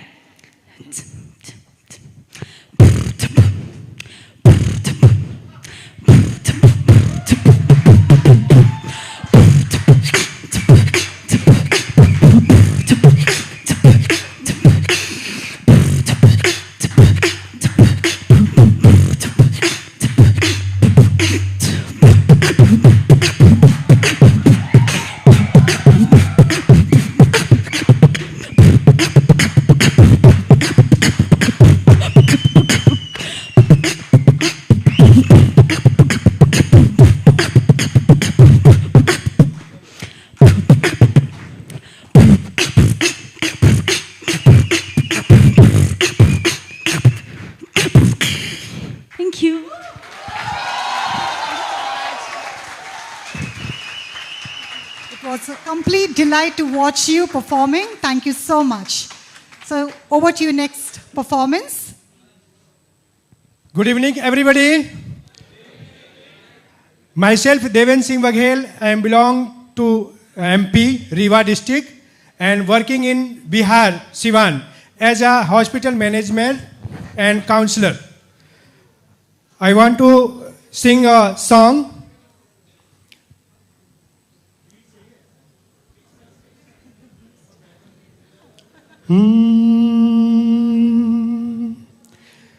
तुम मुझे यूं भुला न पाओगे, हाँ तुम मुझे यूं भुला न पाओगे, हाँ तुम मुझे यूं जब कभी भी सुनोगे गीत मेरे, संग संग तुम यूं ही गुनगुनाओगे, हाँ तुम मुझे यूं भुला न पाओगे, हाँ तुम मुझे यूं। वो बहारें, वो चांदनी रातें हमने की थी, वो प्यार की बातें, वो बहारें, वो चांदनी रातें हमने की थी, वो प्यार की बातें हमने की थी, वो प्यार की बातें। उन नजरों की याद आएगी जब ख्यालों में मुझको लाओगे, हाँ तुम मुझे यूं भुला न पाओगे, हाँ तुम मुझे यूं। Thank you. Thank you, sir. हम भी आपको बुला नहीं पाएंगे. Thank you so much for that wonderful render. So we have one more performance coming up, and that is John. Yeah, I'm John here. I'm going to sing a song for you guys. Okay. अभी मुझ में कहीं बाकी थोड़ी सी है जिंदगी, जगी धड़कन नई, जाना जिंदा हूँ मैं तो अभी।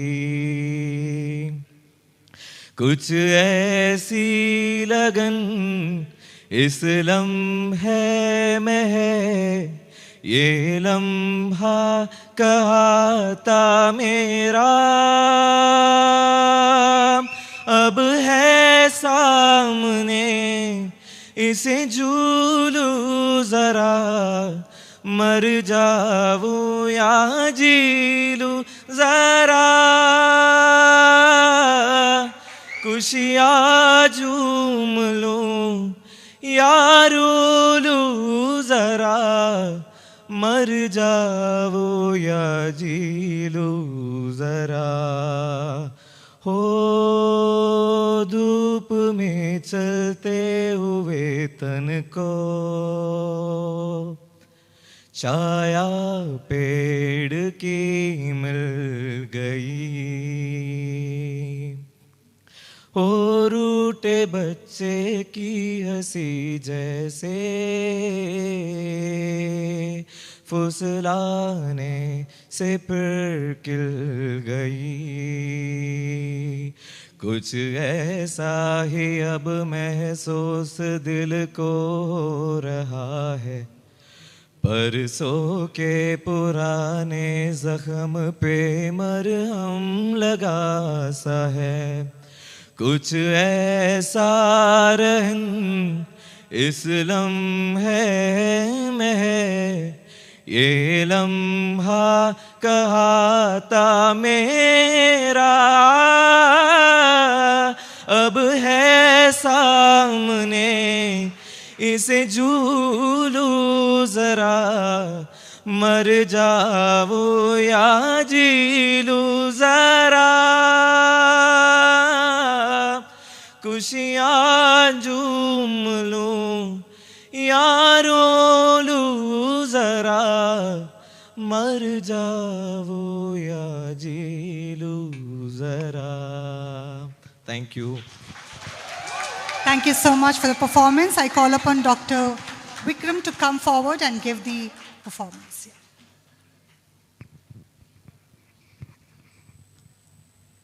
Hi, I am Dr. Varun. I'm a urologist from Coimbatore.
Mic check.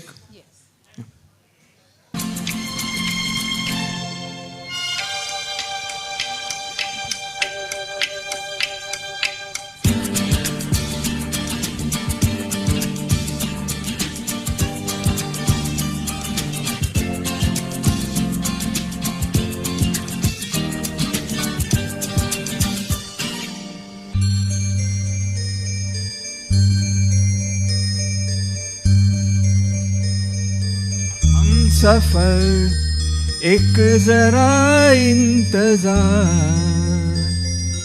सुन सदाएं दे रही है मंजिल प्यार की है मेरे हम सफर एक जरा इंतजार सदाएं दे रही है मंजिल प्यार की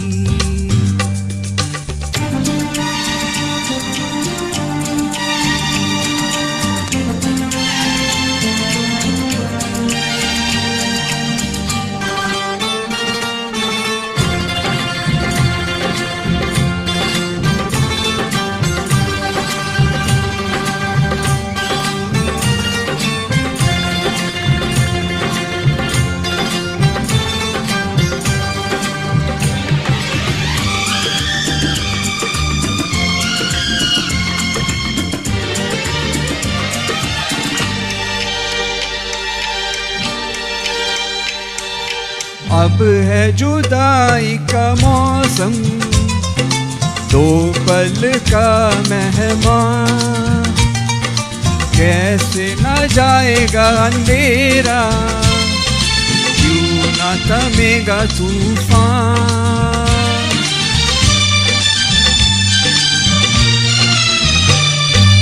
अब है जुदाई का मौसम दो पल का मेहमान कैसे न जाएगा अंधेरा क्यों न थमेगा तूफान कैसे न मिलेगी मंजिल प्यार की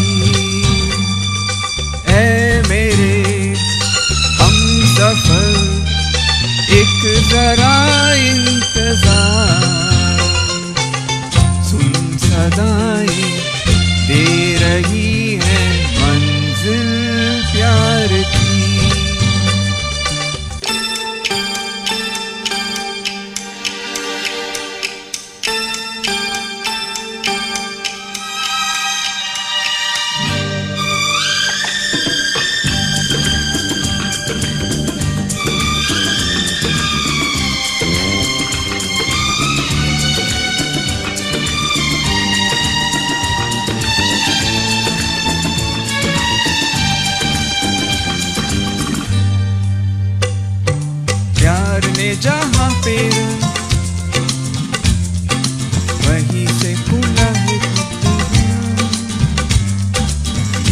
से खुला है कोई रास्ता, वहीं से ही है। मिस हो गया। प्यार ने जहाँ पे रखा है, चूम के कदम एक बार, वहीं से खुला है कोई रास्ता, वहीं से खुली है दीवार। रोके कब रुकी है मंजिल प्यार की। Thank you so much, sir. Wonderful. Can we give sir a round of applause? Thank you so much for your amazing, yes, performance. Up next, we have Mahmood Dilbar, who's going to be performing for a beautiful number. This is the very last performance that we have for all of you today. Can we give a round of applause to Mahmood Dilbar, everybody?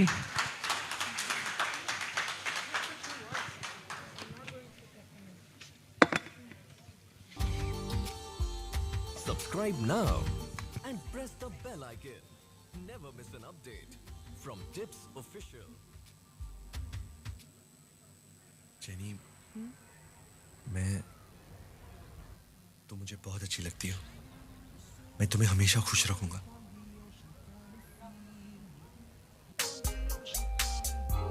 Jenny कहो ना। तेरा होने लगा थी, तेरा होने लगा हूँ।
आंखों से छू लूं के बाहें तरसती हैं, दिल ने पुकारा है हाँ, अब तो चले आओ, आओ के शबनम की बूंदें बरसती हैं, मौसम इशारा है हाँ, अब तो चले आओ।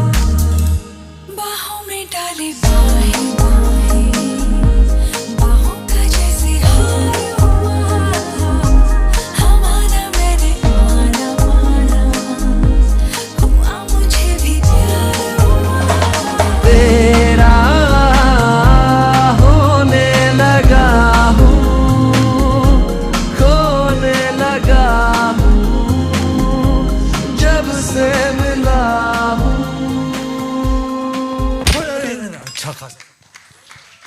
Thank you for such a beautiful performance.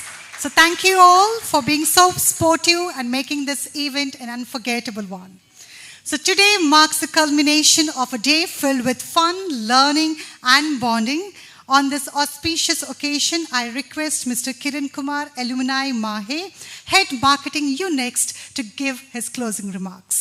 Over to you, sir. Thank you, Aruna ma'am. Wow, what kind of performances. I mean, all these folks who performed here, their talent alone is enough, I think. They're also blessed, right? And amazing, really. I mean, it's phenomenal. Okay, so I will keep it really short because I think we are already running behind schedule. See, we began the day with the quote, "Education is the key to unlock the golden door of freedom." That was the first remark that Professor Dr. Avril started with, attributed to George Washington, and I think all of you have begun that journey by, joining MAHE's online program. right? So you have trusted MAHE as a vehicle to achieve this thing. And you know the importance of, gone are the days where one could just stop after graduation, post-graduation, not upskilling oneself. So you all are taken that call to do this online journey to upskill yourself and get ahead in life, okay? And MAHE will certainly help you in that journey, okay? And when we are organizing something like PANORAMA for the first time, we were really uncertain for this kind of audience. You can see the kind of wide spread that is there in terms of the backgrounds, the personalities, different industries, sectors. So we were really not sure how to put together all these things, but that's where I think with today's event, we've got some good set of people coming in, and we know very clearly that we've delivered that value for your time that you have invested in coming and attending this, right? So MAHE will do its bit. All I have to say is this is an institution that's built over so many years and decades of hard work and effort. All those people who addressed in the morning session, you've seen that they've spent more than 20-25 years with this institution. These kind of things take time and effort, right? So you will get that benefit, but you must also do your bit. Especially in online learning, it's not easy to keep the focus. There are so many distractions because we all know life is complicated, right? So please stay the course, devote that time. We spoke about that, okay? Devote that time and ensure that it's a long-term commitment. It's like 2 years minimum for a PG program, right? So it's not like you just do a short-term thing and go away. So please keep that dedication. I'm sure all of you will do well, and you will also be proud alumni of MAHE like I am. Okay? All the best, dear students. Thank you.